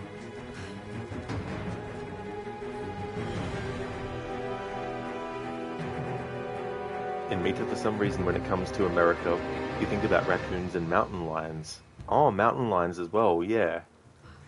Lucas, coyote. Yeah, that'd be one of them. Shaky, that's hot. Nice pun there. Shaky gets instructions. Burn self. Just stand there on the fire. Lucas, of course, Australian probably think of the eagle in America as well. Yeah, that's true. Yeah, probably the eagle, I'd say, would be another animal that Australians might think of as an American animal. Shaky, opossums too. Oh yeah. They annoy me in the Red Dead Redemption 2 game as well, those opossums, when you're trying to get a good quality pelt from them, especially when they're playing dead. Lara, that's inappropriate. This is a family stream. It makes her a slow death. Lucas sounds like she's enjoying the death. Yeah, enjoying it. Shaky, weird fire death. She stubbed her toe in the flames and fell.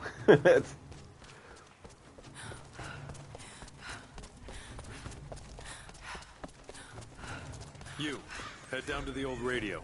Me? Get the generator working. We need to get one last transmission out, but and let the other settlements know I what's don't know coming. how to do it. I'll do what I can. You two, I need eyes out across the valley. Head to the cliffs and take watch. I want to know the moment you see their helicopters. Yes, of course. If we see anything, we'll sound the horn. Yeah, and Mita could definitely, if you just heard that audio without knowing the context. We must keep them away from the Acropolis Tower, no matter the cost. We'll send the families into the catacombs below. But we have to keep the enemy engaged here, on this side of the valley.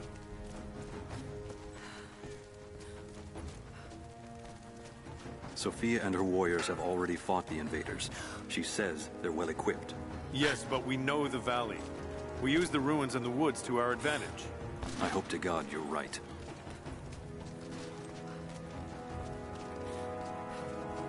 They've got helicopters. We should expect them to come from the air. The Soviets did as well. We've already heard this dialogue, so stay beneath the I want to wait trees. till it's played again. They can't hit what they can't see. You even at work, your supervisors would get the wrong idea. It's like, and Mita, what are you doing? What is this? We know this land better than they ever. Speak for yourself, Lucas. But yeah, it is funny, you know, certain sounds that, depending on the context, could have very different meanings. Can't we? You were there when we drove the Soviets out. People need to hear we can do it again. I didn't think we could do it then, and it took 10 years. 10 Better to years? say nothing. That's about as long as this game's been out for.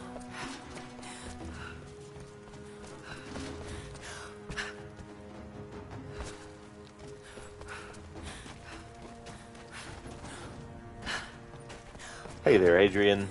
How's things? This is the PlayStation version. Playing it on my PS5.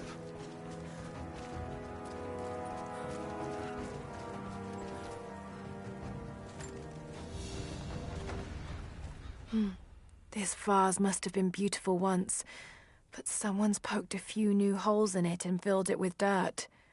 They must have used it to grow seedlings.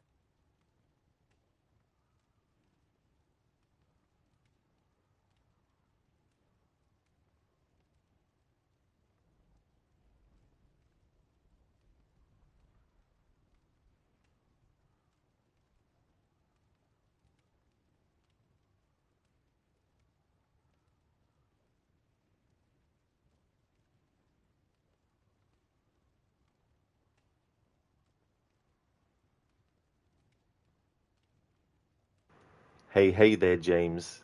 Hello there, dude. Thank you so very much for the 13 months in a row. That is excellent. I really appreciate that, James. Thank you so much, dude. I hope you're having a good weekend. Welcome on in. Adrian, what graphical mode are you using, by the way? I think it was performance. No, enhanced visuals.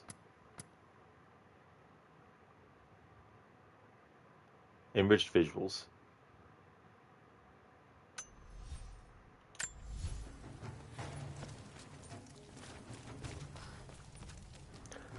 Adrian, keep the seedlings away from Anakin. He will slaughter them like animals or plants. They won't last long then after that.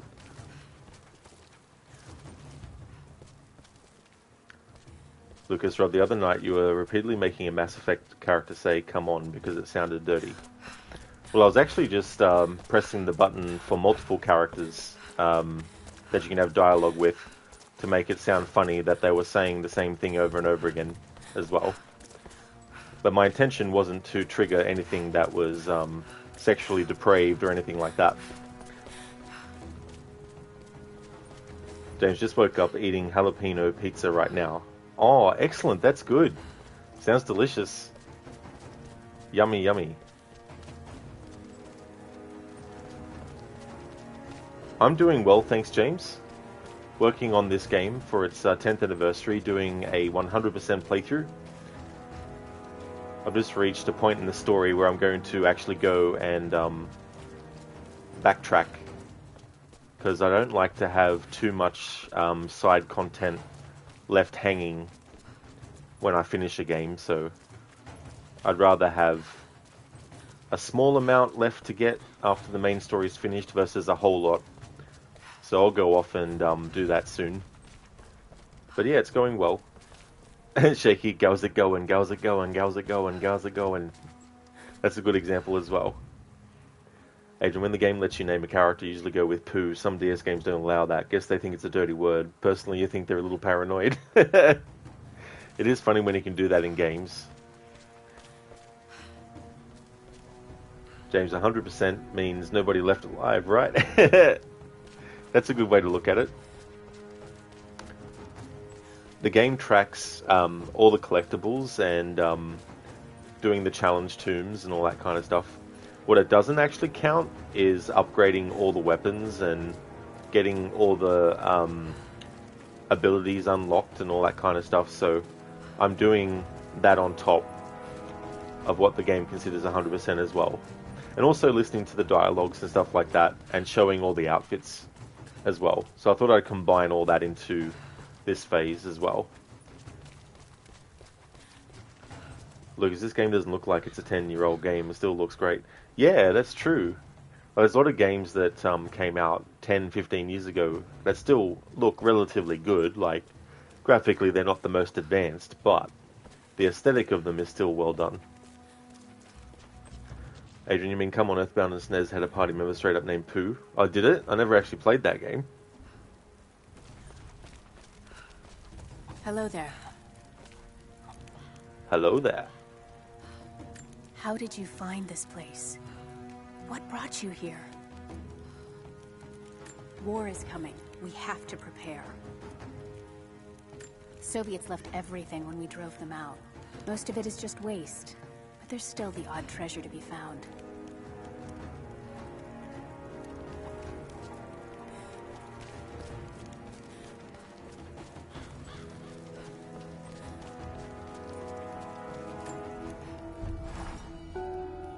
Jacob and his people are resilient. I'll give them that. Trinity is on their way. They could do with my help. And this atlas from the mural, if it really is some kind of map of the ruins, I've got to find it before Anna. If I don't, then all these deaths will have been in vain. And I can't have that on my conscience.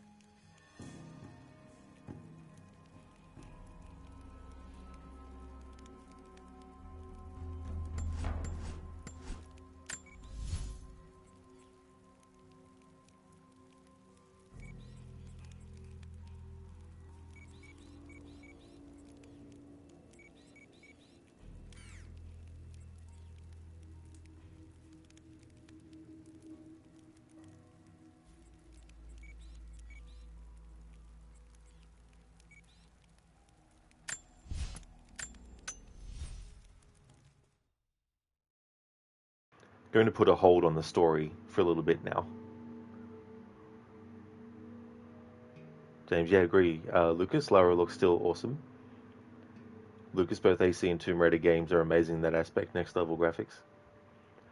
I find the thing that brings Assassin's Creed down these days is the way that characters move and the gestures they do. It's very robotic and stiff. And that doesn't seem to have changed with Shadows either. All they've really done is just improve the textures on the character models. But the actual way that the skeleton of the character model moves is still the exact same.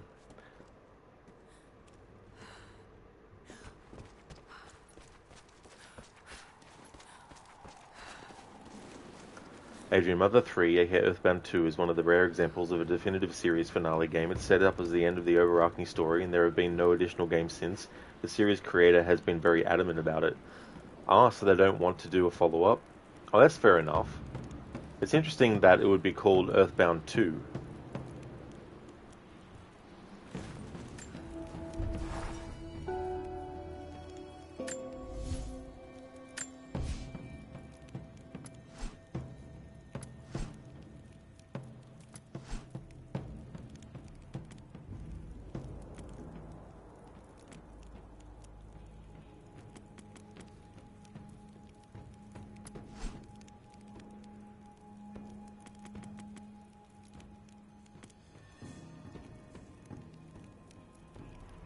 We'll get Demolitions Expert. Advanced techniques give all crafted handheld items an increased detonation radius.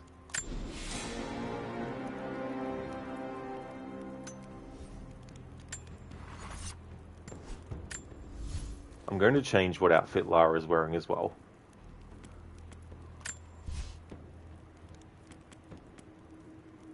Okay, so I need to get that special kind of animal. So I'll do that to be able to craft the final piece of equipment that can be crafted, that is. There'll be more equipment that the game gives you as part of the narrative to come, but the final one that we can craft is actually this one. Adrian, quite often when you have a finale game like Mass Effect 3, Infamous 2 or Halo 3, they still make more games later. That is true too, you know, and sometimes it can be tricky to come up with a new storyline to go with when the main sort of like conflict is all said and done as well. It's like with Lord of the Rings. You could do sequels to it, but what are you really going to do that isn't going to make it feel like you're just extending things beyond what they should be going beyond? You know what I mean? Like, once the ring is destroyed, and once Sauron is fully defeated, and once all the remnants of, you know, all the orcs and all that kind of stuff are either, you know, wiped out, or it's sort of like pieces made. Like, all you can really do is be like, this new enemy appears, and then they're in the same predicament again, and it's like, yeah, it's like we've already done this.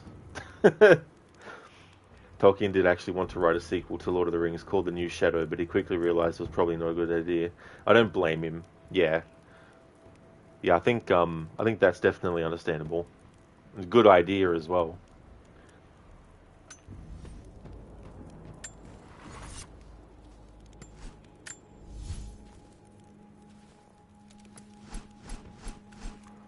Alright, so the outfit that I had Lara wear was the Apex Predator. And so next up is Nightshade.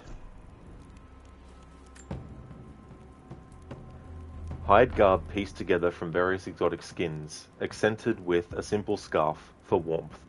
Outfit bonus, chance of looting an exotic animal resource from a common animal.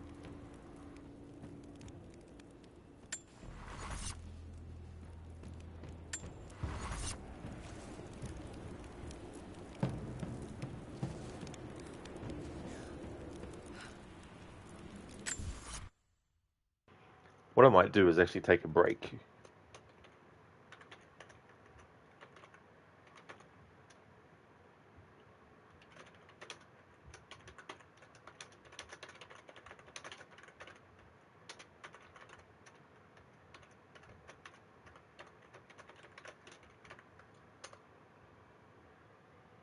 Adrian, wow, a bear hide from a rabbit. Score! James Dempsey is still cute. That is how good the game should look like. Yeah, the graphics of the character models and stuff in this reboot trilogy, you know, like there were some changes that were made to the previous game, but that game was for different generations of consoles as well. So there was that sort of like thing they had to take care of. I will be back in 10 minutes.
Alrighty then, back from my break. Thank you, Inmita, for the welcome back. Thank you very much. And James, I don't know if you're still lurking about, but thank you so very much for being here. Thank you for dropping in. I hope that everything goes well for you. Hope you enjoy your day too. Thank you so much. There's one more thing that I want to craft, equipment-wise, and we need to get the bear hide. So we need to get one bear hide, the final resource to actually get that crafted. So we're going to go and do that now. I'm going to fast travel back to the... wrong spot. The Siberian Wilderness. Or the Wilderness Refuge. I think that's where I'll need to go.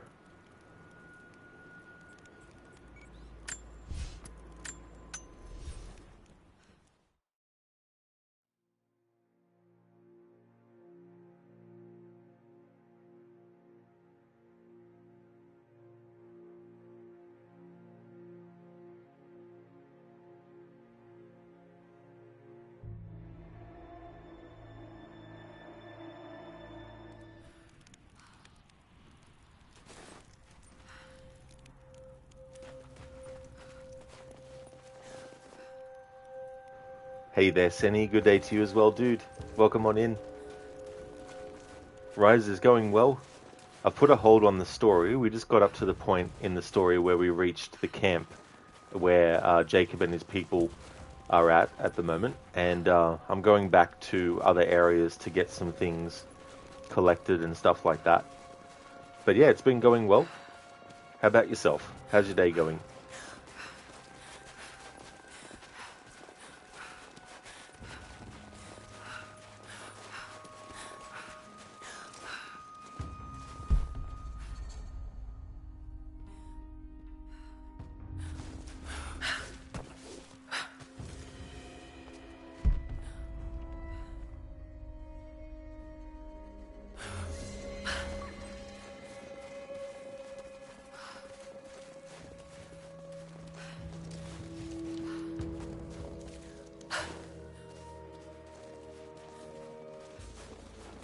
What's the word on the local guys they picked up outside the valley?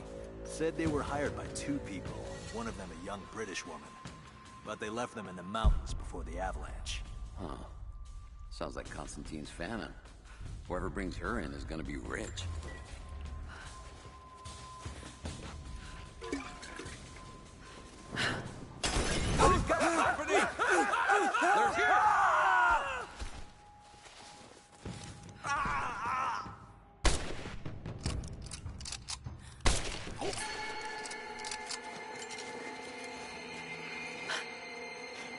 It says hold smoke grenades, but for a moment there I thought it said holy smoke grenades.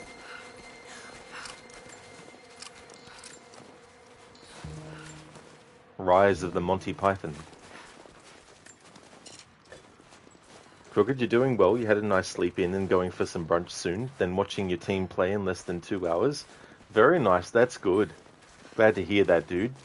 I hope that you enjoy your breakfast. Hope it's a delicious brunch. So is it like a final match or something? Or is it like just a regular match? Hopefully your team wins.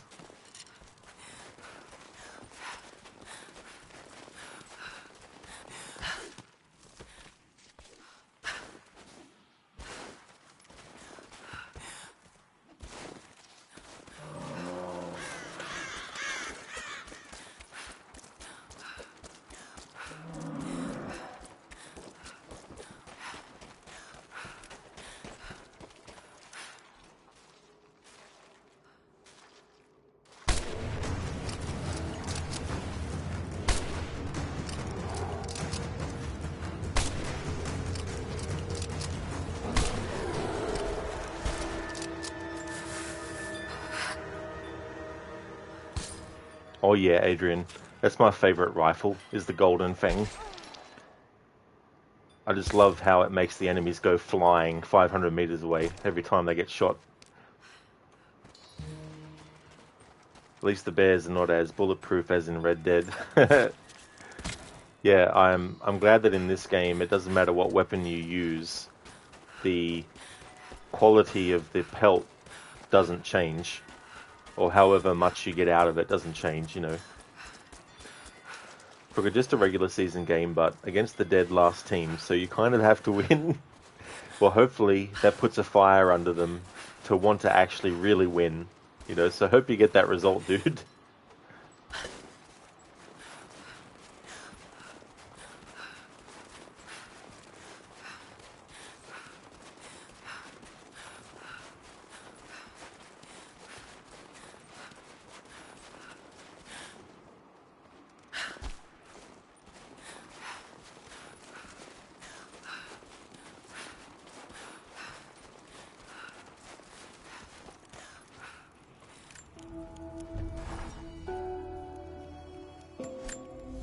So now we can upgrade the final piece of upgradable equipment, craftable equipment, the large pistol ammo pouch. Large reinforced pouch that significantly increases carrying capacity for pistol ammunition. Okay, so that's 15 of 15 equipment that is crafted. The equipment that appears on the bottom row, that's actually stuff that the game gives you as you progress through the story. So we've already gotten the rope and the combat knife. Although this Ascender, you have to buy it. The game doesn't give it to you as part of the narrative. But the lockpick is another thing too, so you have to do a side mission to get that. But that's all crafted, so that's good. So now in terms of crafting, all I have to worry about is weapons. The upgrades for them. Nice, we can increase the damage for the Golden Fang. Barrel extension. A longer barrel allows for a more precise shot, resulting in increased damage. Applied to all rifles except the SMG. Polished bolt. A polished firing mechanism results in less jams for a faster reload speed.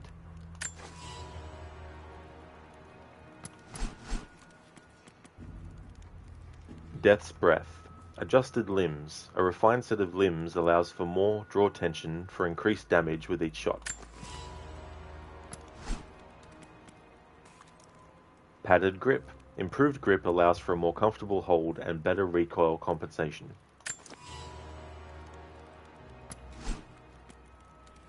Wax string. Wax creates a more flexible string which makes drawing smoother and faster.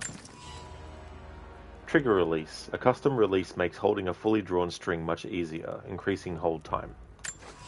Applied to all compound bows.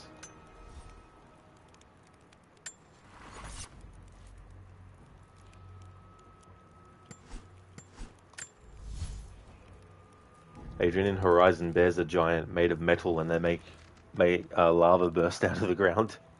Imagine that in Red Dead Redemption. That'd be quite frightening.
given what I'm going to be doing in this stream from this point on, I won't be progressing the story any further today.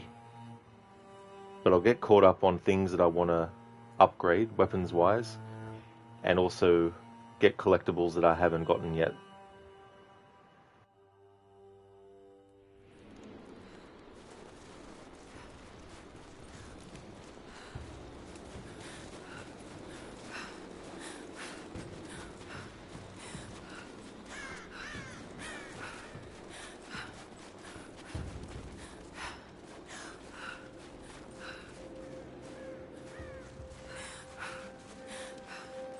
They get the radio tower repaired? Not yet. I don't think any of the techs thought they'd be repairing a 50-year-old comlink. Well, they better figure it out. What's the word on the local guides they picked up outside the valley? Said they were hired by 2 people. One of them a young British woman. But they left him in the mountains. Before the avalanche. Huh. Sounds like that's Constantine's phantom. Whoever brings her in is gonna be rich.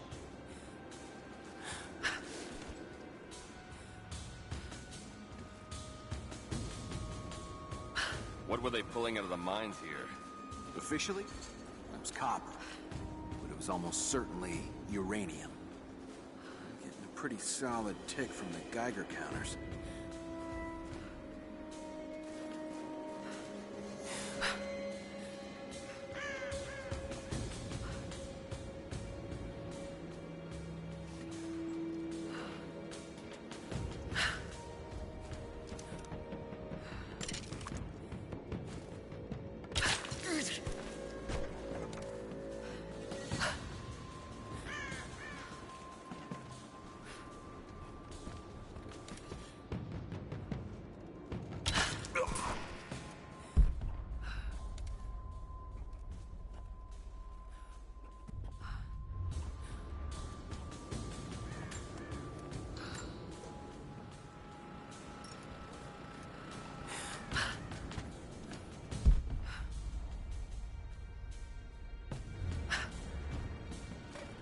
What?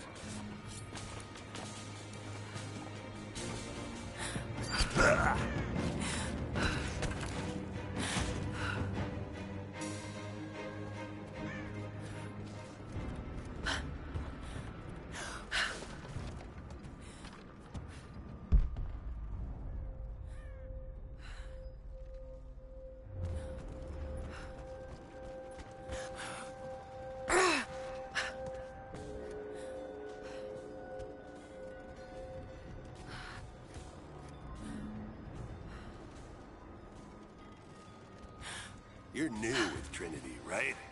First contract. Had a few mates who vouched for me. And don't screw this up. Best pay you can find, but they will not tolerate mistakes. Hey, thought you said Pickett was gonna be on this job. I thought so, but word is he was on the job with Constantine in Syria. Ah, shit. Sorry. What was that?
That was a nice kill combo, so I'm going to clip that.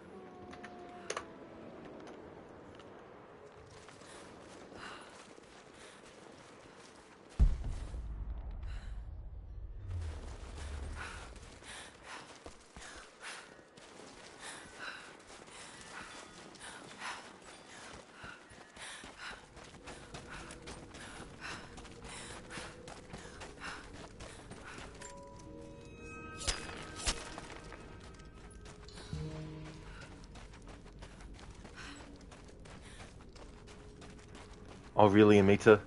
You thought the stream crashed. For some reason the image was frozen on your end. Oh yeah. I hate when that happens too. Like I've had that happen a lot. Or I'll have someone on a tab and then I'll be doing something else and then all of a sudden they stop talking. They're like, yeah, and then this... And I'm like, oh, what's happened? And then I click on the tab and it's like, oh, the screen froze.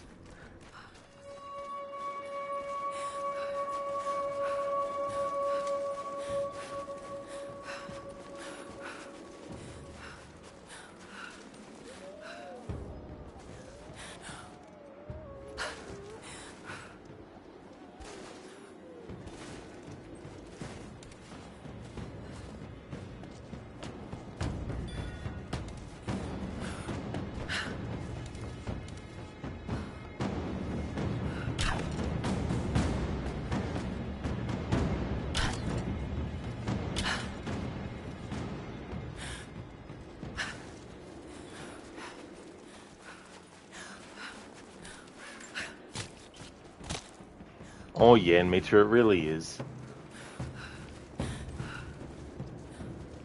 Plus, I've also had it happen where I've been looking at my own broadcast and I've seen that the screen has gone and paused, and I'm like, oh shit, is that because of me? Or is it actually happening on the stream?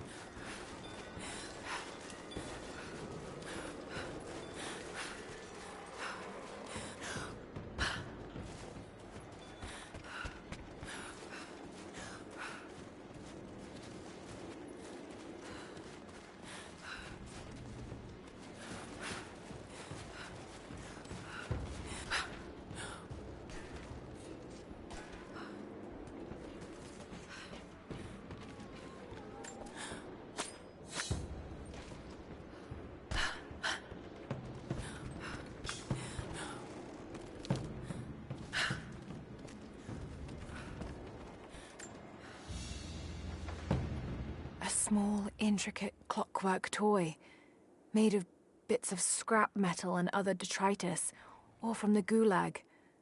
Must have taken a long time to gather the parts.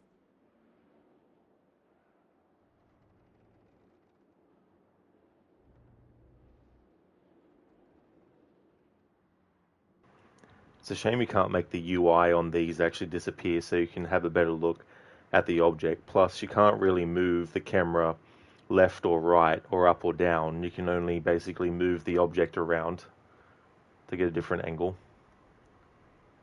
But it's interesting that you've got things like razor blades that are being used to create like a cog looking thing.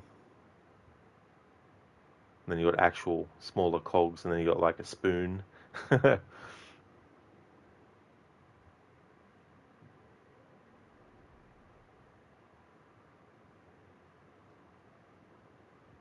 Oh, thanks, Oliver. Cheers. Yeah, it's good when stuff like that works out. When I actually went to do it, I wasn't sure if I was going to be in range of doing the knife from above kill, but I'm glad it worked out.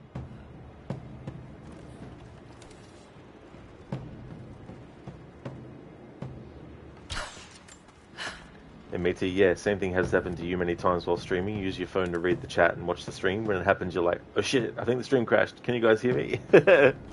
Yeah, you know, and there's that relief when you realize that it's not affecting the actual stream. It's just, you know, your own side of things.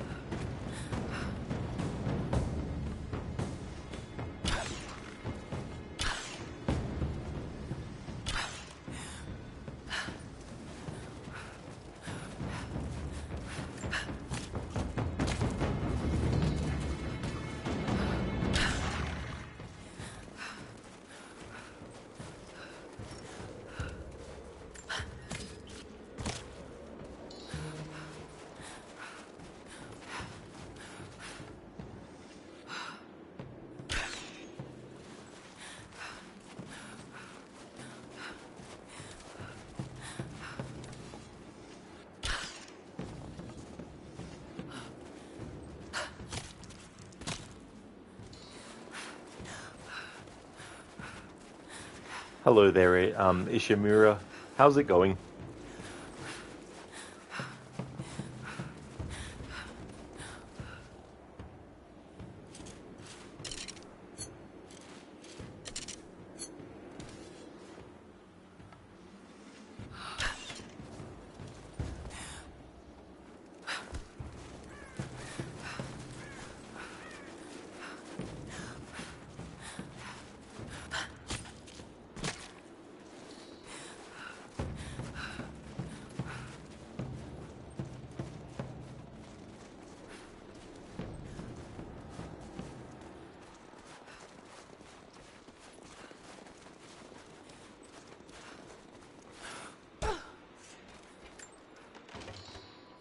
Oh, that's good, Ishimura. Glad to hear that. As for me, I'm doing well, having a good weekend, doing more Rise of the Tomb Raider. I put a hold on the story for the rest of the stream, but going around getting resources to upgrade some of my weapons, and also getting some collectibles and stuff that I missed. Oliver, I can't hear you right now, admit it. You think the stream crashed? Ishimura, you've been playing Red Dead Redemption 1 on PC. It's great. Excellent, that's cool. I'm glad that you're enjoying it. Have you played it on other systems before, or is this like a completely first playthrough? It is Ishimura, yeah, it's crazy to think. Like, the game previous to this one, it celebrated its 10th anniversary in 2023, and I can't believe we're now 2 years on for this game's 10th anniversary this year.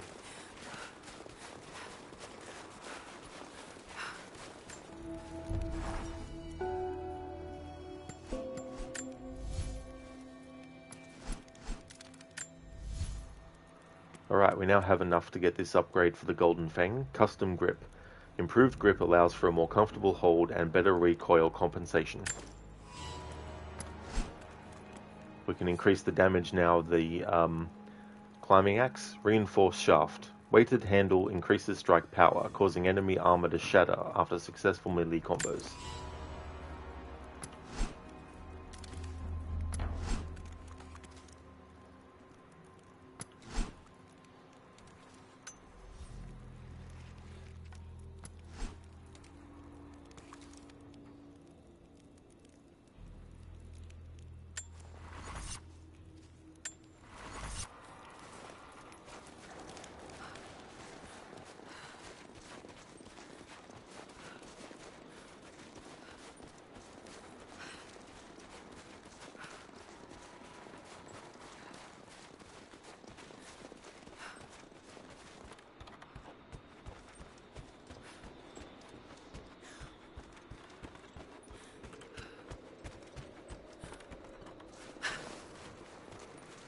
Oh, nice. You played on the Xbox 360 when it first came out. Same here as well. Yeah. It was one of those games where when I, had to stop playing it to go and do other things, I'm like, oh. It was so immersive. Like, even just the atmosphere of roaming around when it's nighttime with the stars in the sky and going riding around, or just listening to the ambience and all that kind of stuff. Plus the stranger missions too, like, they have a little bit of an eeriness to some of them as well. Bit of, sadness to some of them too as well. Plus a bit of, like, ugh, to them too. Yeah, me too. It was funny, once you were very new at streaming, your phone battery died, so you just put your phone aside and wasn't watching your own stream. When the time came, you said bye and went to end the stream only to find out that OBS had crashed maybe an hour or so ago or so. So you basically had been talking to yourself for an hour or so. Oh, that would have felt really, really, really weird, but also annoying as well. Ishimura, yeah, he did the stranger mission with the cannibal trying to eat a guy. Oh, that guy, yeah. It's funny the laugh he gives when you leave the guy with him.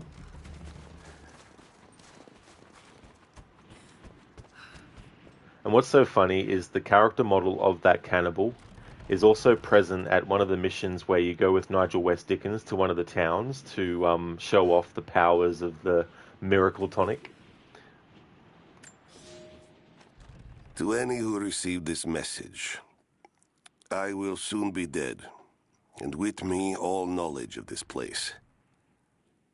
Escape for us was never an option. We boarded the train and set out for the long journey, only to discover that mere miles from the mountain, the tracks we built upon the backs of so many dead had simply disappeared. For months now, the native population has carefully dismantled the railroad, intentionally isolating this place in preparation for their attacks. And like their precious ruins, I will soon be taken by the snows and forgotten. Broken tracks, Soviet power. Looks like the people of the valley got their revenge on their captors, in the end. Oliver, streaming for yourself is nice sometimes.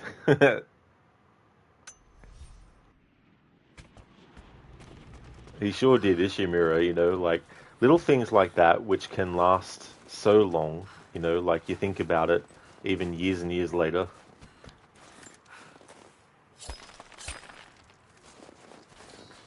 That'll be celebrating its 15th anniversary this year.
Oh, that sucks.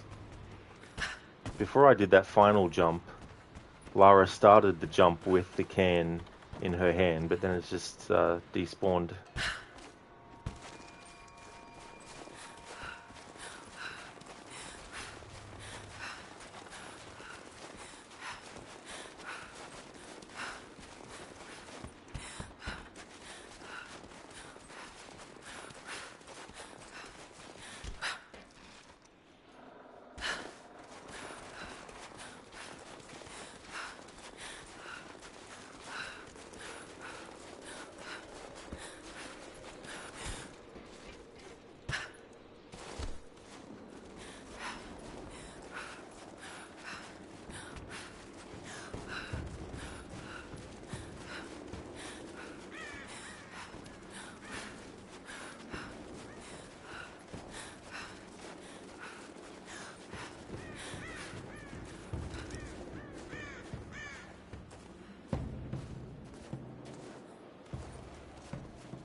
Here we go. Alright. So now to take this all the way back with me so I can use it to blow up the thing. I haven't reached the point in the story yet where we get the grenade launcher attachment. Although I think there's one that you can buy. Yeah, no, there's one you can buy. But I'm saving up those ancient coins so I can get the most expensive thing, which is the enhancement tool. So we can get the final tier of weapon upgrades.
Another Soviet plaque.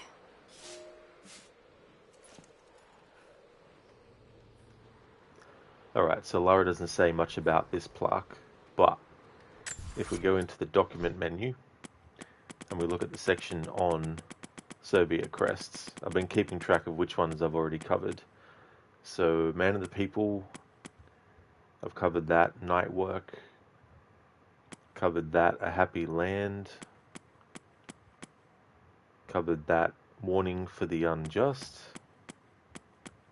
covered that one. Star of Progress, covered that one. The Warmth of Labour, covered that one. So For the Motherland is the one that we just found. For the Motherland, they wrung everything they could from the prisoners.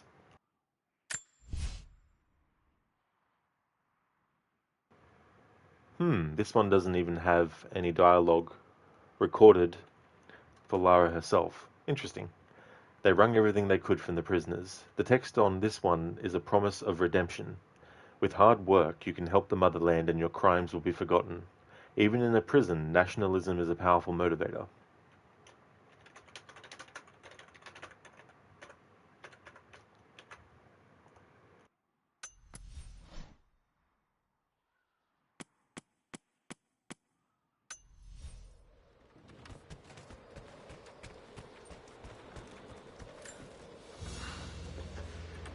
The Hero of the Soviet Union Medal. It's the highest honor given for acts of heroism. Perhaps one of the Gulag officers?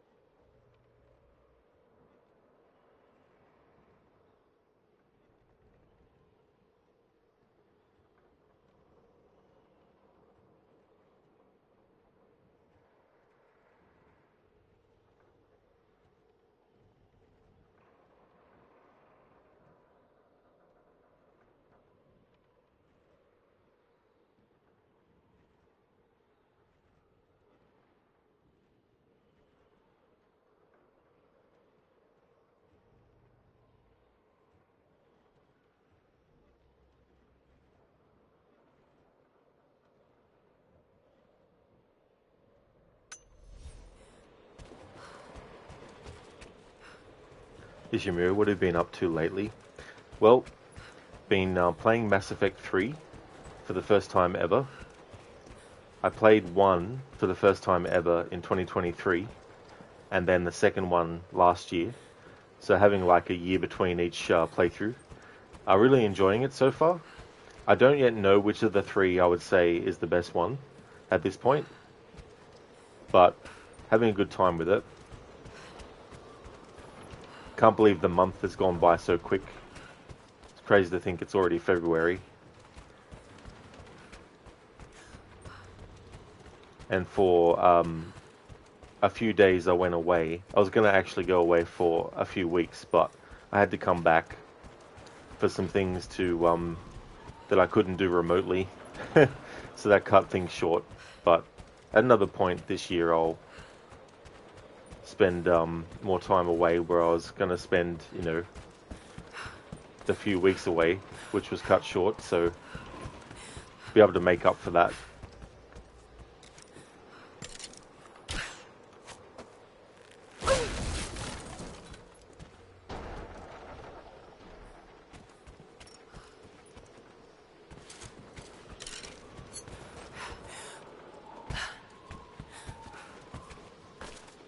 Oh God, this was a massacre.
Oh, what?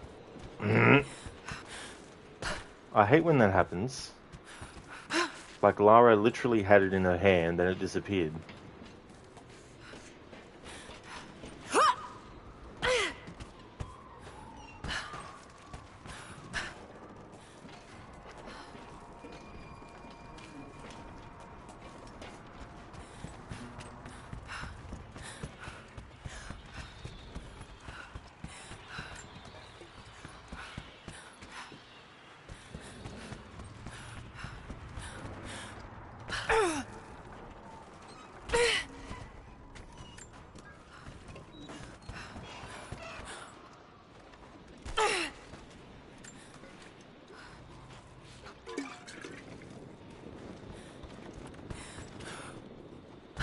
Oh, you...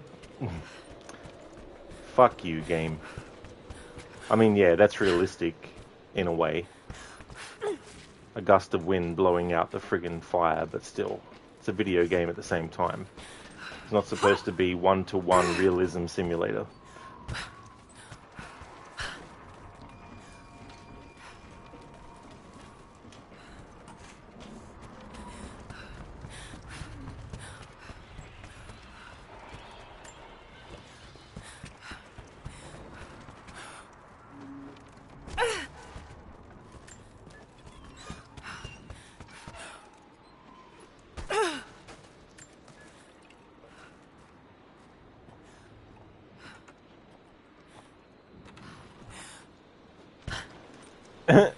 It wasn't even that either. It literally just disappears.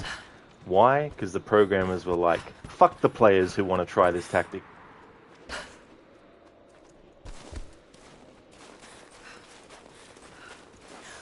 You will wait until you've reached the point in the story where you can actually craft fire arrows before you're allowed to do something like that. How dare you think outside the box and come up with a creative way to get around a problem? Earlier.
What?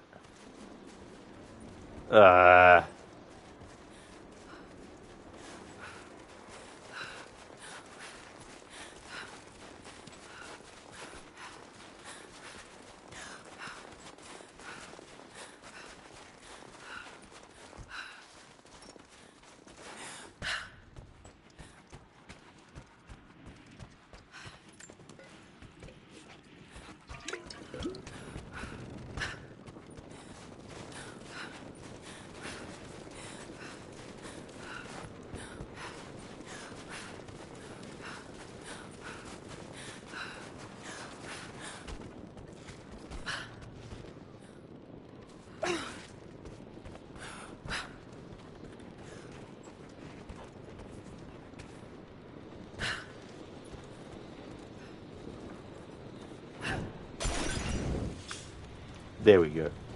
So it had to be the Molotov cocktail that's actually in this zone, but not the one up there.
Dr. Darling, you're almost out of the hospital. Oh, you've been in hospital. I hope everything's okay.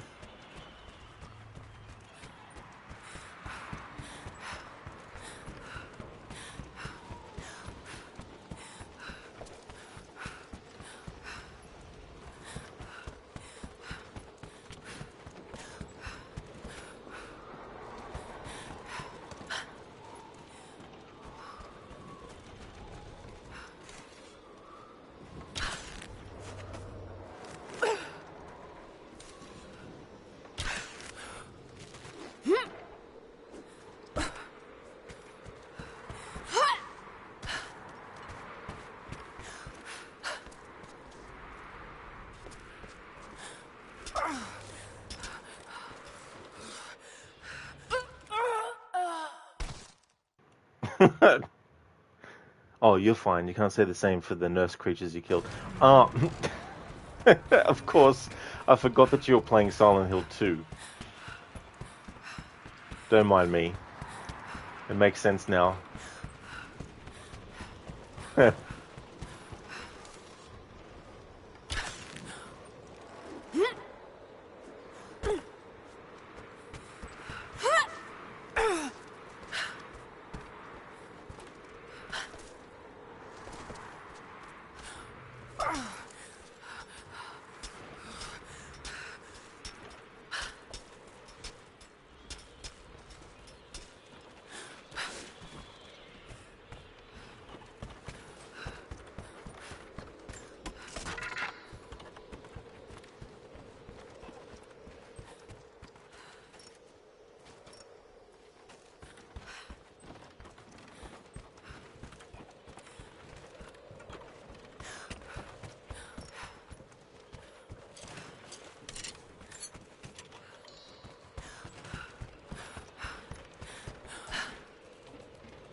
We were fools.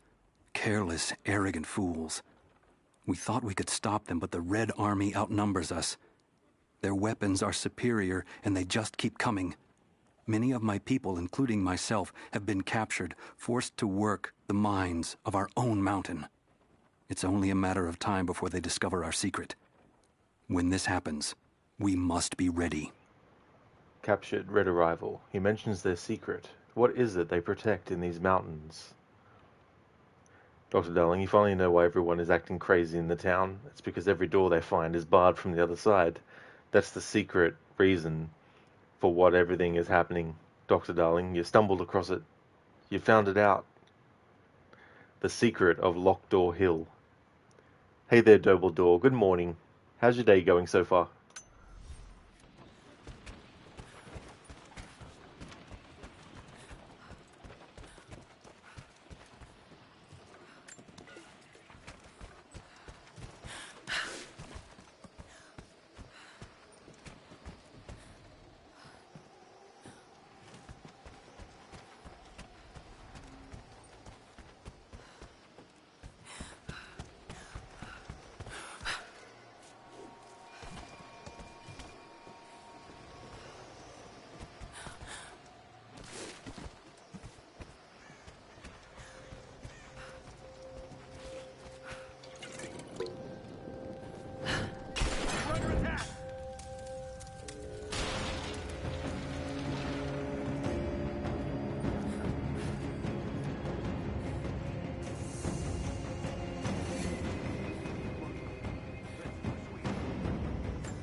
small gentleman's pillbox with an enamel hammer and sickle. There's a residue inside, and a strong smell. Some sort of amphetamines.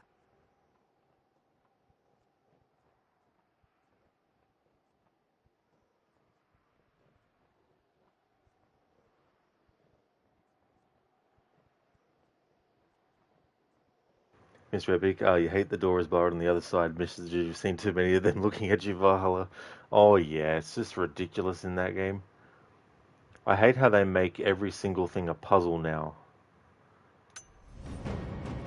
Or they find a way to make things take longer than they should. Just because they want you to spend longer in the game world. Instead of, you know, creating a environment that has a lot of interesting things to examine and look at to keep people to stay longer in the game world.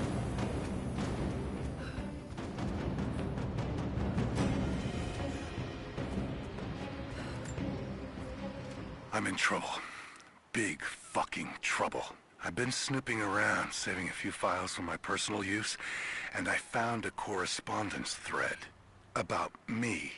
Worse, I think I was supposed to find it. The head of security knows I've been leaking data. Probably known all along, and they're just watching for now, waiting to see what my end game is. I wish I had an end game. I'm gonna die just because I was nosy and stupid. I don't even think this channel is secure now. They could have picked you up already. I'm getting paranoid out here. But this Trinity, they are big, and they're everywhere. And the more I find out, the more I realize how badly I fucked up. So here you go. You were right. Hope I get to tell you that in person. Intercepted. Conspiracy theories. Trinity knows he's leaking information.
Cover me!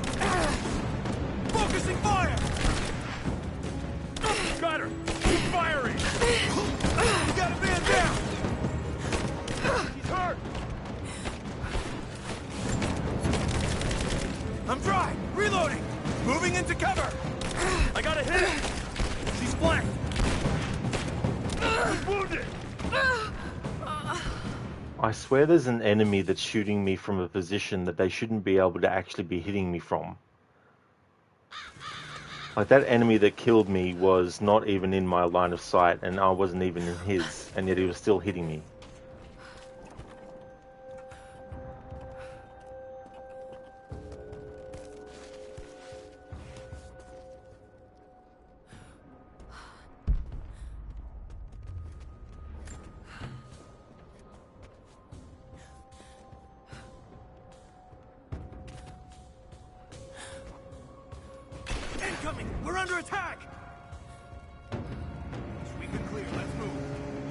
Keep it, intruder!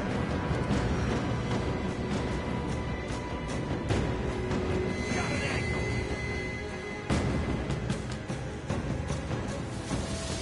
She's hit! He's gone! I'm under fire! Let's finish this!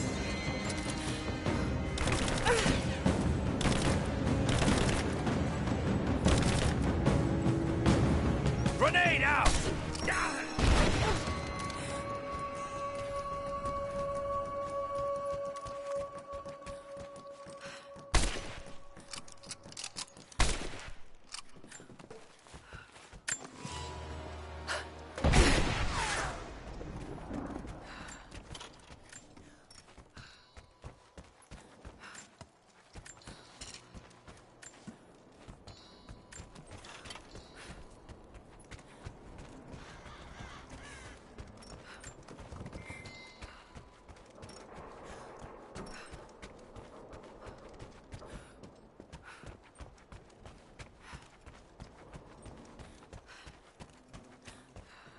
Mr. Epic, all you know is everything sucked after Endgame.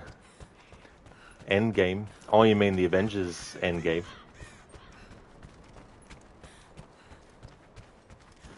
Oh, you mean Endgame of Valhalla. I got you now. I thought I missed a comment somewhere. I get what you mean now. Rip indeed in meter. I'm on fucking fire, Malaka. Mr. Epic, you did like Deadpool Wolverine, but that's literally it. The rest is boring characters who nobody cares or even knows about. Oh, yeah.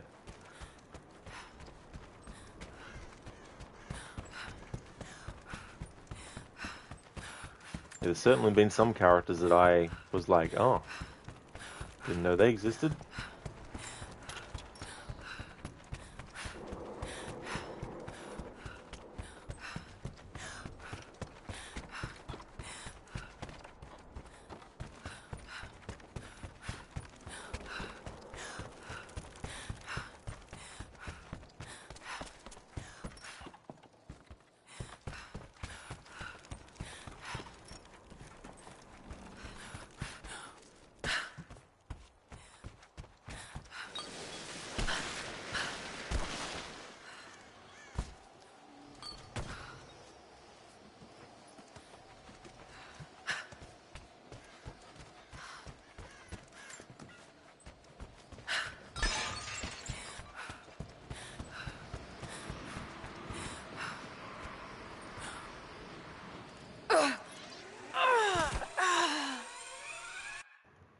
What the fuck?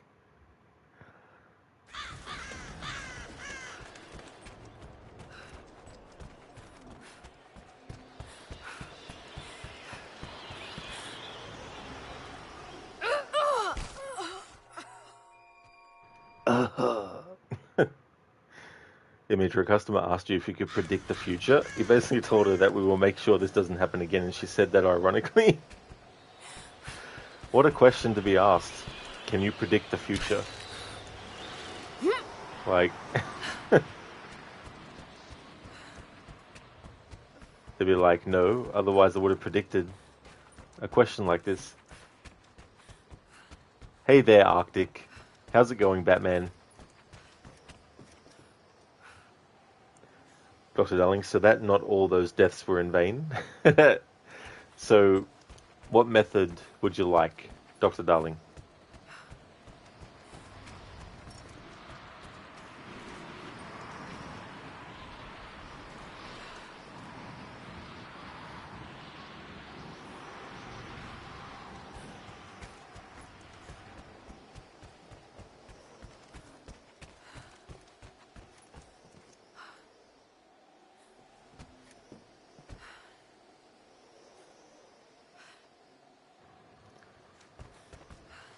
Mr. Epic, by the way, you heard there's a rumor that after the new Superman movie, they are maybe making a Superman game, but here's the catch, it's going to be live service.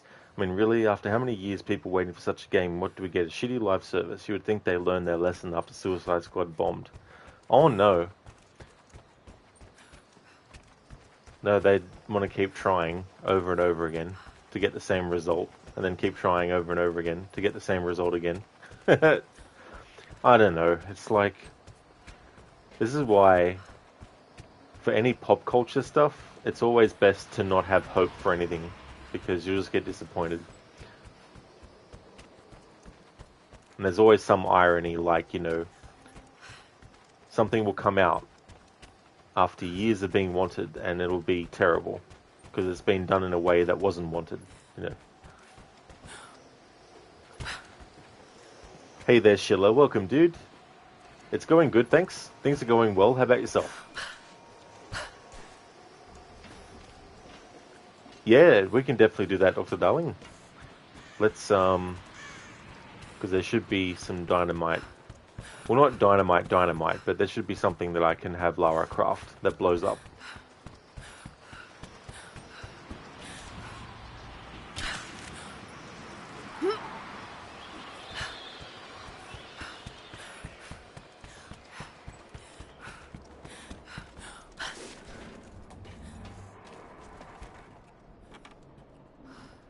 Arctic, your man bat, rat or a cat, you shat upside down with wings and other things, oh baby, baby, baby.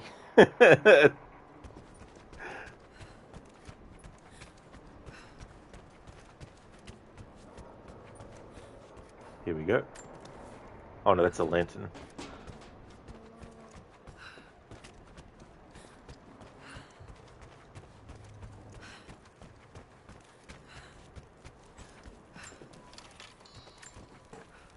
Here we go, here's something that's explosive.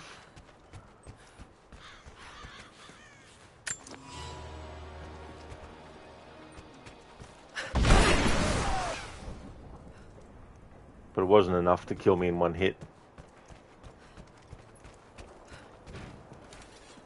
How about shooting this barrel, Dr. Darling? How about that?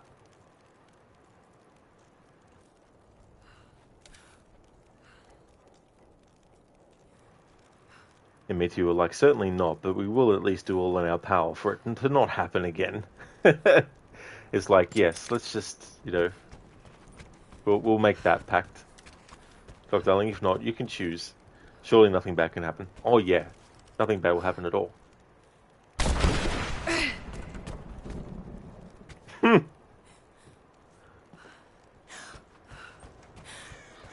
Jeez.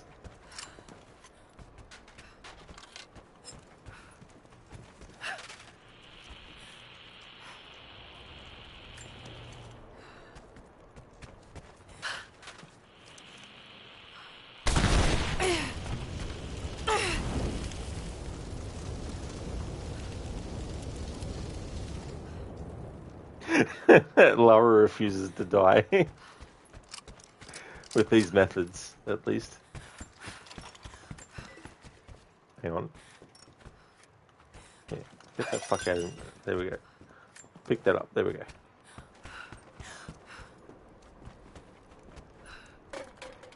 It's a shame I can't set up multiples of these because... What the...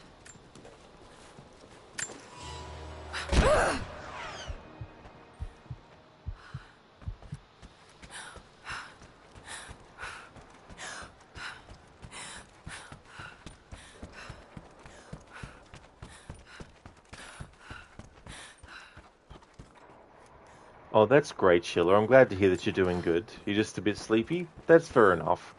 I hope you can get some good rest later.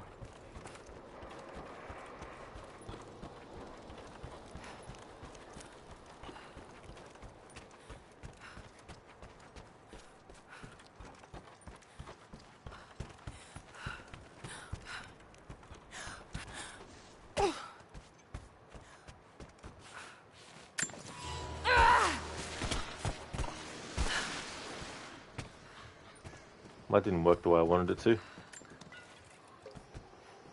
Okay, how about this?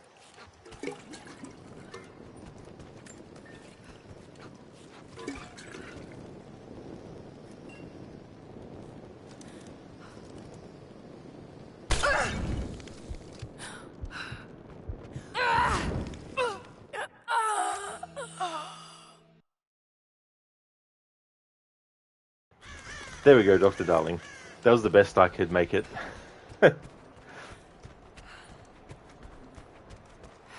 Mr. Epic, you guess if you want to play a Superman-like game, you'll play another round of Saints Row 4. They nailed the superpowers in that game, by the way. Really fun. You have super speed, you can jump up in the air and glide for a long time. Oh, nice. Yeah, that sounds pretty fun.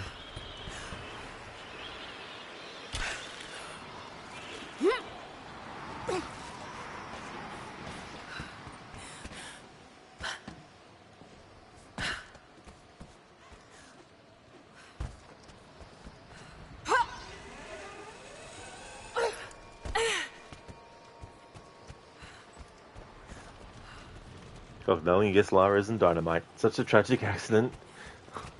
Yeah. Like, what a way to go.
Order of the Red Banner Medal. Another high honor. But this medal has been deliberately defaced. Maybe the owner was disgraced.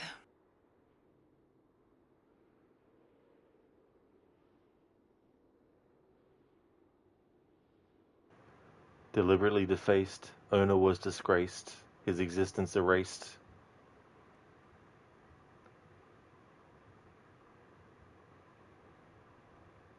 Stan, jump scare.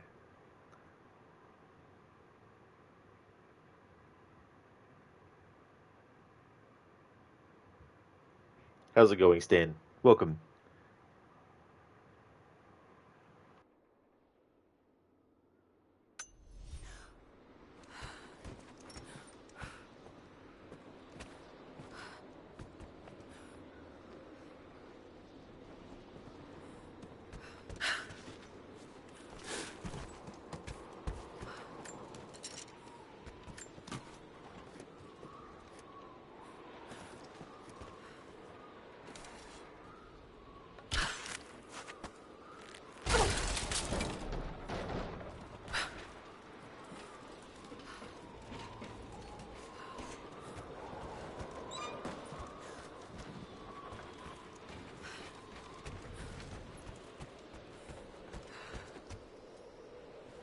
There it is.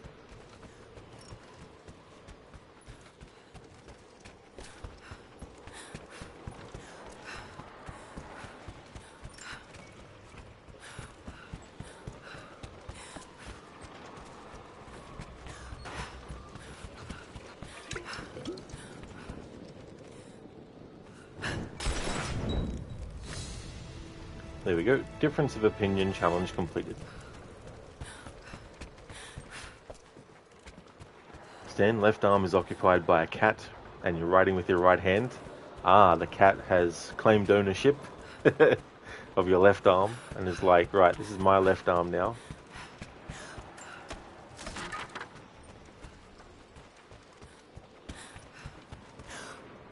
Alright, now to go do the challenge tomb that's near here.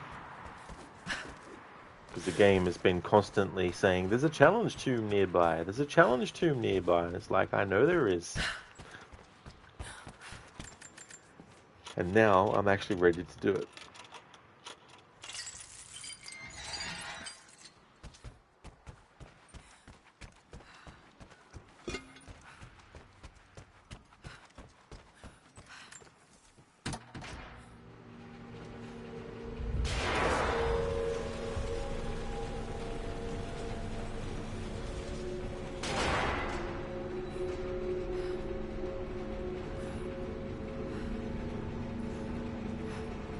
lights still work?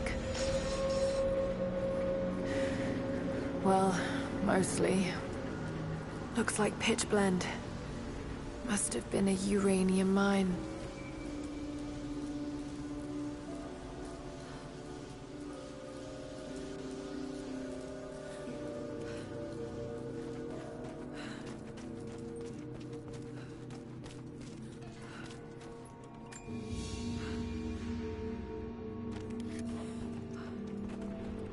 Afro, there's a challenge, something nearby, you know. It's like right nearby. It's near you. It's behind you, Afro.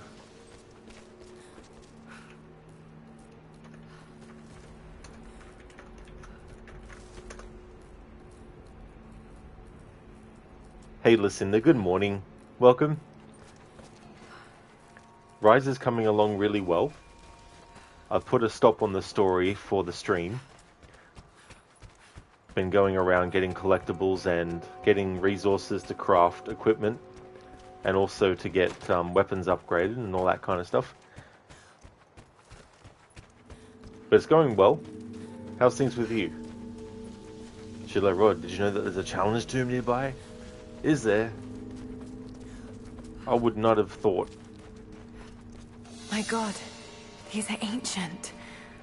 What did they find down here?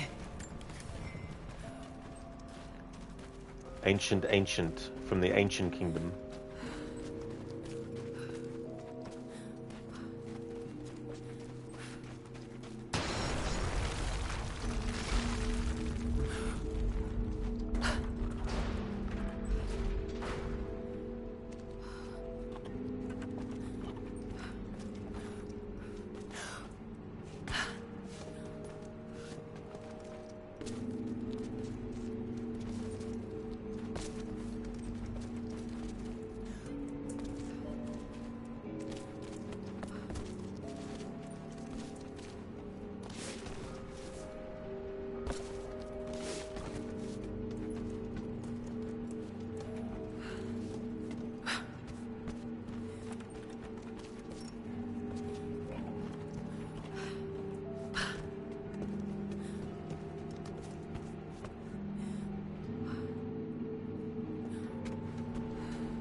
Stan, you think there's a tomb nearby?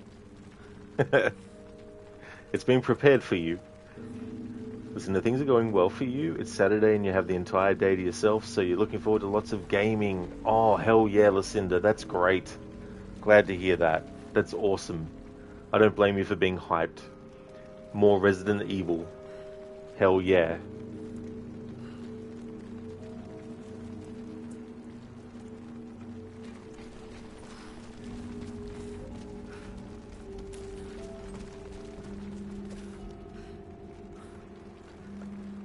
There's a glitch with Lara's hair. Look at this. Not supposed to be slicked back like that.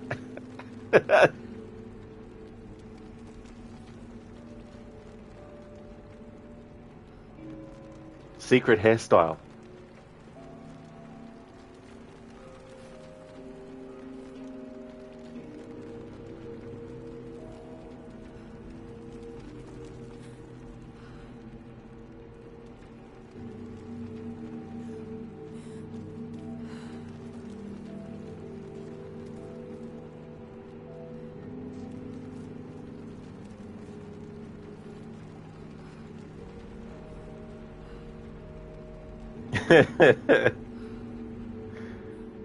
Listen, you're going to finish Resident Evil 4 Remake main story today, and maybe if you're feeling saucy, start the DLC, but don't want to get ahead of yourself. That's definitely fair, but that'd be good, you know, to get that done at least. get the whole main story done. Stan Lara, the Victorian era nurse. That's a good way to put it.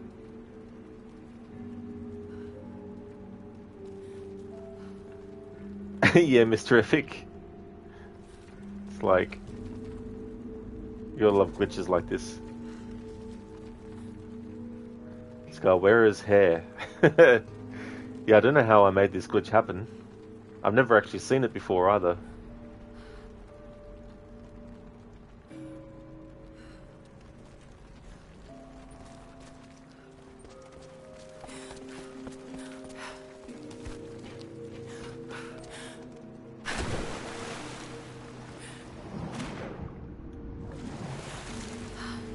It must have been the water that glitched it.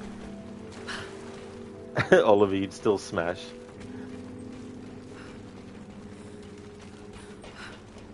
Listen, whenever you come into a stream, you read all the back chat, and you saw Dr. Darling's message, I'm almost out of the hospital, and you're like, oh my god, what happened? And why are you Dr. jamming about it, not realizing immediately that you were talking about Silent Hill? He definitely got me, that's for sure. I was like, oh, you've been in hospital this whole time. But then I'm thinking, too, it's like after I found out, I was like, hang on, how could he be playing Silent Hill 2 in a hospital? Just imagine someone in hospital playing Silent Hill 2 and getting to the hospital level.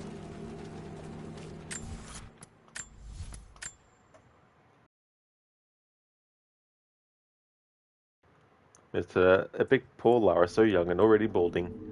There we go. Glitch resolved.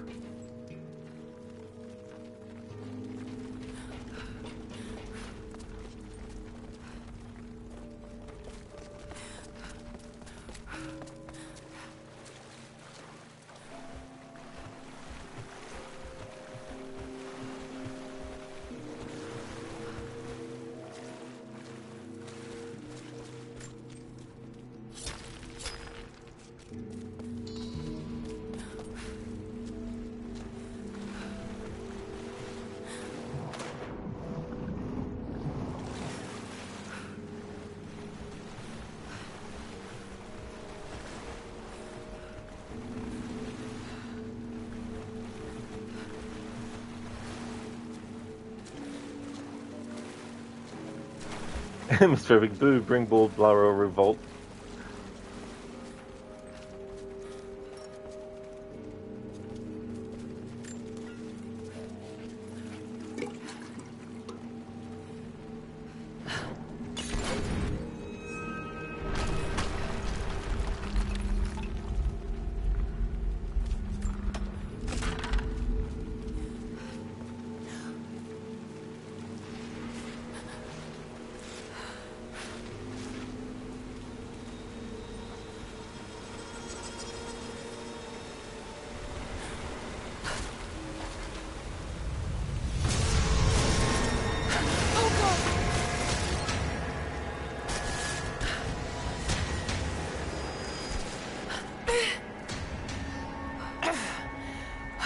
Hell of an entrance.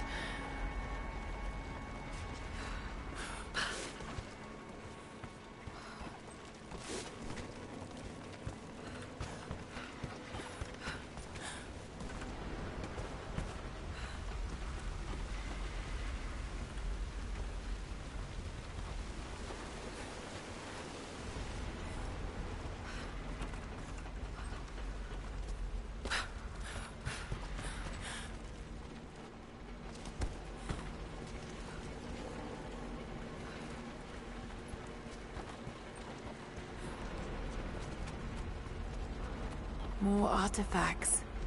They must have broken through into an old passage. Got to see it for myself.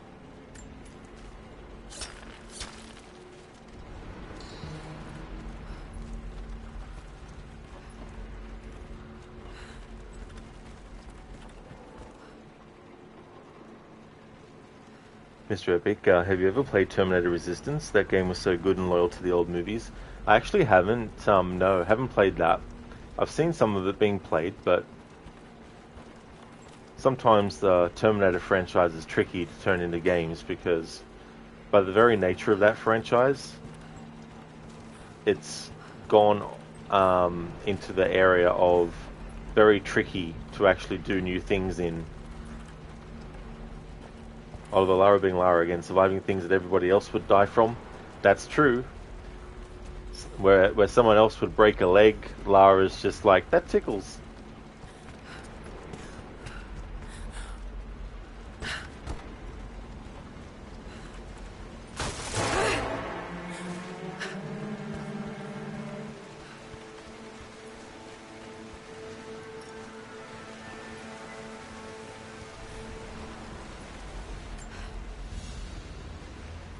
This flask belonged to a soldier in the Red Army. I don't recognize the insignia.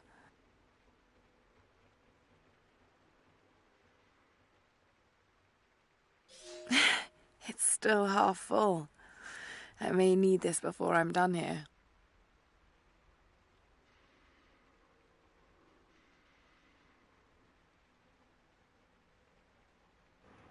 Hey there, Shadow.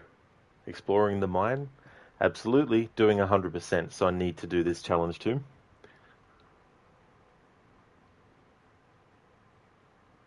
Oliver, the Mines of Moria.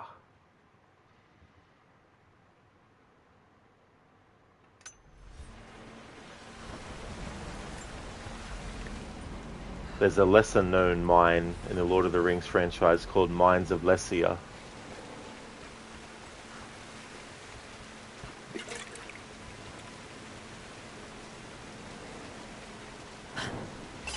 There we are.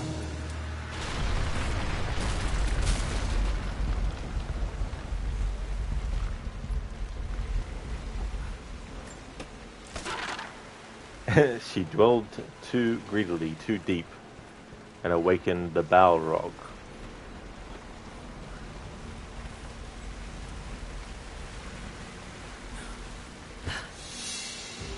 Whatever they found, it's got to be in there.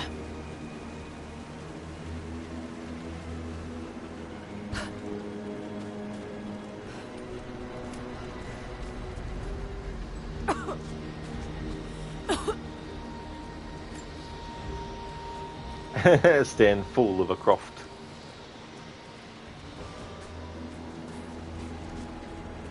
Someone was hiding mining tools and makeshift weapons.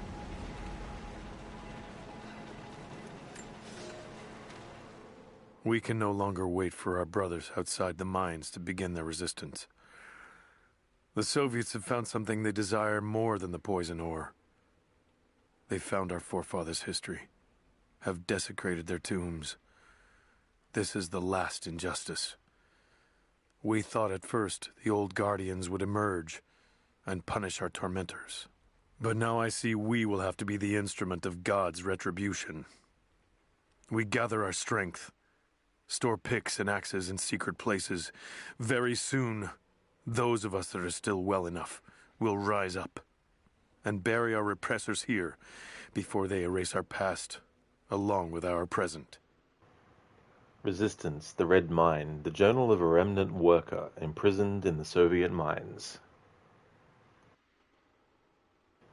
Stan, next time throw yourself in and rid us of your stupidity.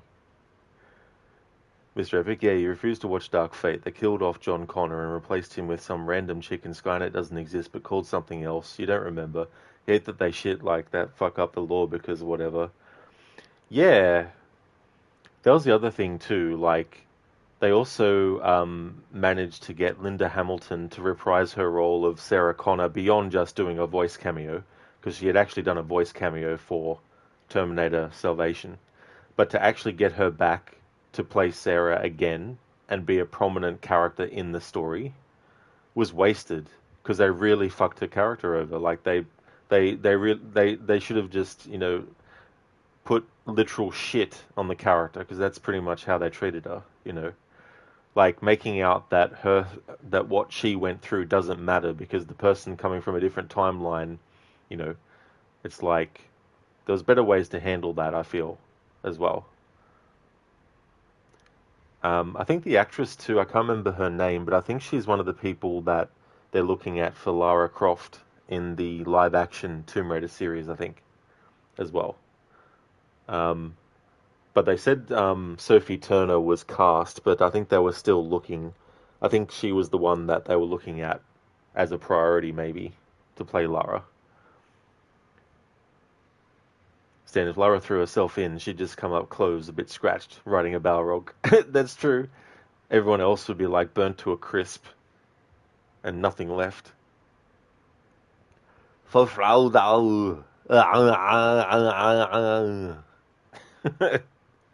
Hey, Keone, thanks for redeeming that as an Arnie impression. Sand in the ponytail, still perfect. That's true. Yeah, nothing would happen, you know, to the hair.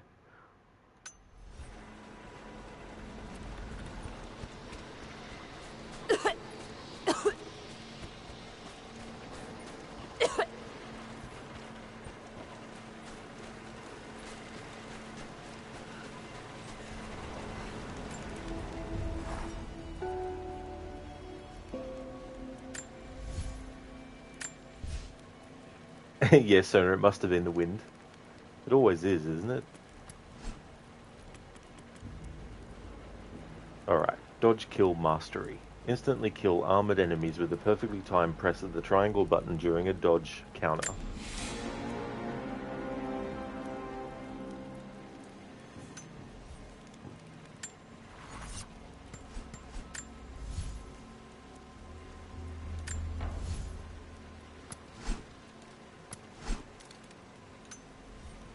Okay, so I've had Lara wear this outfit for a while, which was the Nightshade outfit.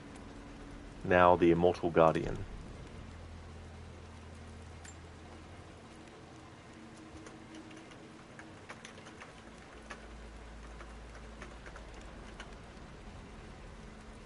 Immortal Guardian. Ancient dark metal armor with a bear fur cowl. Attire suited for the elite guardians of Katesh. Outfit bonus. Reduces damage from Greek fire. Oh, I don't blame you, Sona. Yeah. Yeah, I thought I needed another channel point reward that was just, you know, wasn't like do this in the game as a result of it. Just have it be a sentence referencing something, you know.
A trigger mechanism for a bomb.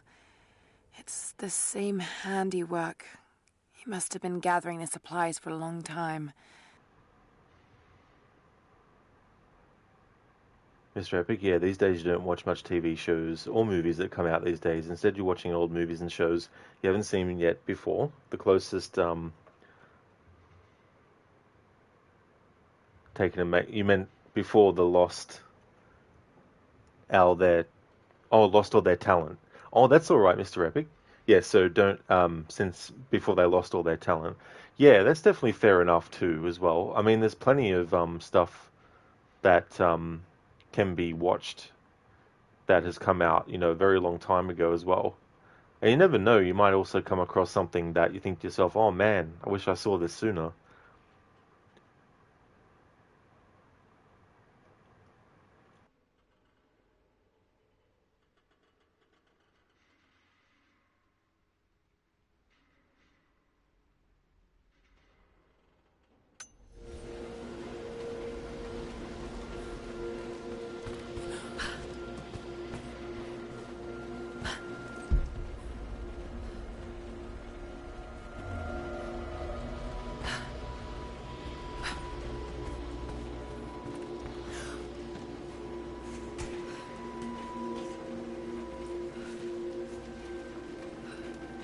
Another mural.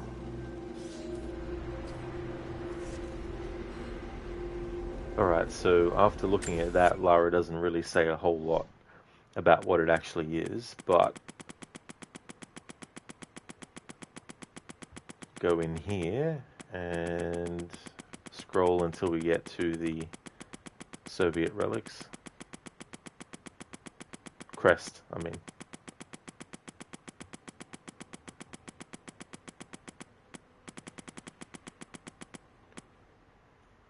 All empires fall. So that's the one that we just discovered.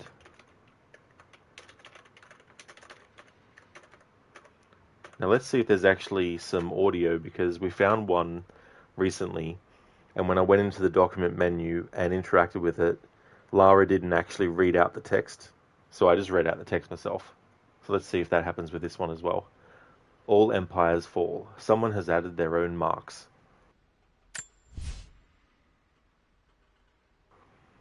Yep. So it seems the ones where Lara doesn't really say much when you interact with it are ones that when you go into the document menu to investigate it further, doesn't actually have her reading the text. Someone has added their own marks. This one was once a simple message in praise of the heroes of the Soviet Union, but someone has etched another sentiment in the metal. All empires fall. I wonder if the writer ever got to see her prediction come to pass.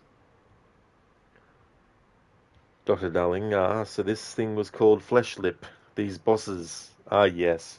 Silent Hill 2 creature design is just chef's kiss. Like, did such a great job with it. So now back in high school, you got extra credit for watching Rabbit Picket Fence. Was that film based on a true story? Quite possibly. I never actually saw it myself, so I don't really know. But that's good that you got extra credit for it. So what was the criteria that gave you the extra credit as a result of watching that? Mr. Epic, yeah, you don't know what it is, but every trailer you see nowadays, you think to yourself, what is this crap? You don't know. Maybe they just don't make things you like to watch these days anymore. Yeah, I mean, that could be the thing too, as well. Also, there might be some stuff that doesn't really get a lot of recognition that if they actually had some more advertising for it, might have actually done better, as well. But yeah, you could also look at like movies from other countries as well. If you don't mind, like if you've got a version that doesn't have a dubbing, but it has got subtitles, and you don't mind reading subtitles, like you might be able to find some movies that are new, but from different countries that might be better.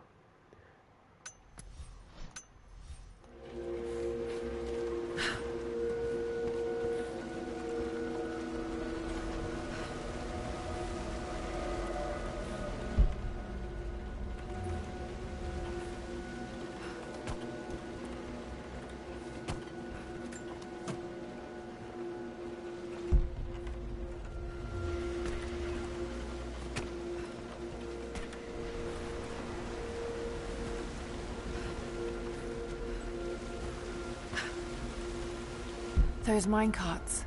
Perhaps they could block the water.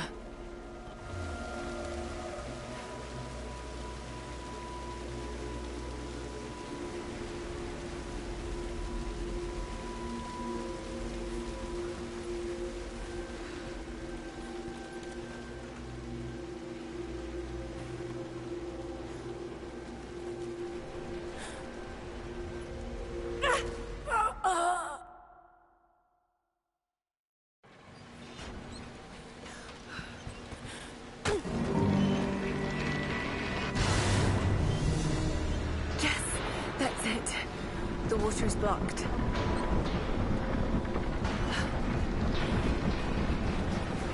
Oh, damn it. Got to find a way to block it for good.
close.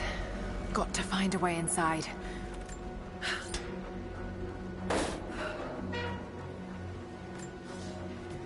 When the uranium ore was nearly gone, I feared our operation was at an end. But even as we moved to close the shaft, fate intervened. We found a chamber, half destroyed by a cave-in, but clearly made by the hands of man. The artifacts inside are ancient, nearly 1,000 years old, untouched since the tomb was sealed. We redouble our efforts. Instead of mining, the workers now search and retrieve the artifacts inside. The natives of the valley, their resistance once broken, now bristle at this new assignment, as if they do not wish the relics to be seen. We will need to make an example of a few young men before their dark looks lead to something more. Discovery, the Red Mine, the work log of a Soviet mine foreman. They discovered something down here. Dr. Darling, you hate that little girl. Laura, not Lara. Yeah, Laura in Silent Hill 2 can be a little shit. Hey there, Extreme. How's it going? Certainly your world history teacher encouraged foreign films, and that film's name stood out and stays rent-free in your memory. Well, that's good that you got some extra credit for watching it. There's just certain, things that stick in our minds, long after. It must have been the wind, indeed. Mr. Epic, you watch anime, so yeah, you don't mind the subtitles. You hate dubbed over things that feel so unnatural.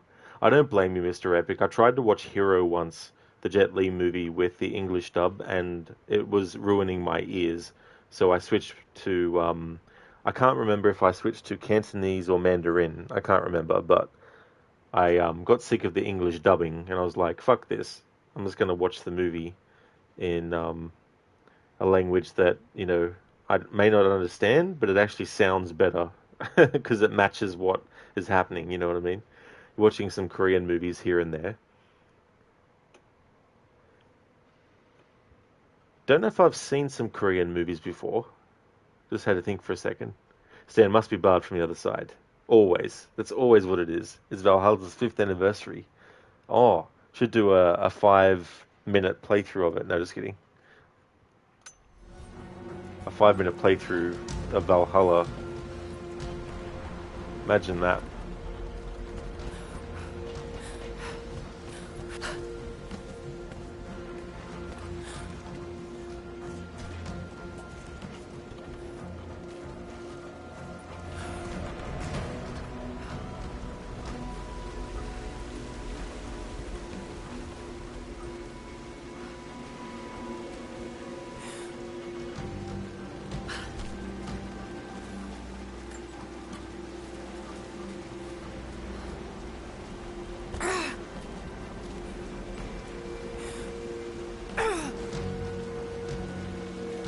A 500% playthrough. But that's just the normal playthrough, isn't it?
Now for a little fire.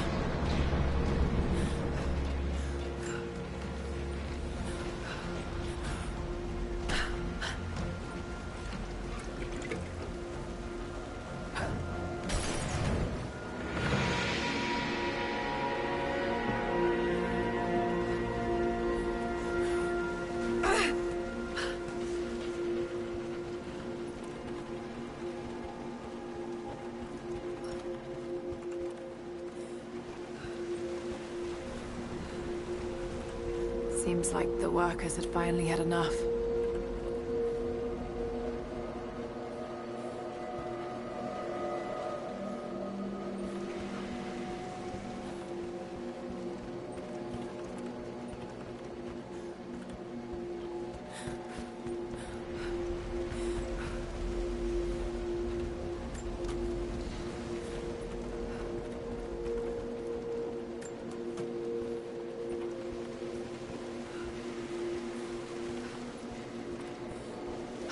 Looks like they dragged it out of here.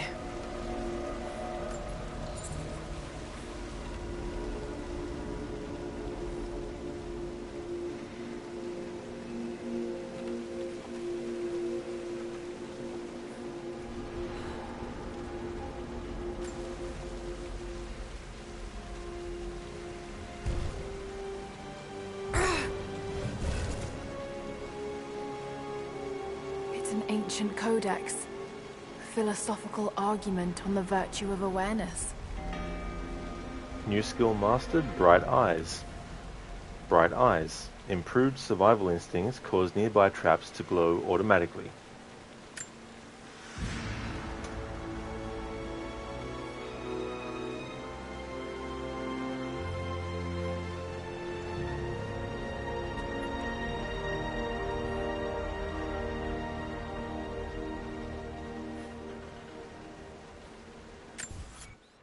Mr. Epic, you already spent 2 years in it. You could. I don't blame you. You know, that's definitely a lot of time to give to a game. Stan, because it takes 500 hours. 500 hours just to get through the base game. Not really, though, but imagine if it was. Sona, can you backflip side jump into a broken neck like in the original Tomb Raider? You can't in these ones, Sona, no. Yeah. Yeah, Lara can't do that.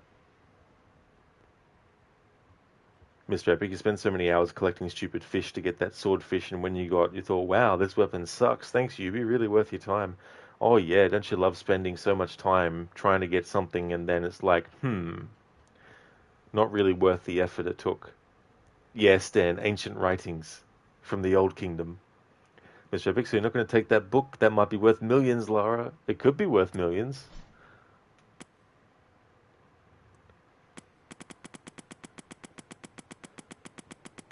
So now that we've gotten that, I'm going to have a look into the documents and then enter into the entry that we will have gotten.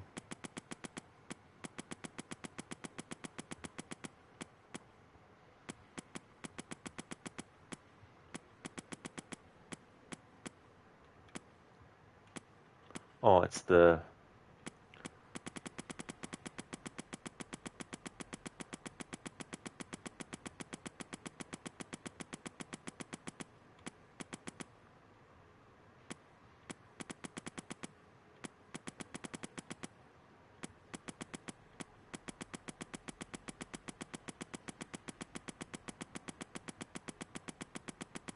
codices. Bright eyes. Here we go.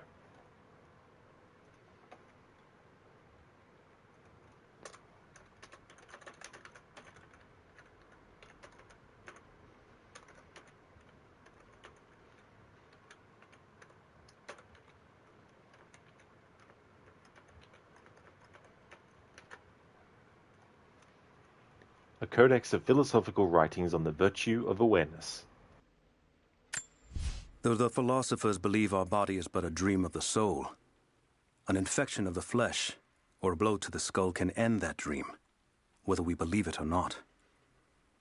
Those wise men sleepwalk through life, hastening their own ends through inattention, while I am not so foolish that I would declare them right or wrong. I will instead make aims to protect both body and soul. Through concentration, discipline, and focus, we can become masters of the physical realm, able to keep our bodies and souls together by avoiding the horror of pain. Pay close attention. You must always see the sword before it strikes if you hope to live. Sheila, Tom braided once again. Tom braided definitely did. He did more braiding. Then almost done with Soviet installation. That's true. Yeah, percentage-wise, not much left. 82% complete. So now you remember the first time you made a bad jump like that, it created a core memory? Oh yeah, that can definitely happen with stuff as well. Also, parts of a game that are very, very tricky, you'll always remember those parts, you know, especially if it was something that you took a long time to get through. Shadow, you still think people are being forbidden from having money? That would be annoying. Mr. Epic's like an open chest. You open a chest, hundreds of gold coins, and it only takes a few. You're like, Ezio, at least you fill your pockets with it. That upgraded pouch you bought there for nothing. Yeah, it's like, come on, Ezio, use the pouch that you just got so you can actually fit more into it. Jeez. Hey, Gorky, welcome on in. How's things going? So now that narrative gives off Eternal Darkness vibes. Oh, does it? Yeah, I don't really know too much about Eternal Darkness. Is that like a movie or a game or...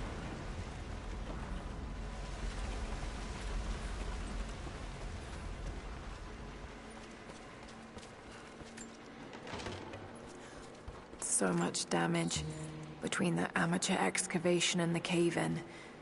But it must be connected to the Prophet.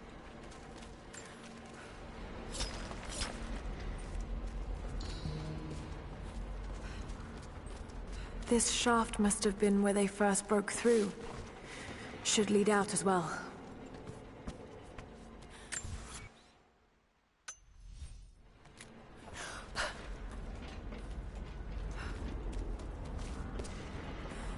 Oh, that's good, Gorky. Glad to hear that. Sona, it's a video game, GameCube era. Ah, okay. Yeah. I skipped the GameCube. I was well and truly a PlayStation gamer.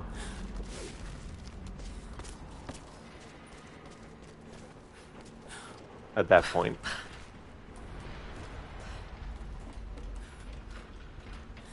Welcome back, Ryu. I hope you had a good sleep, dude.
Sona, would you happen to know which region you are? Oh, you mean like with games and stuff? It's the PAL region.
You just arrived in the valley, right? Yeah, with the last supply drop. More coming, I've heard. Lots of boots. Heads up! I saw something.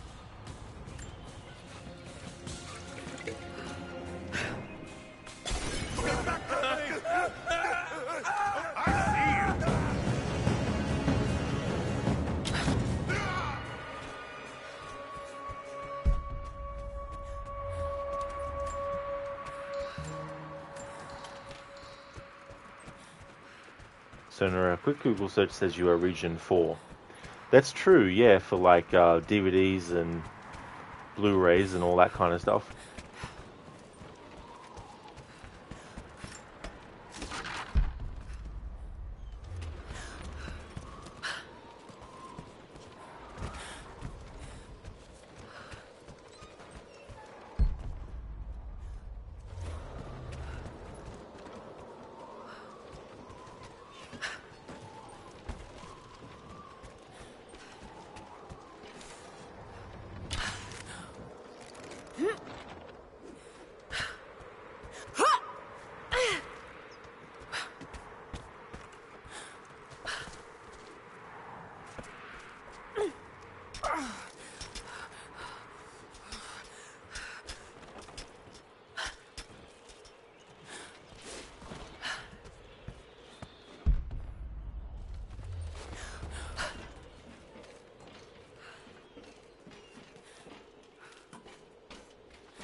You uploaded a few things to the Discord. Feel free to look at them when you have the time.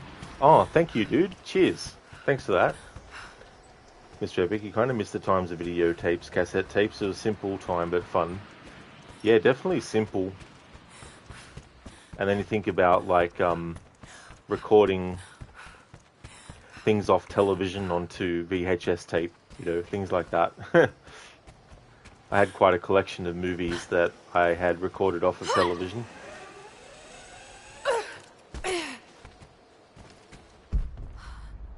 Oh, is it, Sona? So Alaska is considered Region 2?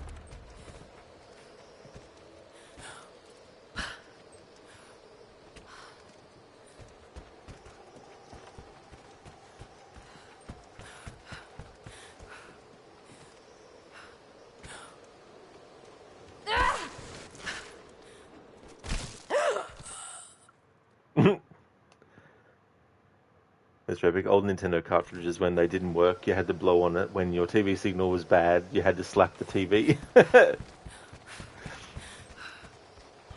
It's like, hey, if it works...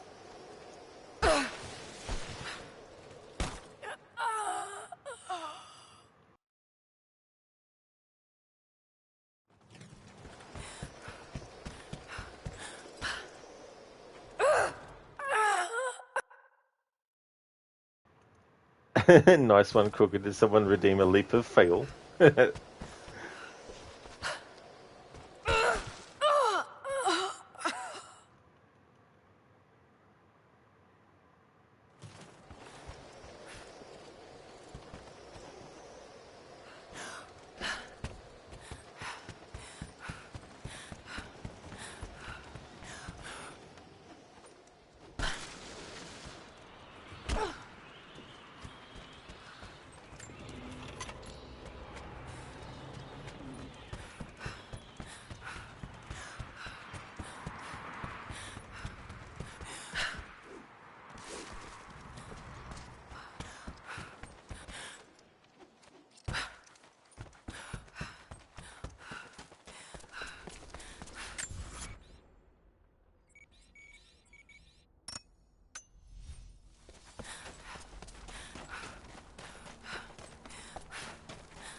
Crooked.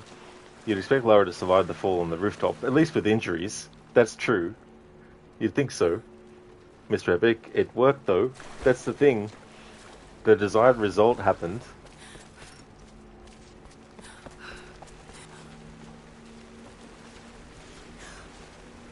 Oh, that's all good, Mr. Epic.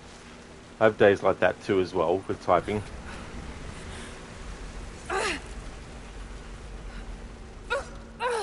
Oops.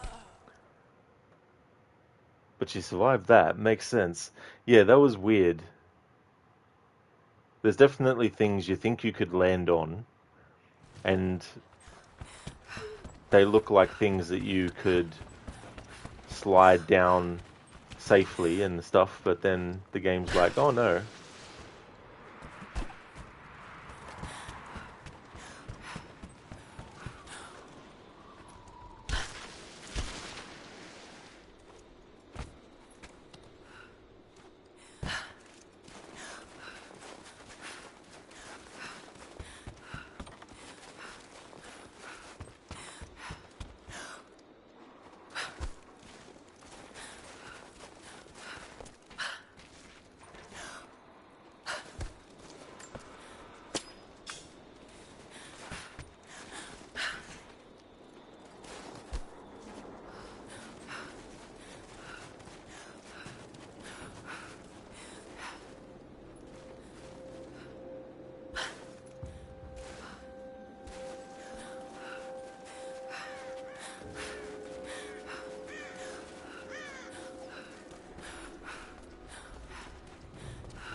Just having your mom yelling, "Stop slapping the TV, you'll break it." You're like, "But the signal was bad." It's the only way to get it done.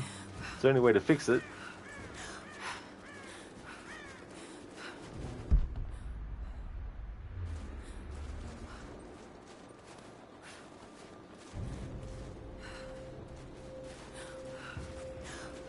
And me, just slapping the TV always works. It's like knock some sense into the television.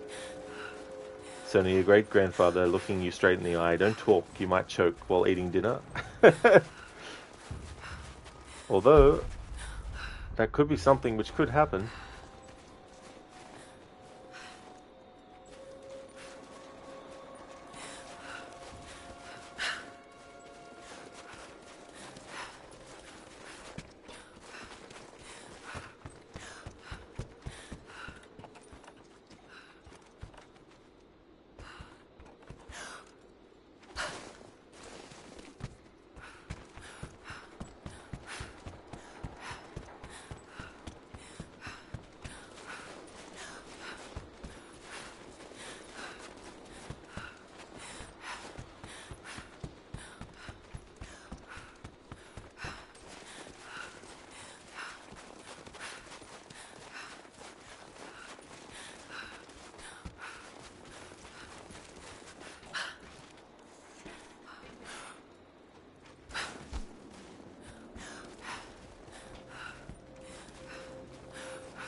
What's the word on the local guides they picked up outside the valley?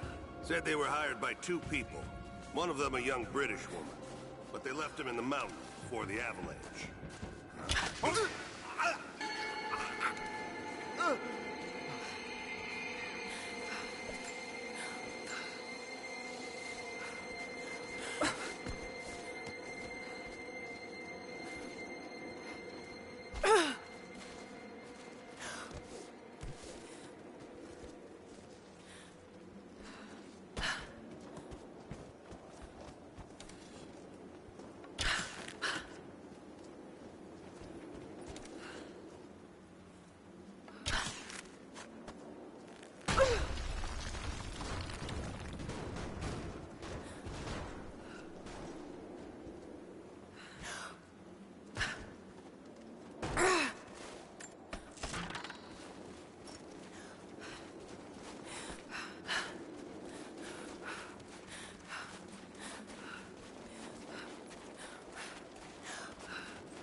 Officially, copper.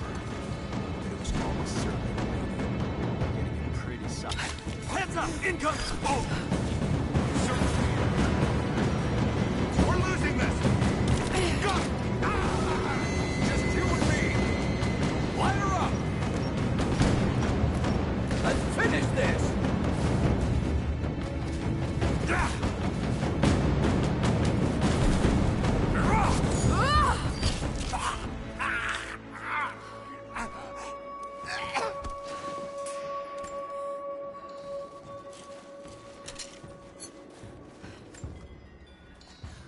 Yeshua Assassino.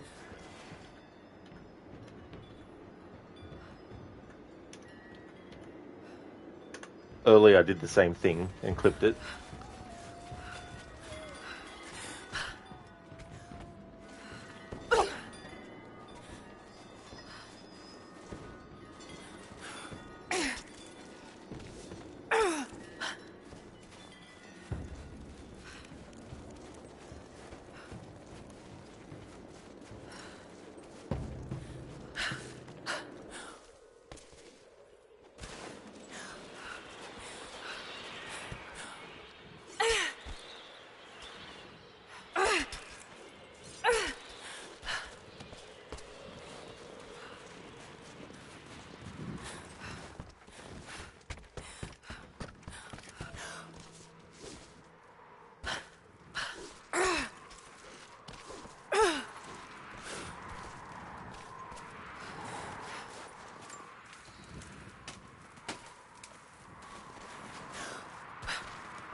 If we get caught, I'm gonna tell them that you forced me to steal all this shit at gunpoint.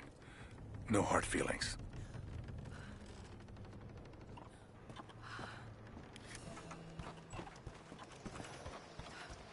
We can make that actually an actuality if you want.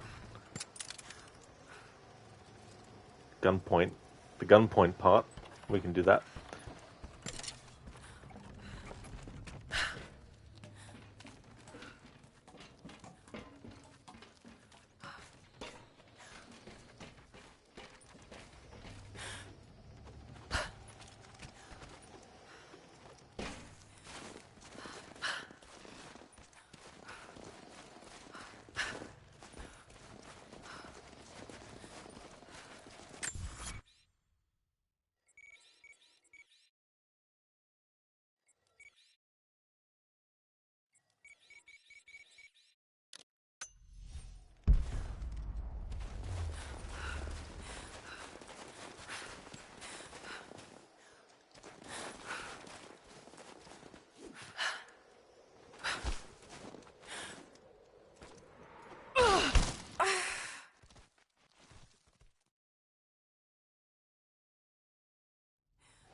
The grammar is a little crude, but I think it's pointing to a hiding spot.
The Red Army finally uncovered the Temple of the Prophet's Blessing. They have halted normal operations and are beginning to plunder the riches of our ancestors. We're ready. Working with the foreign prisoners, we've managed to hoard weapons and dynamite. When the Guardians are disturbed, we will use the chaos to revolt. The Red Army has been ruthless to us, but we will pay them back in kind. We will not stop until these invaders are dead. Only then will our secret be safe.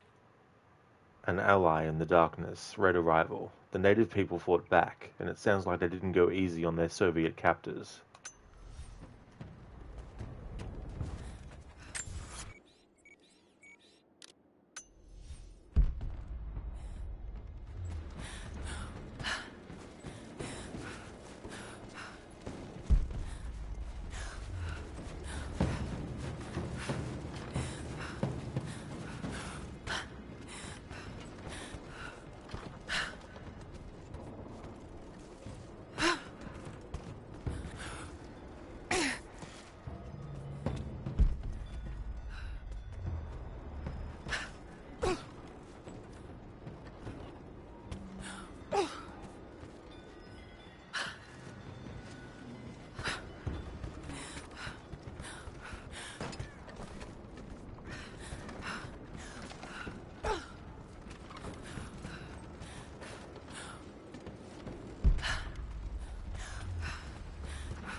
A family photograph.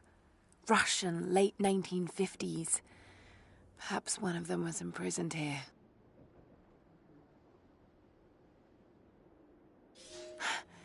Something's written here. Remember.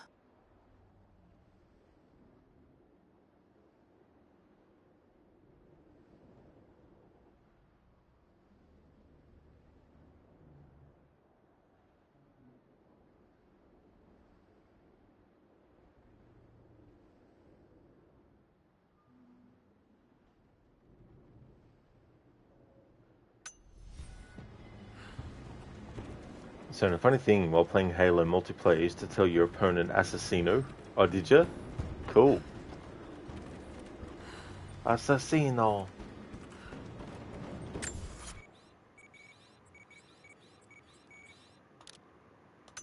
You just uploaded another thing to the Discord just now?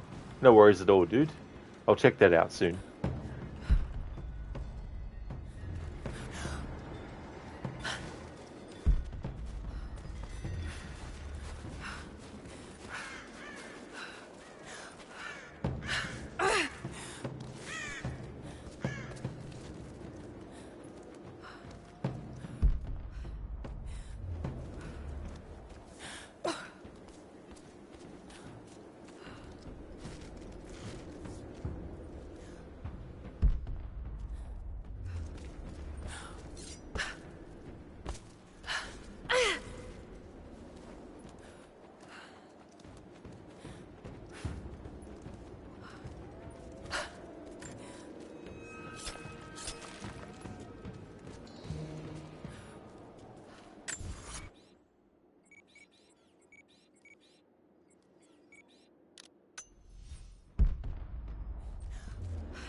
View this, Lara's always struggling, even when climbing.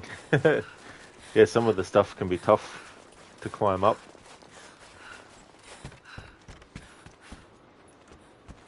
So do you think the joke that was too much on the nose was the one-hit shotgun face and calling it Old Yeller? Oh, I see. Yeah, I've heard of Old Yeller before, but I don't know too much about it though. It's those things that you hear about.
Oh yeah, that's the one I was trying to find before. But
alright, we all have a look at the posts.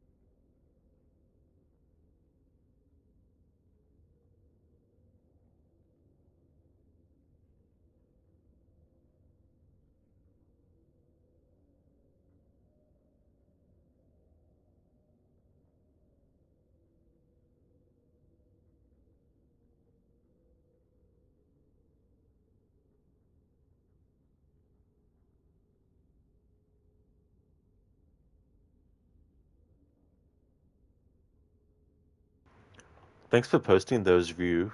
I'll have a look at them again later and respond. It's almost midnight here and my brain's not able to comprehend and respond to detailed information. But I will get back to you on that.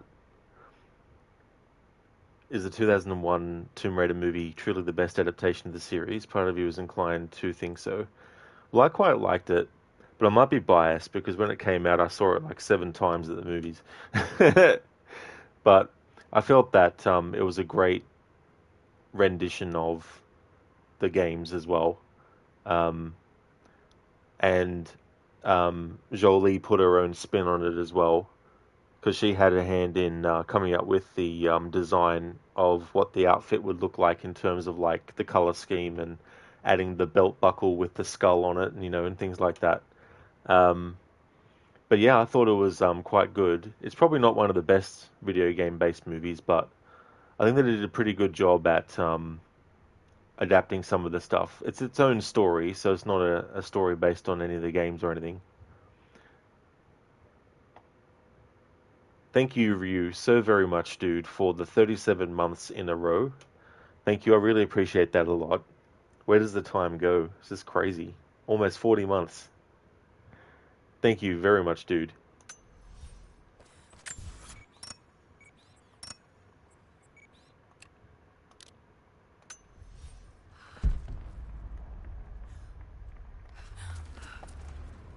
Maybe not one of the best, but one of the better attempts, if that makes sense.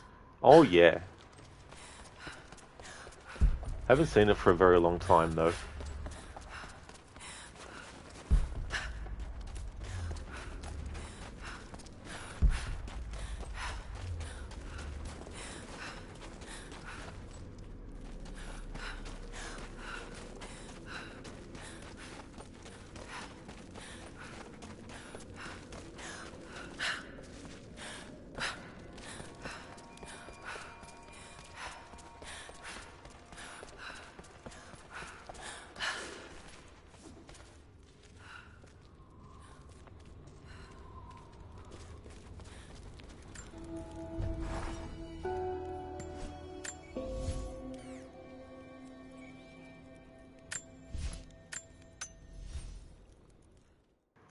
Tom, oh Tom, don't die from a bomb.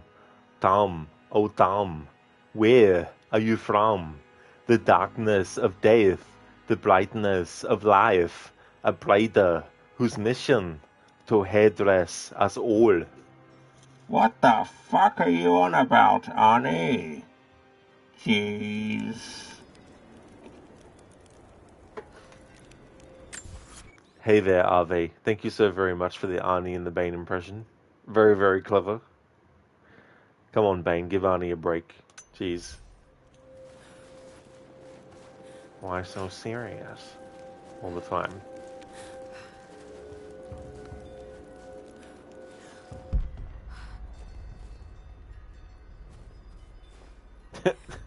Yeah, game, that really helps.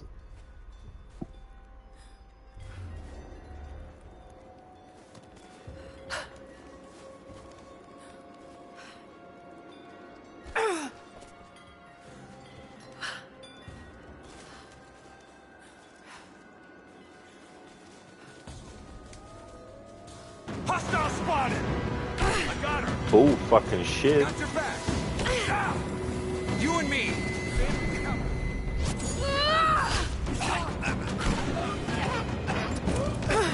Taking position! Clear! Oh! I'm out! Cover me! Grenade out!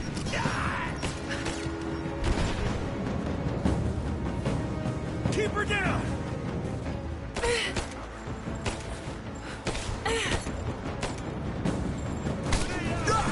Man down! Get clear! Cover me!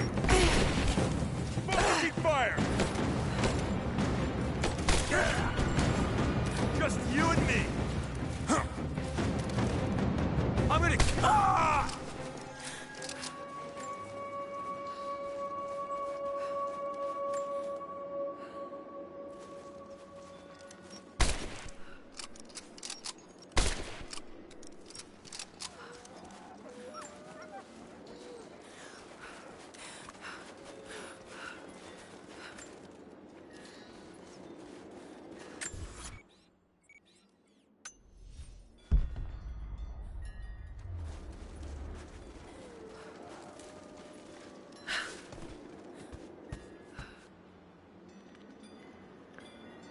The Arnie and Bane combo is perfection. It definitely goes well together. You're doing alright. You're definitely better than yesterday. Oh, very good, dude. That's great. It's definitely good to have an improvement. Mita got to go now. Your shift is over and you'll be on your way home. Maybe you'll join later if you have the possibility. See you. No trouble at all in Mita. Thank you so much for being here, dude. I really appreciate it a lot. I probably won't be streaming for a very long time from this point. So most likely I'll be finished the stream. But thank you so much for being here, though. Would like to highly recommend people check out Amita's channel if you haven't before. He's doing a playthrough of the game Terminator Resistance as well. And he's going to be doing playthroughs of... well, he's been doing Resident Evil. Resident Evil 2 Remake is something that has been going through. Also been doing like GTA 5 and that for the first time, getting all achievements on games. A great streamer, so I'll definitely recommend. Also does channel artwork and all other artwork as well too. He's a graphics artist, so definitely talented there as well. Oh yeah, and Mita, that's no worries at all for the shout out. No problemo. I hope you have a good one, dude. Yeah, Tom Brady is going well. I've put a stop on the story because I want to make sure that I don't have too much side stuff against story stuff. So I'd rather not get close to the end of the story and then have, like, you know, so many things to still get done in side content. Because I'm also upgrading all the weapons that I have, which requires resources, which requires grinding for it and all that kind of stuff. So, but it's been going well though.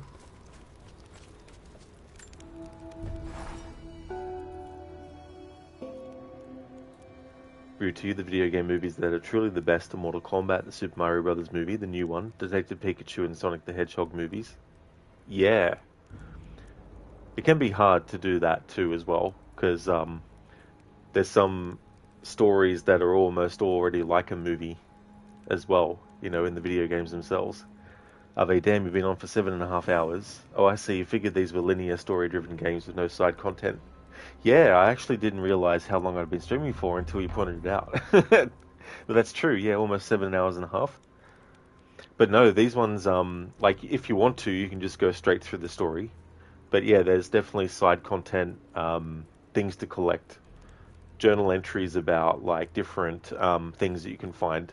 You thought these were like the Uncharted games. Yeah, I mean, there's definitely similarities, but there's also things that set them apart to be different to each other as well. There's like a whole XP system in this game. There's like a crafting system, so you've got these different bits of equipment. You can craft like pouches and hunter quivers and all that kind of stuff. And then you've got like different outfits that you can have, which have different perks. And then you've got all these different weapons that you can get and then upgrade and all that kind of stuff.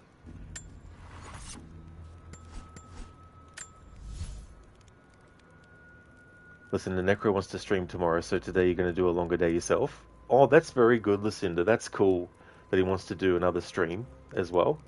And that's good that you're going to do a longer day. So how many hours do you reckon?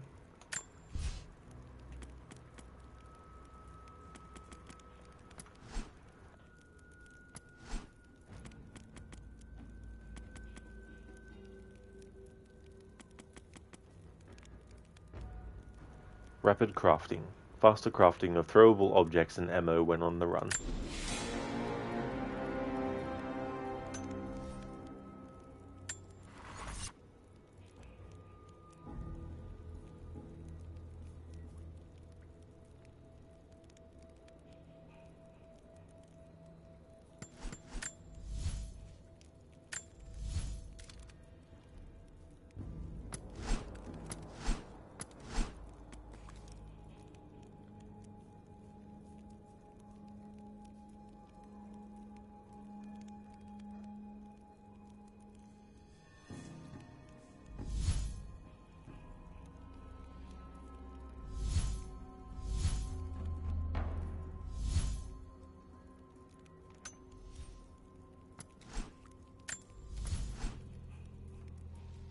listen, well, you're eating now, and we'll be starting soon enough, and we'll probably go until about 4 p.m. your time, so maybe about 8 hours.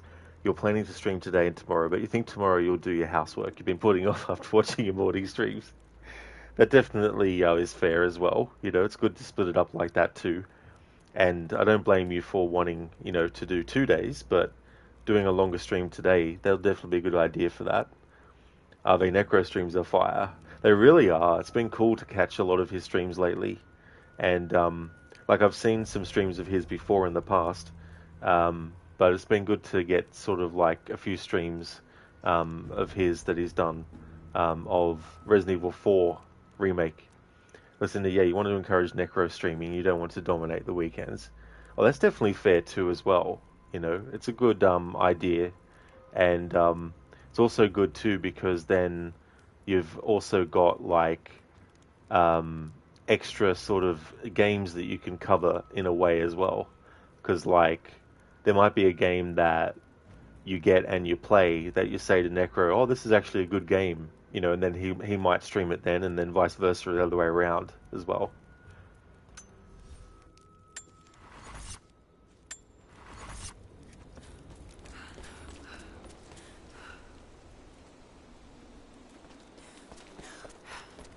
But yesterday you began a replay of Resident Evil 3. It's crazy how much you enjoyed it this time. You liked it before, you like it more now. The game is simply so fun. Oh, the remake. Yeah, because I was gonna say, is it the original or the remake? I'm a bit half and half with that remake. One half of me is disappointed that there's certain set pieces that aren't redone in the remake. But the other side of me is actually happy with the game. Like, I think they still did a good job at doing the story of what was going on. And also the intensity of Nemesis and all that kind of stuff. But yeah. But I like it though. I've only played the remakes and newer games. You're disappointed at its length when playing it for the first time. Now you just enjoyed everything for what it is. Oh, that's good though. Yeah, that can happen to some games as well. It's interesting they didn't add any DLC or anything like that for it. Because they could have done some DLC where you play as Marvin maybe. You know, I think that would have been interesting. But maybe they want to save that for if they ever remake the Outbreak games. I don't know if they ever will, but you never know.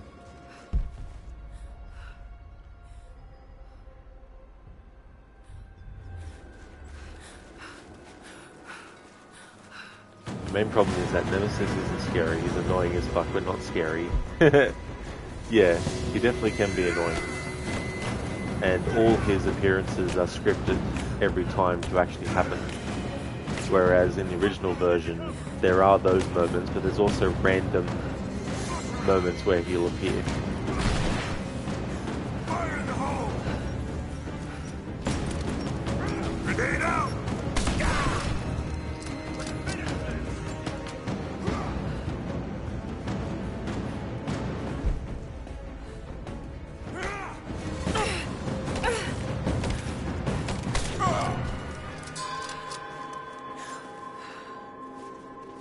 Exactly. Mr. X wasn't scripted, which is why he was effectively scary. That's true. In the original Resident Evil 2, though, he's actually scripted to appear in the same places every time. So it's funny how they swapped it around for the remakes.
Are they? Yeah, the setting right now sort of reminds you of The Last of Us 1.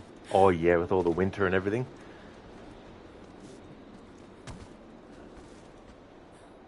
No worries, Ave. See you when you get back. Thanks for leaving the lurk. Hey there, dudes. Good morning to you, dude. How's your day going so far? Oliver, you've been on a long secret mission you wouldn't understand. It's a Mission Impossible kind of deal.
Oliver, exactly. Tom Cruise called you for help. With this mission, if you choose to accept. Miss Revick, just done with your workout while watching the stream. What does leaving a lurk mean, Rod? Oh, so basically it's kind of like a way for viewers to say that they're going to be away from their keyboard or away from, their phone. They might not be able to, interact with chat right now and stuff like that.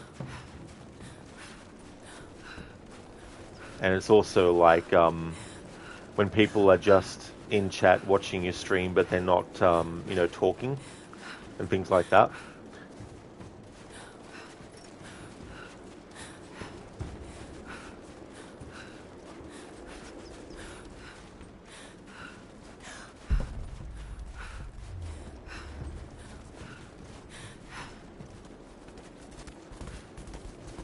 Oliver, bro, why you gotta disturb the deer's sexy time? It's like Jason Voorhees in the Friday the 13th movies when the characters are having sex and he's like, we can't have that, and kills them.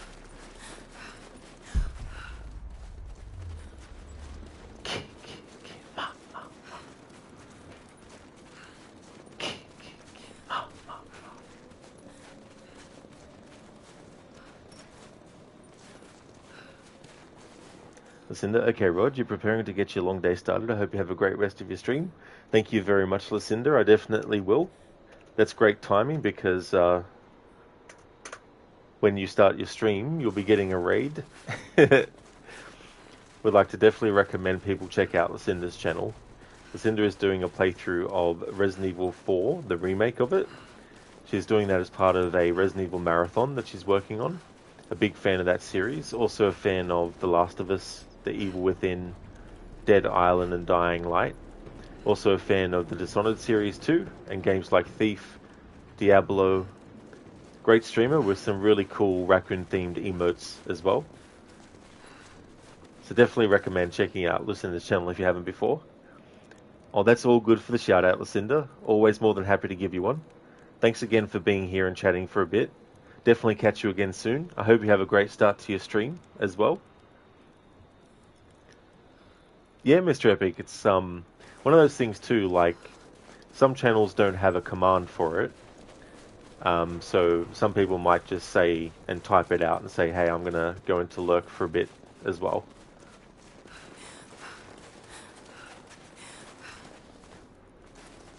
Hey there, Lofty Lincoln. Welcome to the stream. That's the sound you make during sexy time, is it, Oliver? There's just some things that people need to be on a need-to-know basis. and some just don't need to know.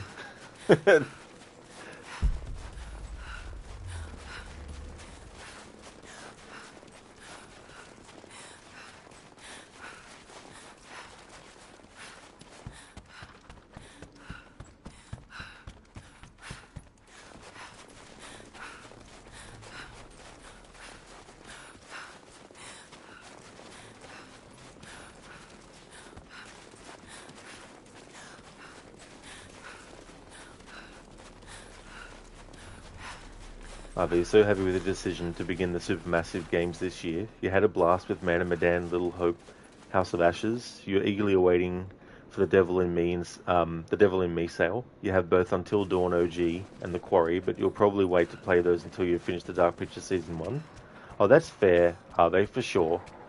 Yeah, that works out fine too, because Until Dawn and The Quarry to each other are completely separate, and The Quarry and Until Dawn to the Dark Pictures series is completely separate as well, so you don't need to have played Until Dawn first before playing The Quarry or playing the Dark Pictures series as well.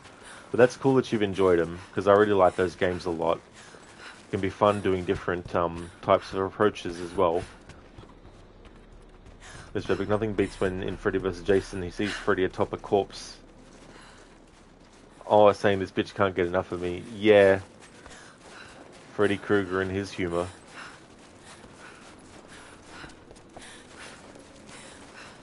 It's crazy how long that took to come to fruition, that movie. Thank you so very much, Lockie Lincoln, for the follow. Thank you for doing that.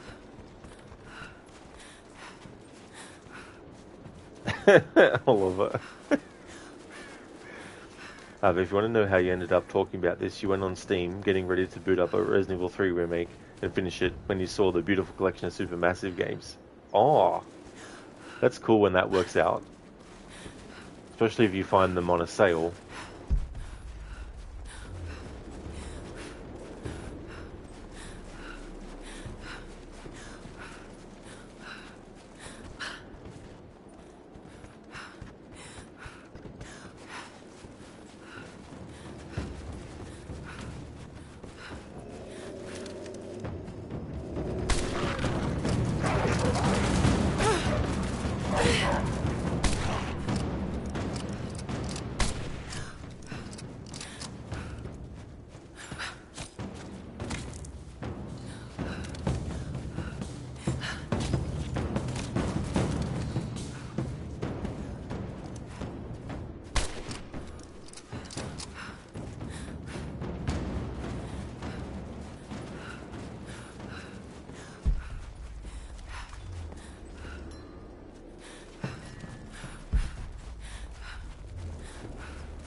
get caught, I'm gonna tell them that you forced me to steal all this shit at gunpoint.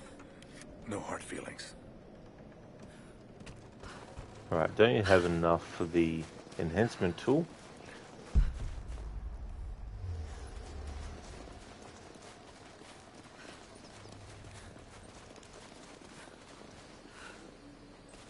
Either you want to experience them once more for the first time, but you bet your second playthrough of them will be just as great, but for different reasons. Oh yeah, especially if you get outcomes that you hadn't gotten yet. And maybe see things from a different perspective, because one character that in your previous run had either died or was put in a different location might now actually be with the other characters in your other playthrough. So then you can see the different interactions that happen between the characters at a different point.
Mr. Epic, yeah, Steam sales are awesome. Sometimes you get amazing games for just €2 with all DLCs. Oh, that is so good.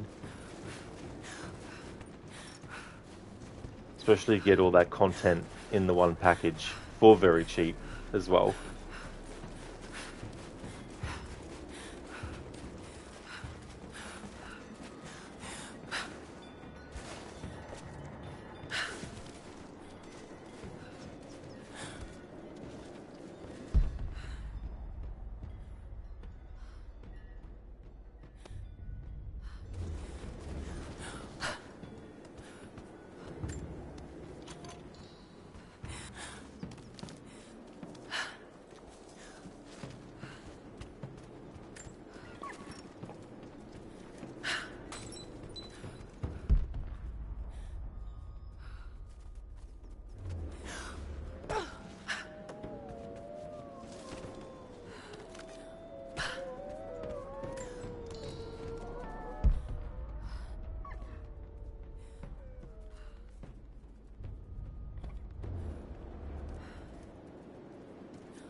Mr. Epic, imagine being the sound guy having to record the voice actress, record all that moaning. It's so funny because the actress who played the original Lara in the first Tomb Raider game, Shelley Blonde, I think was her name.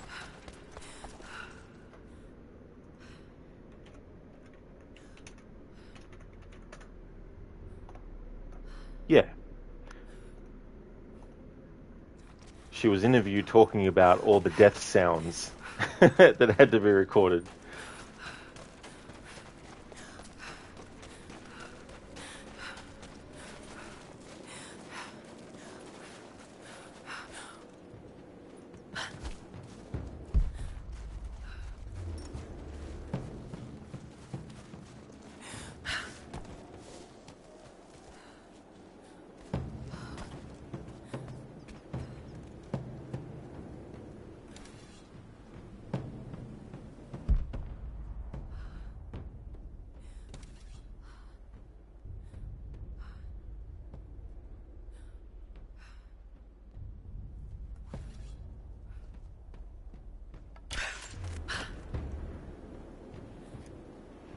Mr. Big, wait, did she not voice the other two?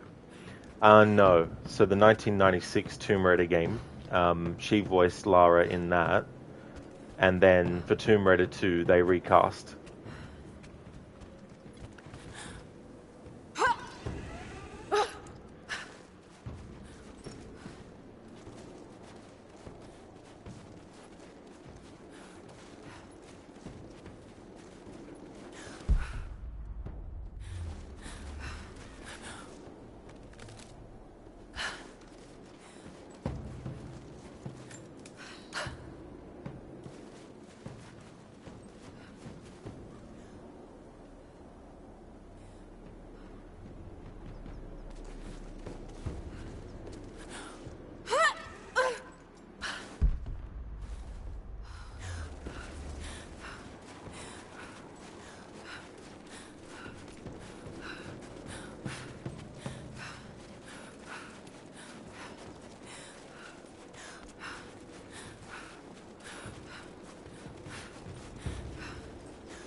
Oh yeah, Mr. Epic, yeah, sorry.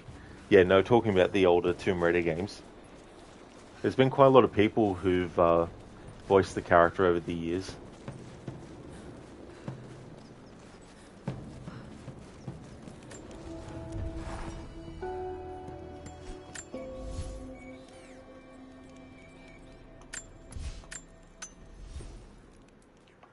Alrighty then, this is where I'm going to actually end the stream. We're going to go and raid out to Lucinda, who's doing a playthrough of Resident Evil 4 Remake. The next stream of this that you'll see from me will be when it's Sunday. This is the weekend game. On Monday, I'll actually be doing a stream day, and I'll be doing Mass Effect 3 to do more towards that playthrough. So that's the current schedule at the moment. Just go to the main menu. And before we actually raid out, I want to give some shout outs as well.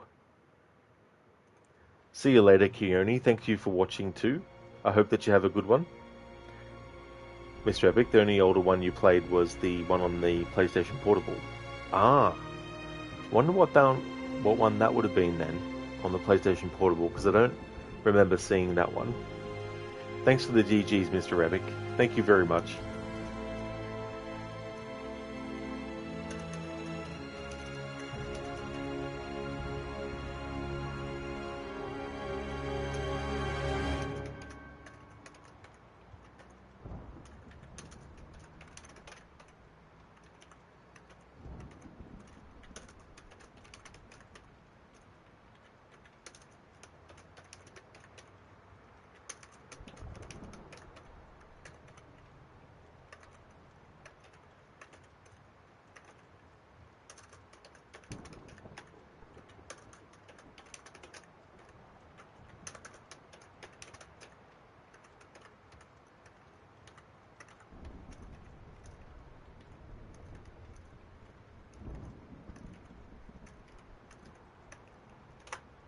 I'd like to definitely recommend people check out the following streamers. Arctic Smash, he's doing a playthrough of Red Dead Redemption 2. Inmita is doing a playthrough of Terminator Resistance.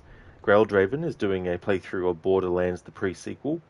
Crocodiles is doing a playthrough of Ghost of Tsushima. He's playing on the hardest mode.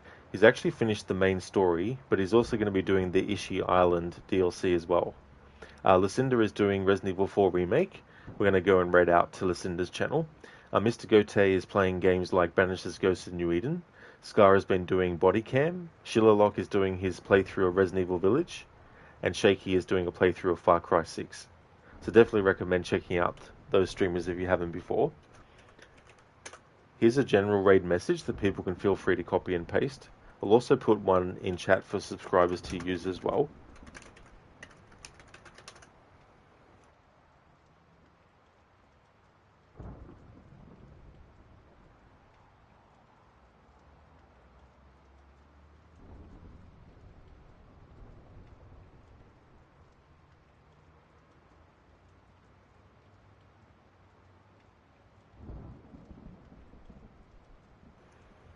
Oh, that's all good, are they, for the stream? No problem at all. Thank you for being here too. I hope that you have a great rest of your Saturday as well. Thank you very much. Thank you everyone for watching the stream. I really appreciate that a lot. If you see me streaming this game again, you know it's become Sunday. On Monday, I'll be doing Mass Effect 3, and we'll see how we go. If I finish the game on Monday, then that'll work out well, because then on Wednesday I can start the Tomb Raider remastered playthroughs. But that'll be coming up on the channel anyway, regardless of the timing. I'll be doing the remasters of Tomb Raider 1, 2, and 3, and then I'll be doing the remasters of Tomb Raider 4, 5, and 6 when they come out as well, which is on the 14th of February when that actually drops. So that's what's coming up on the channel in the near future. Thanks again everyone for watching. Hope you all have a great rest of your Saturday, and catch you next time.